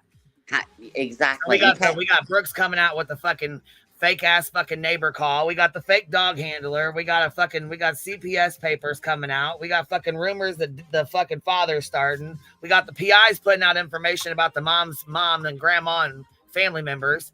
You got ex-wives. You got ex-wives. It's fucking ridiculous. Yeah, you got ex-wives not being interviewed. Oh, no. Wasn't a question asked. Just open your channel up. You know, and that was her person. So he got some bad information. I think he's a good person. He just got led astray. I think he should be given some grace, you know. Like, do better. He wants to do better, you know. He's off YouTube as far as I know right now. But, you know, and it is sad. It's very sad. It's sad that, Well, I don't know. He aligned himself with Josh and them. I don't know. Yeah, I know. But I know. Well, they aligned themselves with Spanky over there. Don't forget what Spanky did don't forget what Spanky did. Put out Jared Lysick's victim, doxed her down to her driver's license number. Right. We went in that chat. Her birthday, he put everything out. Oh, sorry. Fire. No, it's all right. And look at what he did to Kylie Rodney too. Tried to manipulate the videos to see if she was naked. Jared Lysick's victim. Okay. Jared Lysick's victim. He put out her driver's license number, her social security number, her address, phone number, every piece of identifying information. Put it on his live stream. We all were in chat telling him to take it down. It took down. Sorry, y'all. It took 14 hours. Yep. 14 hours. The damage was done. 14 hours he left that up. Don't tell me you stand for an SA victim. Shut the hell up. Wait a minute. Woodstock said, when is someone going to put Seth's past out? Because he's got one and it's sick. I don't want to know it. I don't want to know it. I don't want to know Seth's past, just like I don't want to know Katie's.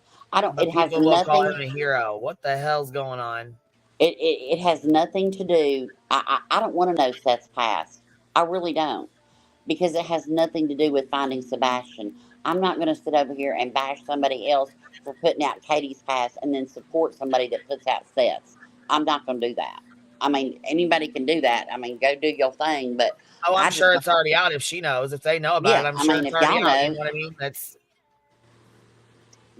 Thumb Thug, baby, I'm burning the neighborhood down today. I'm just burning it down. I'm just like the match, pour the gas, let's go. Get a shovel to hide the bodies, you know? Nobody that's wants the to admit situation that with Seth has a sometimes. past because they don't want anybody to say that they were wrong. They Well, don't I want to mean, admit.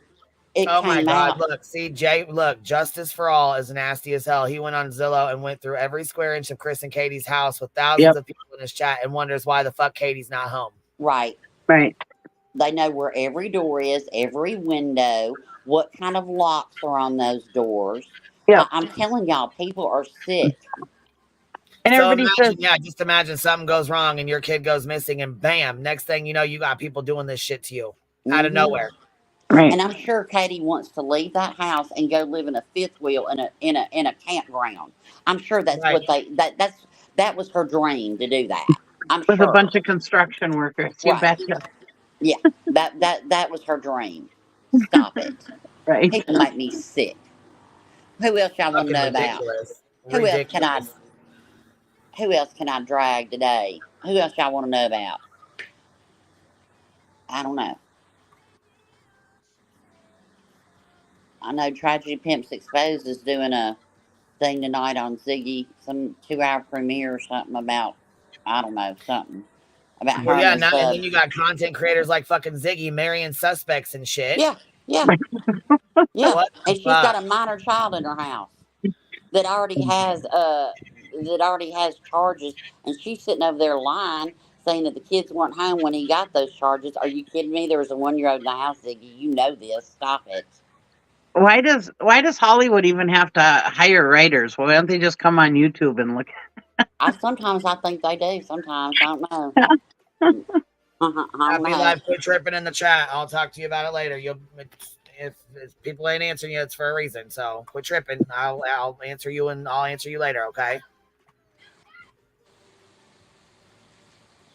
But it's just ridiculous. I mean, you just get to where you just have a belly full, and once you get that belly full and you pop off, I don't care.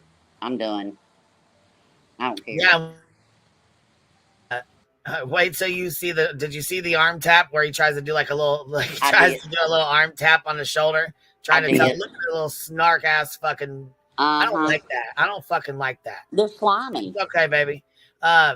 Yeah, look, just, Yep. On that. So, moving on. Let's talk about this here. The leak we go. Okay. Working with any other PIs or no, I ain't telling. Any updates? Okay, first of all, yes, they're working with new PIs. Yes, they have new PIs because CJ put out that they had new PIs, and so did Brittany. So they both put out that they have new PIs. So we know they have new PIs. Obviously, those other two were fired, or they left, or whatever the case was. Chloe said she wasn't getting paid, but then somebody else said that she was doing it pro bono. So who really knows? Either fucking way, neither one of those PIs are working for them any longer. But they do have new ones. Now, when he asks him, "Do you have new ones?" He says, "Oh, I'm not gonna say." Then you see Tony start tapping his fucking shoulder. You see Seth smirk, and then he gets put on the screen. Watch. Okay, nothing. Working with any other PIs or no, I ain't telling. Any updates? Okay, nothing. Okay, that's fine. We Gucci. We Gucci on that. I ain't Gucci. I'm Prada, baby. Yeah, so he taps his shoulder, and he's like, You know what I mean? Okay, so baseball fans, what does tapping the shoulder mean? I don't know. I think it's their own little language. I'm waiting for him to pick his nose and see what He's that probably means. like, if I tap my left shoulder, go ahead. If I tap the right shoulder, don't do it. Right. You know what I mean? Like, just that's probably like their little, you know. Their little code. And that's sneaky. And those two with those shit-eating grins on their face, it's gross, man. You're gross. Both of y'all gross. That's exactly what it seems like too, huh? You know, Justice, I'm not sure if he's a private investigator or not. I don't know what he is. As of right now, seems like he's just PR, like somebody that's talking for him. I heard he's not a PI. He is just a PR guy. That's what I heard. Big D says close to the vest. I bet it is. Firefly here, I think it was done on purpose to give the viewers something to talk about. They both smirked. Yeah, I think you're right. Supposed to be a spokesperson. Okay. That. So, moving on. Let's talk about this here. The leaked audio. Chris Proudfoot made a phone call, and that information or that phone call got leaked. Can we just tap on that for a quick second? Because this spawned the gloves are coming off from you, Tony, on your recent TikTok conversation. Can you expand a little bit on that and why suddenly the gloves are off now and not before? Go ahead, Seth. Go ahead. I mean, in the conversation, he literally states that he's not going to be working with Tony. The whole point of me putting Chris and Katie in contact with Tony was for him to be our spokesperson, so that way we can all get on the same page and there'll be less drama, people trying to pit me versus Chris and Katie, and I think somebody told me he dropped the F-bomb like 71 times in that thing. So what? Who gives a fuck? So what if he did? Oh, fucking well. Now we know why he did it. Now we know why he did it. But why would Chris or Katie want to work with you? The only reason why you're doing that is because you want to be in control of everything, in my opinion. And why does Chris Proudfoot have to use his PR guy?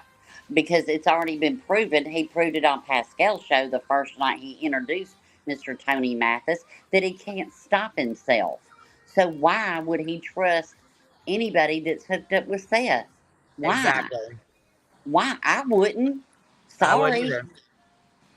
I wouldn't. If I wanted a PR person, I'd hire my own PR person. And we've seen what a mess Seth is. So how can you trust anything Seth does? He can't control himself. He can't control his life. Proudfoots. And he talked about them. Like a half a breath later, I was like, oh my God. Yeah, I thought Tony would quit him. I thought Tony would be like, no, you wild now. I have no control over you.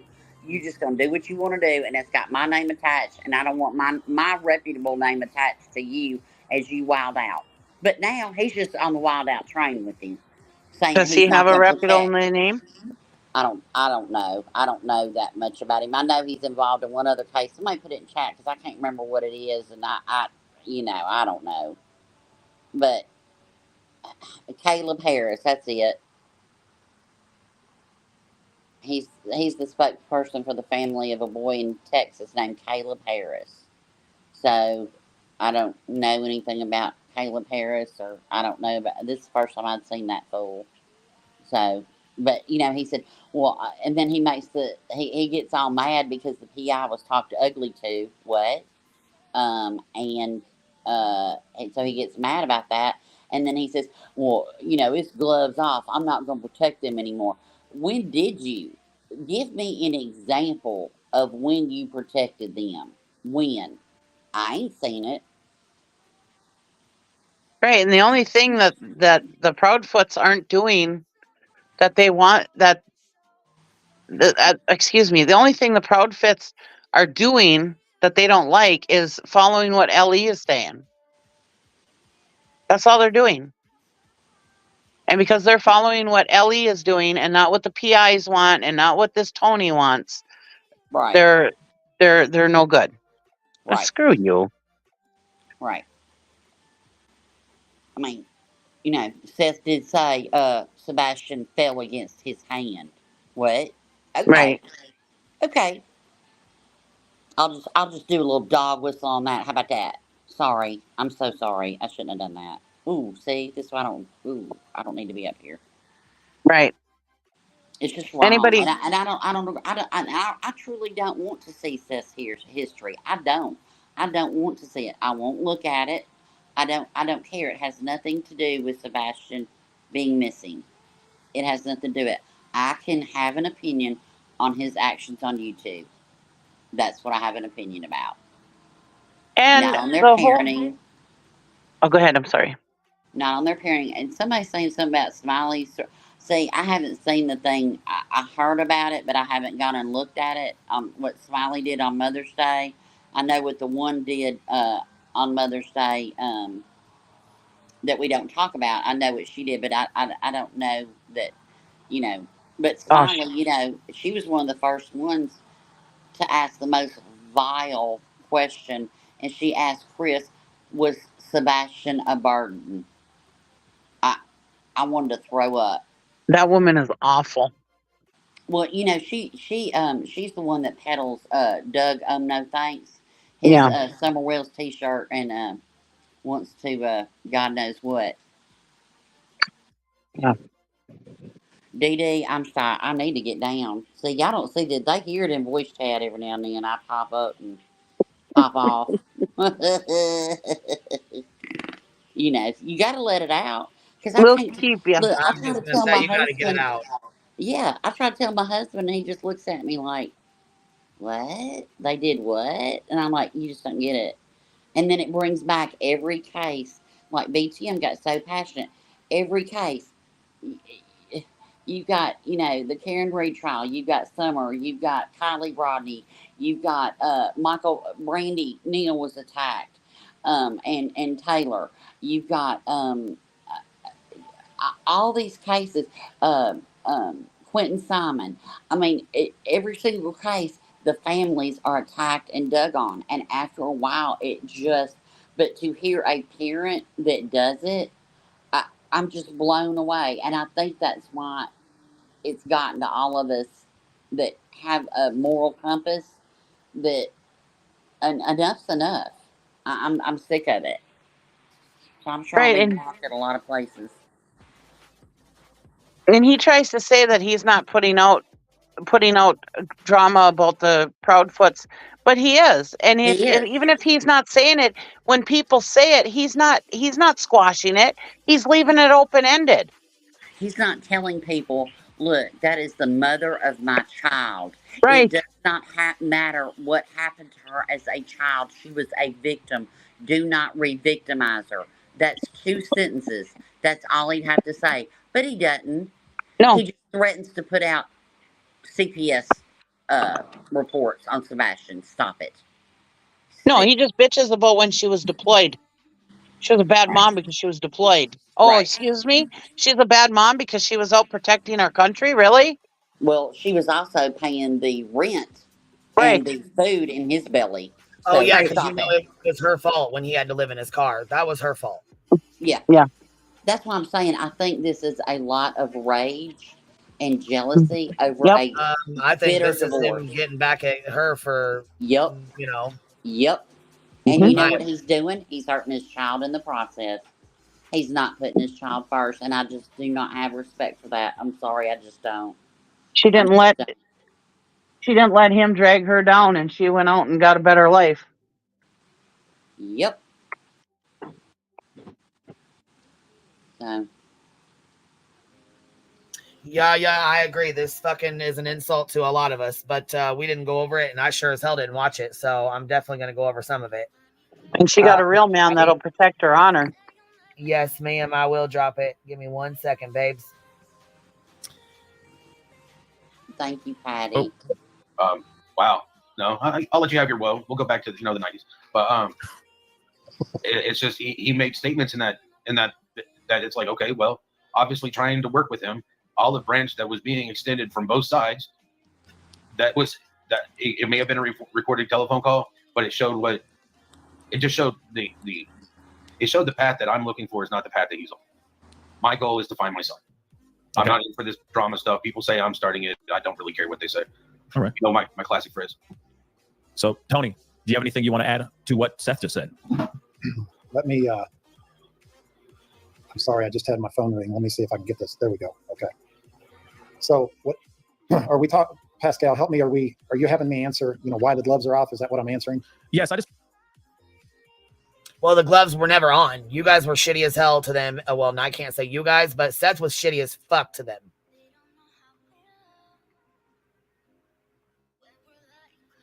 No, I had to shut that one down. I have a new one. I'll put it in here. Sorry about that, guys.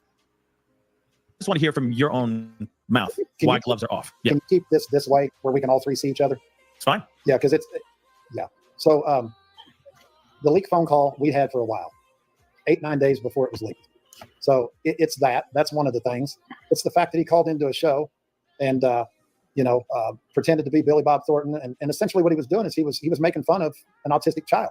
And it's It's the way he talks to people in general. It's all the talk shows he called in when he told us that he was going to stay off social media if I helped control Seth and kept Seth from getting crazy. Then he's out there getting crazy, you know. And at the end of the day, I mean, I hate to say it, the guy's just not a good guy, you know. Yeah. Okay. No, that's fine. That's fair enough. I mean, the leaked audio, that phone call is not so great. And yeah, the phone calls that he's been doing as of late have not been optically good. So what, he called in and fucked with Dolly? Is that right? Is that what was supposedly happened? Do we know it was him? Did he admit to it? I mean, was that really him or what? I haven't heard about that one. I don't know. I don't know anything about that. I haven't either.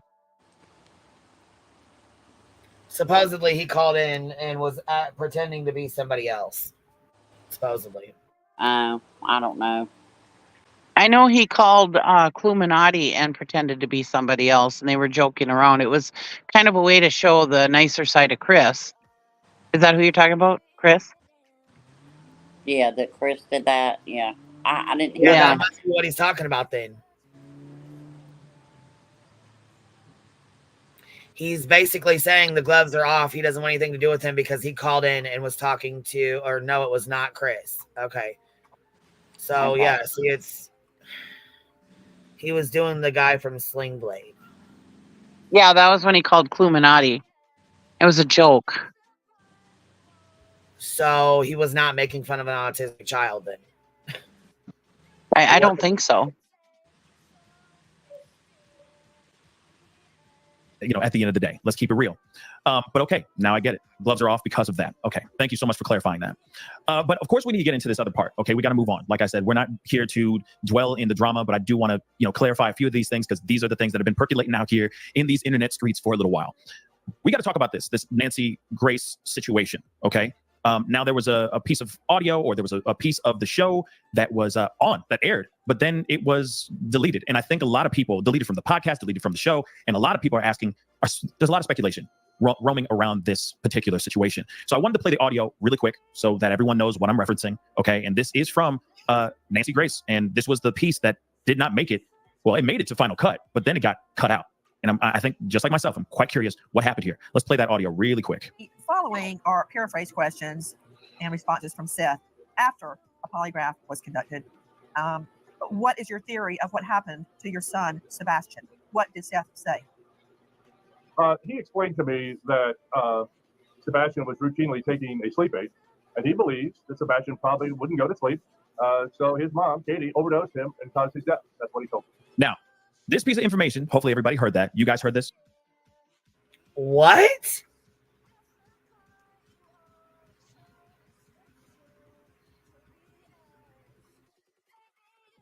He said that on Nancy fucking Grace?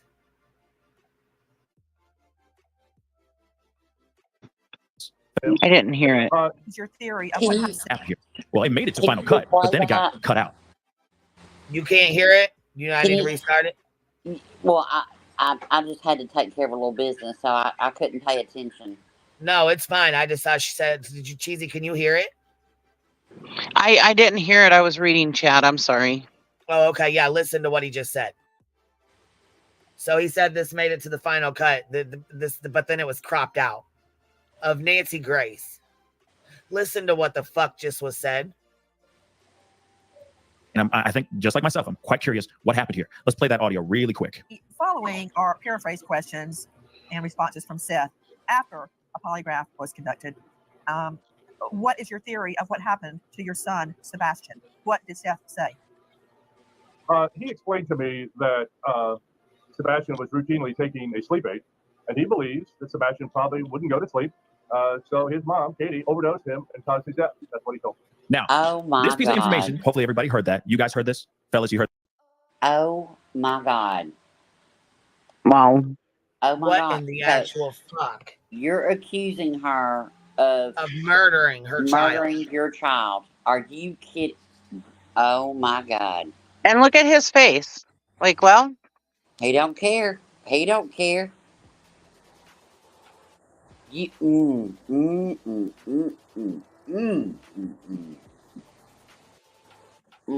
I tell you what, when Sebastian comes home, You're going to have a lot of answering to do, Seth. Y'all want to know the screen name I think he is? Because he was in this chat the first time we ever talked to him. Can I put it out there, Queen? Who I think it is? Yeah. Open Book. If y'all see somebody called Open Book, I 100%, I sat there and watched him. I was on panel. I was in chat. I 100%. If y'all see Open Book around, I truly believe that is Seth Rogers. If it ain't, I'm sorry to whoever you are, but I swear I think that's him. That sure sounded like him every response he had, huh? Yep, dude. I'm telling you, dude. This is sick. I'm gonna hop down. I'm gonna hop down. I just think it's best that I'm gonna say some things that would be very bad right now. I'm gonna hop down. I'm gonna say them to my dog. I'll be in chat. All right, baby dog. Yeah, I know when I need to hop. Love All y'all. right, baby. Bye. I got you. I'll tell you in voice chat, baby. Yeah. Bye, Ro. That's some sick shit.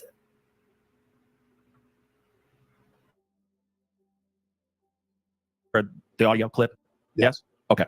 Now, this obviously was on live. It was on the show. It aired on TV. And then suddenly, the podcast version, it didn't have it in there. And of course, it's nowhere to be seen on her platform. And a lot of people are wondering, what the heck happened here? So I'll just throw this to you, Tony. What actually happened here? So I had multiple agreements with Holden, her producer, but there was not going to be anything asked or anything stated that was going to make the Proudfoots look bad.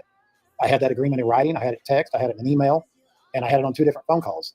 So when that happened in the middle of the interview, I told Seth, I said, we don't have any control over Nancy. There's no control of her. So I said, if you get a text from me that says get off, you get off the interview, hang up. So when she played that recording, he sent me a text at the same time I was sending him a text. I said, get off. And they're like, oh, what happened to him? It's bad weather and whatnot. And I said, no, it wasn't bad weather. I told him to get off the interview. I said, Nancy, you broke your word to us. And I said, your producer broke his word to us. And she said, I don't understand. What are you talking about? And I said, I talked to Holden twice. I got him in a text, an email, and multiple phone calls where he assured me that you were not going to say or do anything while we're trying to build this unity that was going to make this family look bad. Well, she jumped Holden's ass. And I guess Holden had sent her an email that she didn't see, supposedly, allegedly. So she asked me if I would bring Seth back on. She apologized to Seth. She told me she didn't want to put any more stress on Seth. And she told Seth and I, they're together, 100%. She gave us our word that would be cut out and it would never be seen anywhere. Is that correct, Seth? That is correct. And then she did what she did. Okay. Yeah, well, I would say it was time to watch your fucking mouth. Instead of saying the shit and then going back and expecting her to take it the fuck out of the segment. Right. And that's all derived from him listening to these YouTubers. Why I'm is sure. he not responsible for his own goddamn words? He's the one saying it. Right.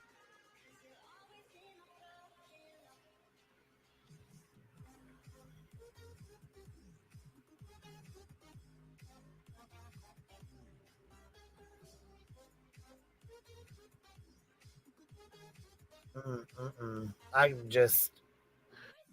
Okay, that's unfortunate. To be really honest, that is really, really unfortunate. But it is out here now, right? TikTok and YouTube, they grabbed that thing and it's been out here. It was plastered all over the place as soon as that interview dropped. So I have to ask you, Seth, is that really your theory? Is that what you stand on now? As far as that wasn't the only thing that gentleman asked me after the polygraph. He asked me several more questions. And he pulled out a notepad and a pen, piece of paper. I thought he was going to offer me assistance. And so what I discussed him was, my top 3 theories for what may or may not have happened with my son. Yeah. And that's the only one that he brought up. And, what I was getting from him as a former FBI agent, I was hoping he was going to give me some advice, who I could reach out to. And I didn't get any of that. So while I'm sitting there sleep deprived, just got done taking, a polygraph. And, yeah, this is my first time doing this sort of stuff. Of course. I've never been in this before. Right. I don't want anybody to ever be in this. Yeah. But why would you even think she did that? Exactly. This mother. Why would you even put that out there?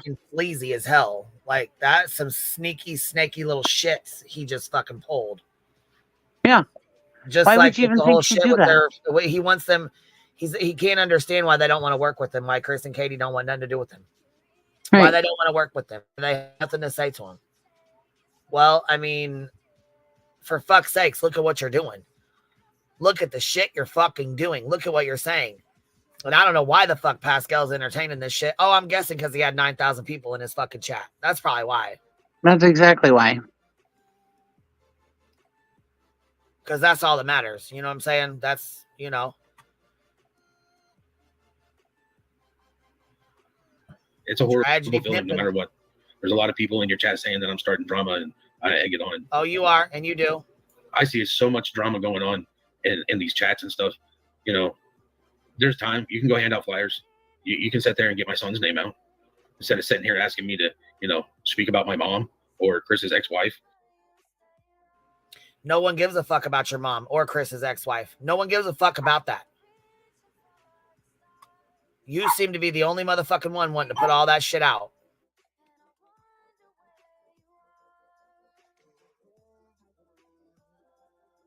Things like that. That's not directing the focus back to finding my son. That is you wanting to ask questions to start drama. So you can either like me or hate me. It doesn't matter. If you're willing to help me find my son, that's fine. People over here talking about Chloe was the only sane one. Or for you to say that. I mean, damn, it's not that hard. It's not that hard. Stop being so vengeful towards Katie. Stop being such, you know what I'm saying, throwing shit out there that doesn't have anything to do with anything. And if something nefarious did happen in that house, don't you think the cops would have found out about it? They searched that house many, many times. I think Chris said like 10 times or whatever. I'm sure they did some kind of forensics or something in there too. Or something. Oh, I'm just so tired. I fell asleep during my polygraph, but I got enough time to come in here and talk about melatonin, and I think Katie might have, you know, overdosed her child and just didn't say anything. Right. Fuck out of here. What the fuck? But feel sorry for me because I haven't slept. But he hasn't been searching, so why ain't he sleeping? Exactly.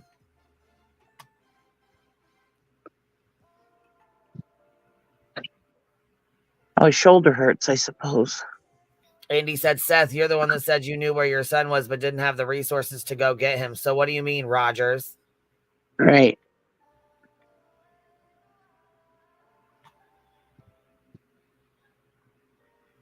Right. He's the one who said that he didn't see his dad or his son for a month before he went missing. Why didn't you see him for a month? Exactly. Why the fuck didn't you see him for a month? Oh, and it finally came out that he did have the internet, and Seth did have, Sebastian did have access to the internet. Oh. Oh, yeah, we're definitely not kissing his ass over here, baby. Sorry, if you got to go, you go ahead and go, baby. That's okay. Because what he's doing is fucking ridiculous. Yep.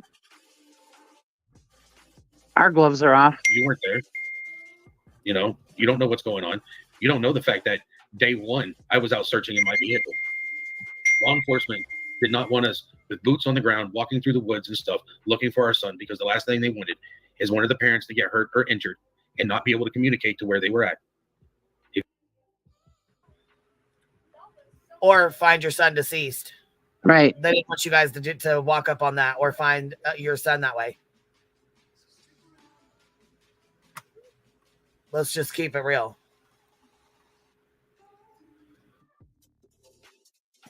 If you don't think that I wasn't out there on day one, driving around, screaming with my window down, driving everywhere. I don't know the area. I'm not from there. I'm not from Clarksville.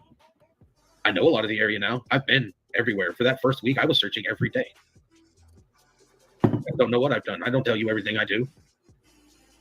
My life is sitting here on blast for everybody, whether you're Team Sebastian or not. Sometimes some people that's in these okay. chats, I mean, you made sure that Chris and Katie's were too. You made sure their life was on blast too. You made sure every fucking thing that she went through or had been through or anything traumatic that happened to her came out. You made sure of that. You made sure of that. want to sit there and run their mouth. And that's fine. That's human nature, I guess. You know, there are podcasters out there, and I know I'm not supposed to mention names, but there's some out there that have literally told people that they need to come whoop my ass. Well, what? I'm here. For real, though? Yeah. I'm here. I'm in the same address since I moved to Tennessee. Why? Because moving actually creates more issues with my son. Because every time you move, it creates a change that he has to deal with. Yeah. Do I want to move to a different place? Yes. Has my rent gone up $500 since I moved here? Yes. Have they done anything to improve my house? No. But I stay here because it's easier for my son to stay here and for me to pay more for my rent, for him to be safe and comfortable at our house. I know that your intentions are good. Okay, just like I know that Tony's intentions are good. The team that's been involved with everything, even all the way down to the people who have left the search, like the PIs of the past and all that stuff. They all have been here for the greater good to try to find your son. They're all volunteers, and I appreciate every one of them. But I think that needs to be made clear, right? So that people know I that. appreciate all of them, but at the same point in time, I need everybody to work together, and I needed people in my team to work together. If I bring in more people, it's because I need more people. I need people who have STAR training. I need people who have the resources that I don't have, that I can't afford. Lord knows I cannot afford to go drop $32,000 on a water drum. Yeah. Can't go buy a boat. I can't do things. You know, people talk about my GoFundMe that's now shut down because I'm just tired of it. I use that for stuff, for flyers, for making sure we can get things taken care of. And yet I get nothing but grief about it. You know, one thing I do want to just interject here really quick. I think one thing that people tend to forget, one, everyone's passionate about trying to find your son, right? We're all emotionally attached to this case. We all want to know what's going on. We all want to break or crack the case, right? And find your son and bring him home to safety and all that. But I think people forget that this is not like a startup company. It's not a game. This is not my a son's game. life is in danger. I think people forget that when you lose somebody, it's not like this is something that you just wake up and know how to do. It's not like you can just pull up, Google it and go, how to build a team to find a missing person. You are shooting from the hip a lot of the time. I think a lot of people forget that. And we need to bring that reality back into the conversation real quick. Instead of everybody doing the backseat driving, realize that, hey, there's mistakes that are going to be made. There's going to be bumps on the road because this is not something that people do every day. Every time I make a decision, I don't know if it's going to be the right one. Only time will tell. I'm learning at this just as the next person, which I hope the next person, if they're missing their kid and they reach out to me, I hope I can help give them something that I've learned from my experience besides welcome to hell. There is nothing in this world like losing your kid, but it's one step even worse to not even know if your kid's alive or dead. Mm-hmm. And I don't understand how people can just sit there and be like, it's life. Well, I refuse to accept that. Pascal, I'll tell you something. One thing that I've been very, very adamant about is I'll defend Seth. I'll defend Randy Harris. I just don't get into defending myself.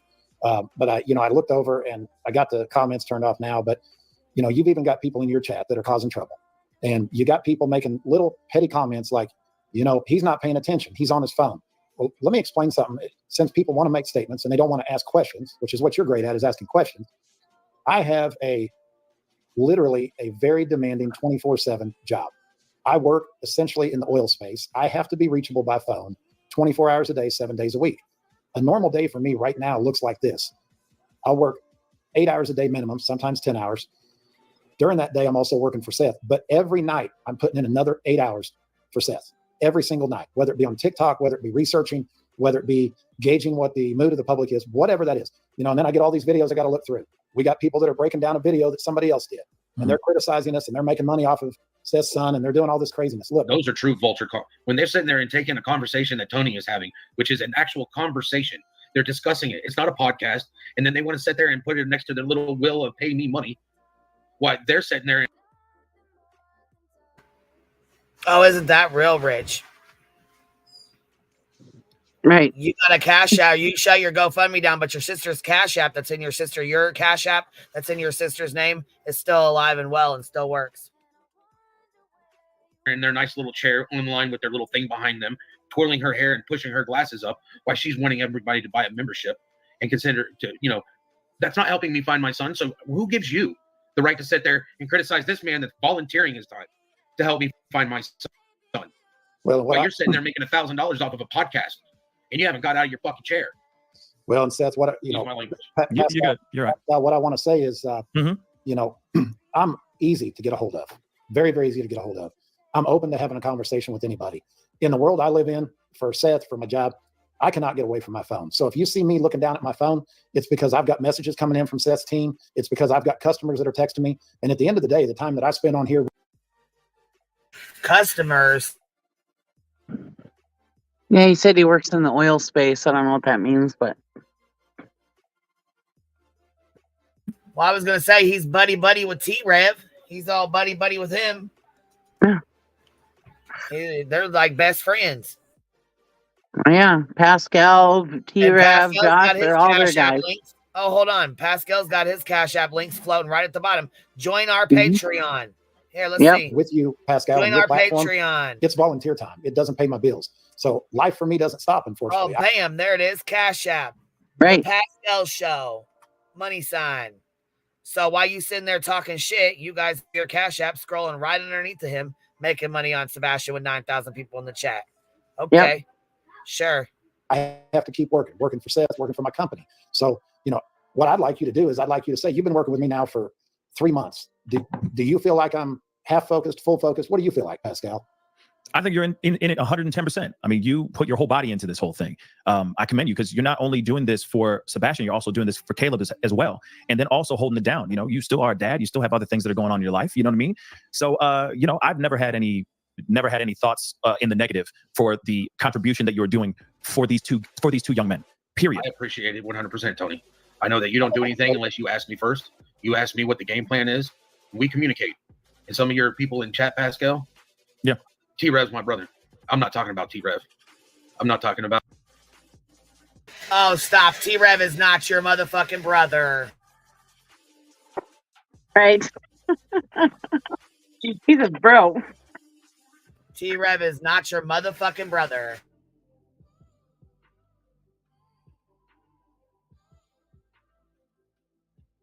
And I know you don't like me mentioning other creators, but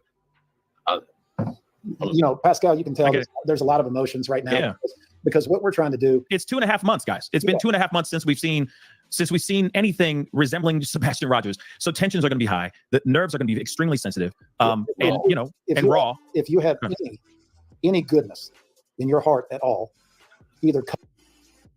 T-Rev's my brother. I can't get over that. I can't get over that. Ain't passed out one fucking flyer, ain't done shit, but sit on here and take calls and spread speculation and bullshit and rumors. But T-Rev's your brother. That's a fucking... Anybody that makes fun of the Proudfoots or does any of that they're all his people. Right. T-Rev said, shit, I'm going to milk it. Cash Cow, he's milking Seth and motherfucking Sebastian. Right. Both of them. He said he's not just going to milk your son, he's going to milk you too. And you know what? I can't imagine what Chris, Seth, and Katie are all going through. And I do feel sorry for all three of them. And I saw whatever somebody said before. He's making it too easy with the... But he's sitting here dogging Chris and Katie when he has no proof that they did anything to that kid. There's no proof. There's nothing. Law enforcement is saying that right here. He's telling and showing us everything we need to know. That's what I'm saying. He's dogging Chris and Katie, and there is no proof that they did anything wrong. So yeah, I want to know how Seth, if T-Rev is his brother, how does he feel about T-Rev doing a spirit box on his son? Right, exactly. Just curious. I mean, I'm just curious. How's that work out, brother? Hey, brother Bear, you're doing a spirit box on my son that I still believe is alive, but a spirit box is for a spirit for someone that's dead. So, tell me again that you're my father. He's your brother. Okay. Right. If that was my kid missing and somebody did a spirit box, oh my God, I would be so mad. Why would you even put that out in the atmosphere? Honestly. Wow. Cover the case and help create awareness. I'm sorry, baby. What'd you say? No, it's okay. I'm just better. You just play it. I'm not going to say anything. I wonder how much money T-Rev donated. I wonder how much money he's donated to the cause. Right. Has he put anything towards them billboards or anything that Duchess was doing? Oh no, Duchess did all kinds of good shit. Like she put out billboards and I mean all kinds of shit. But did his bros, T-Rev, Pascal, Josh, any of them put anything towards any of those billboards or put out their own billboards even? No. Haven't done nothing.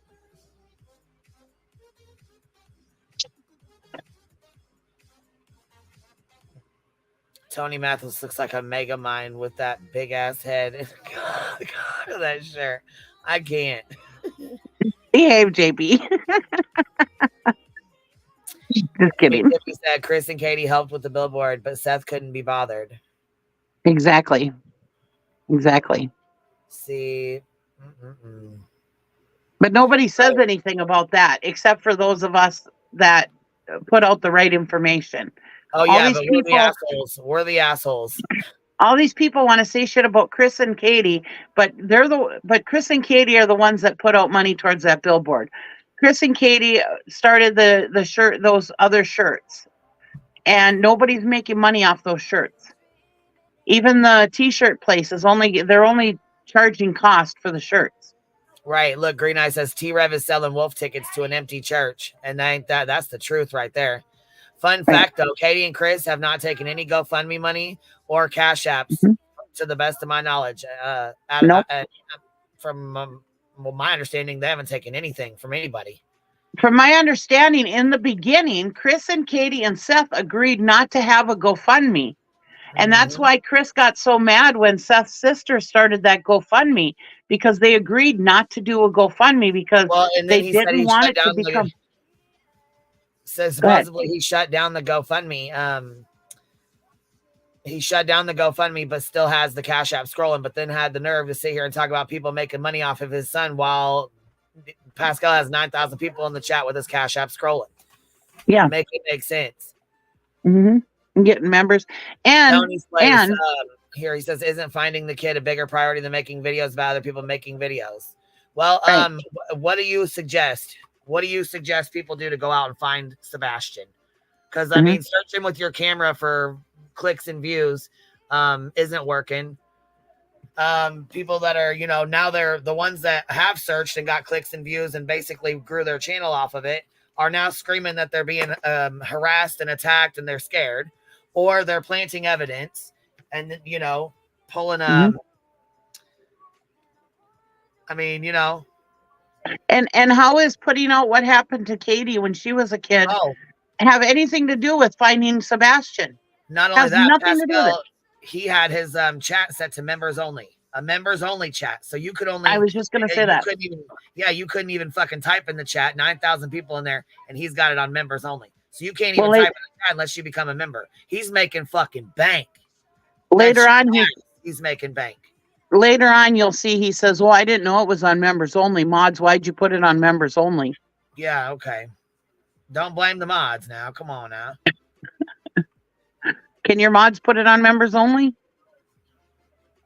Unless you have a managing mod. Otherwise, no, none of my mods can. Because I'm not blaming my mods for shit like that. My mods do a good job as it is. They don't have to be here. I don't expect them to be here. If they can't be here, they can't drop stuff. I don't give a fuck. Doesn't matter to me. I don't have any of them in charge of my shit at all. I do it myself. Right.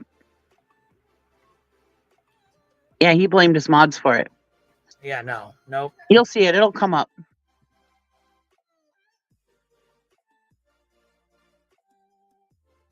Yeah, and that's the thing. I think Cappy might have a managing mod position. I know that girl did for a while, but I took it off of there so she didn't have to worry about it because she got too many health problems to be doing with any, you know what I'm saying? To be dealing with any of that bullshit. So yeah, nobody has access to that. Right. I don't even want to be a mod on anybody's channel because I like to enjoy the chat. I mean, some people give it to you out of respect because you're a fellow creator, but other than that, I don't want to be a mod. Chasing doesn't mod here, but she has one here because they're like a courtesy wrench. Right. There's a couple other people that have one. Nonsense. She's got a courtesy wrench. She doesn't really wrench in here like that. She doesn't come in here to drop links and all that bullshit. She has a courtesy wrench because she's another creator. And I don't, you know what I'm saying? There's other creators that I have in here that are courtesy wrenches. Right. Because it's their communities. I'm not, usually in their community. So I don't know who's in here fucking with, dropping or coming in with alts or whatever. So some people are mods only for that reason. Yeah. Hold on. RLR said, Queen, I believe Pascal was taking super chats for questions. What the fuck? See, that's what I'm saying. I can't with the Jesus. If you're going to tragedy pimp, just say it. Just fucking come out and say it. Right. Get out from behind your computer, come help search, donate, do something like that. or you know what, go to something else because it's. When did you search? When and where? Tony, where have you searched? I would like to know. When have you searched? I would also like to know that. Days and times. While you're telling anybody else to fucking search, I want to know where you was searching at. It's hurting everybody other than me. It doesn't hurt me, whatever, but it's hurting Seth. It's hurting everybody involved for people to get involved in a negative way. And that's what we're saying is if you're making money off this man's child, then be grateful for that. I have no issue with people making money off covering a case. Pascal, I love it that's what you do for a living, but you keep it real. You keep it factual. You're asking questions. You're not making unfounded comments. If you actually are going to have the goal to make money off of somebody's missing child, then do it with spreading a positive word. That's what we're asking. Because without him losing his child, you're not making money talking about his child. There's nothing to talk about. Yeah, I get it. But I know that we can talk about this for a while, right?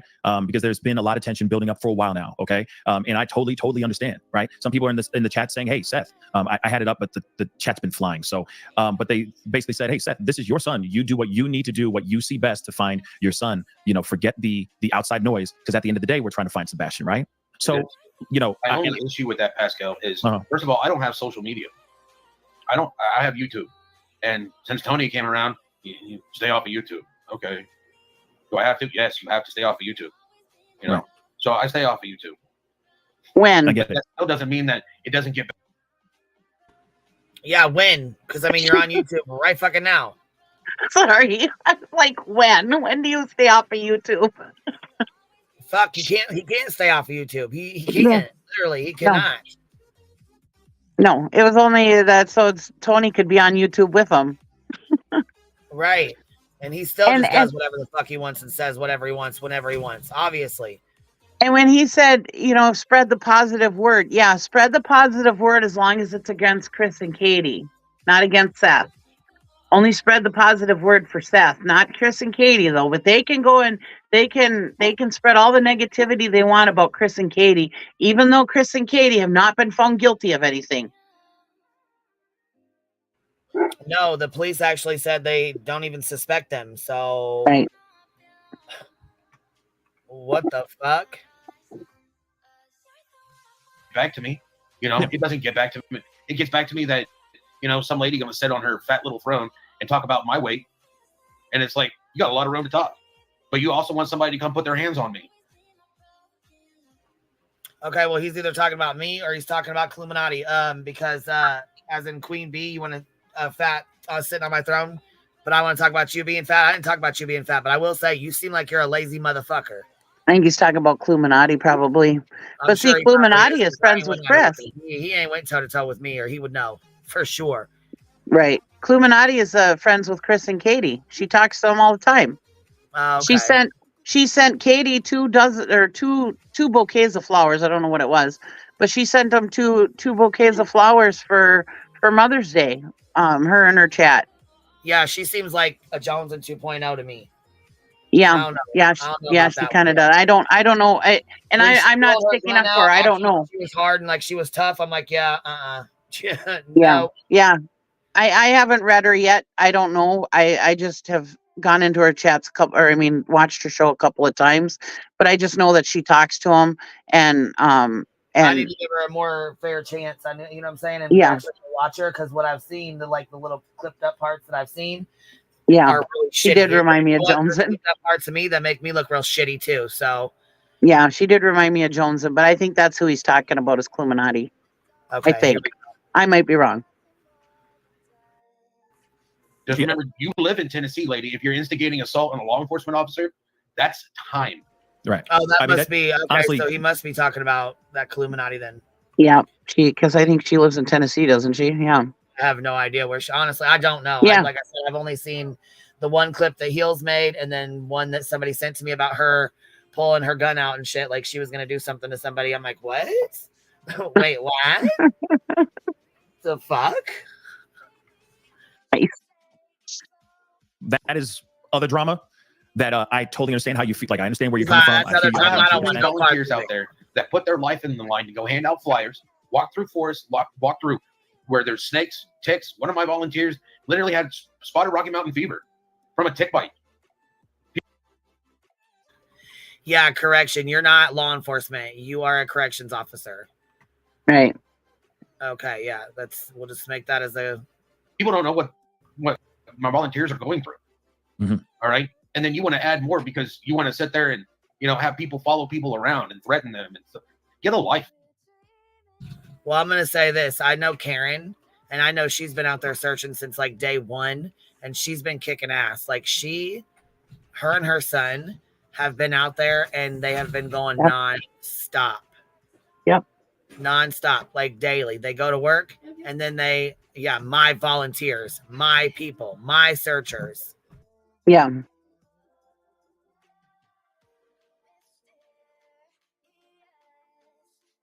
I imagine he's really hard to work with, too.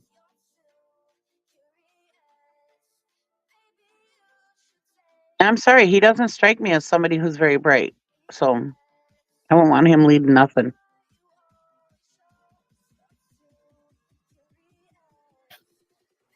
You sure don't have a kid that's missing? Right. If you're not a coward, you want to say something to my face?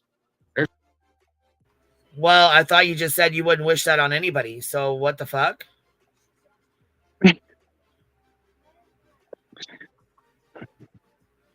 Yeah, my PIs, my son, my brother T-Rev, my volunteers, my team. Wah. I'm the victim. Here's my door. Certain people have put my phone number out on the internet. That's not good. That's never good. And that's not how you do things out here, guys. That's not how you do things. But okay, I think we've gotten to you gotten a chance to get some things off your chest. Understandably, there's been a lot of tension as of late. But let's get back to what we're here for, right? Which is getting to the facts and figuring out where Sebastian is. And I understand your frustration, brother. I really do. And I can only imagine what you're going through. But let's get back into this, shall we? So the thing is okay, we had the Nancy Grace and conversation and all that. There was some information that was out there that obviously was supposed to be taken out, and it wasn't. Obviously, that has shook a lot of people. People have had a lot of opinions about that.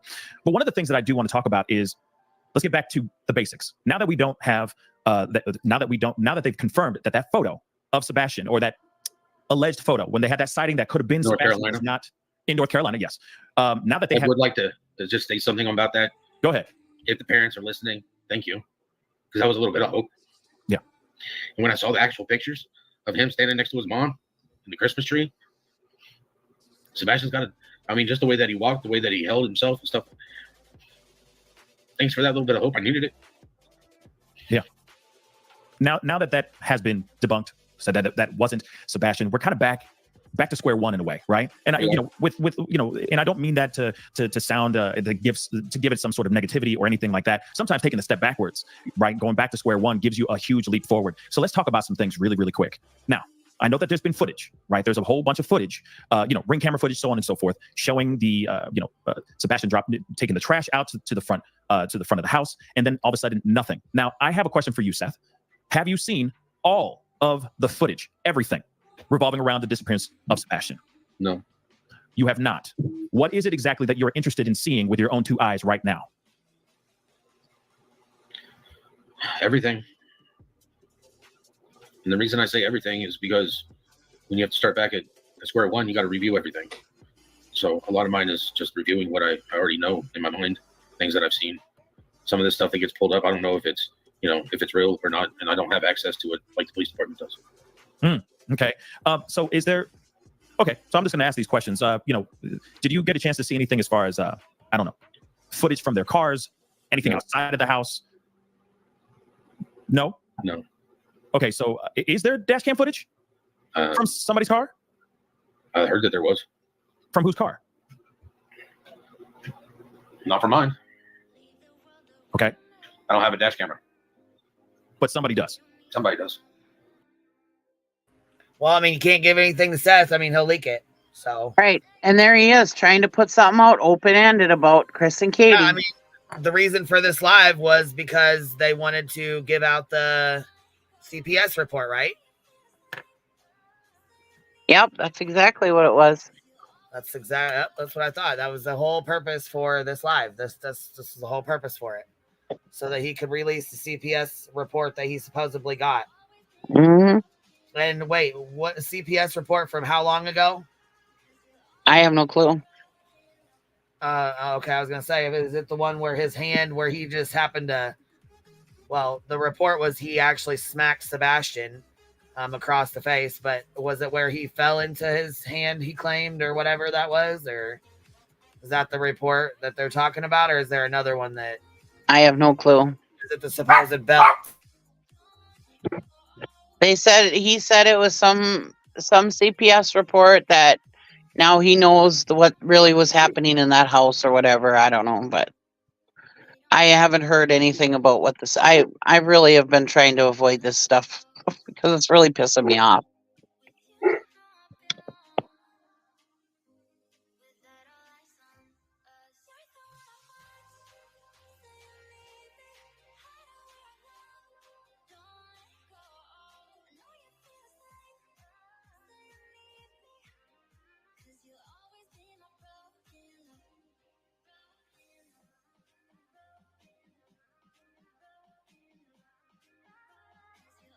Okay. But you haven't seen that footage. Please don't put it out. I don't see it. Word. Tony, any thoughts on that? What falls under my wheelhouse is not the investigation. So unfortunately, I don't know anything about the dash cam. Interesting. Okay. So obviously there's footage that you've only seen, Seth, so far, since the last time we talked. The only footage that you've actually seen is proof of life walking out of a Texas roadhouse, correct? Yeah. But there's a slew of other footage that you still have not seen. Correct. Especially in people's cars and outside of around the house, per se. Yeah. Okay. Interesting information. Now, when it comes to, we have got to talk about this. It's not going to be an easy conversation, but I want to make sure that we address this because there's a lot of people that are reacting to some things that Seth, your mother, put out here recently, saying something along the lines of she knew about Sebastian's encounters, for lack of a better term, with Chris Proudfoot. And I know that there's been a knee-jerk reaction over the past 24 hours of people feeling some type of way about why she hasn't reported or why she didn't report those things in the past if she had known. Can we expand on that? Can we talk about that a little bit? We don't have those answers. We have not talked to her about what she knew, why she didn't report, whatever. What we know from the other case I'm involved in is that grandmas get emotional. We don't blame her for anything she said either day. She said one thing one day, she said something completely different the next day. We don't blame her for either one of those things. Look, in these situations, the grandmas feel helpless. They feel uninformed. They feel helpless. And clearly we know that the grandmas were not involved in these cases. So they sit around and they drive themselves crazy and they watch all these things on social media and YouTube and TikTok and Facebook and all these things. And it gets to the point where they get angry and they don't have any way to release. So what they do is they do a little drive-by, as I call it, and they drop a bomb and then they feel better. And then maybe the next day they drive by and drop a different bomb and they feel better. We haven't had conversation with Robin about that, but the truth is we don't blame her for making either comment, as polar opposite as they were. Just like I didn't blame Caleb Harris's grandma for making the comment she made, because I can't imagine how a grandparent that has very little information to go off of is dealing with all this. They've got to feel helpless, and we know that typically, everybody can question whether a parent loves their child. Did you have a good upbringing or whatever? Grandparents always have love for the grandkids. Historically, that is the group of people that love the kids, is the grandkids. What a lot of people don't understand, and I don't mean to cut you off, Tony. You're good, brother. In the situation that's going on, I know how helpless I feel. So you can't even understand what kind of helplessness she feels. Well, and I'm sure she does love her grandbaby. I'm sure she does. I'm not saying she doesn't. But I mean, can you imagine if he sees Sebastian every other weekend, how much does she get to see him? Right. So how well does she really know her grandson? I mean, Katie's with him every day. Every day.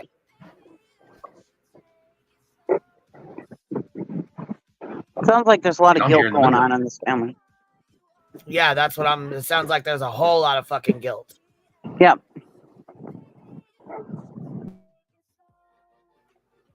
Information that she does, and I still feel helpless about some of this stuff.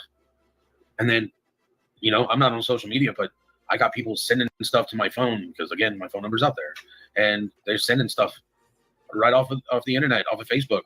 I don't have that stuff, but it still gets to me, as in it's still being sent to me and still being sent to my mom. So everybody wants. She's feeling probably helpless because she doesn't know what to do. She's in another state. Yeah. No, listen, I totally understand. I understand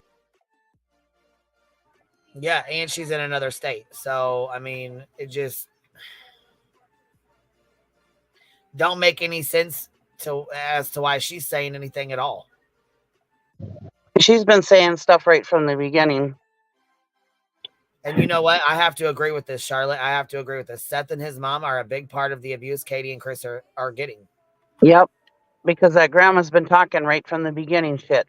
Yep. Putting shit out on Facebook left and fucking right. Yep. I got to get off of here, so I'll talk to you later. Sorry. All right, baby. No, it's okay. We've been on here a long time. I got to get off here too. We've been on here like 5 hours. So all right. I got to get off here too. We've been bitching all damn day. That's what we're good at, right? I know, right? That's okay. We got out of our systems, huh? Anyhow, thank you for coming up, Cheesy. I appreciate you hanging out today too. Thank you. Yep. Thanks for having me. I Bye. appreciate you. Thank you guys. And I appreciate y'all hanging out. I know we've been on here a while today. We've been bitching. It's almost 5.5 hours and I got shit I got to do. I got to cook dinner and stuff like that. So I'll catch y'all on the flip side. I appreciate y'all hanging out. I'll try to catch back. I'll try to pop back on here later tonight. If not, I'll catch y'all in the morning. Have a good one, y'all. I appreciate y'all hanging out.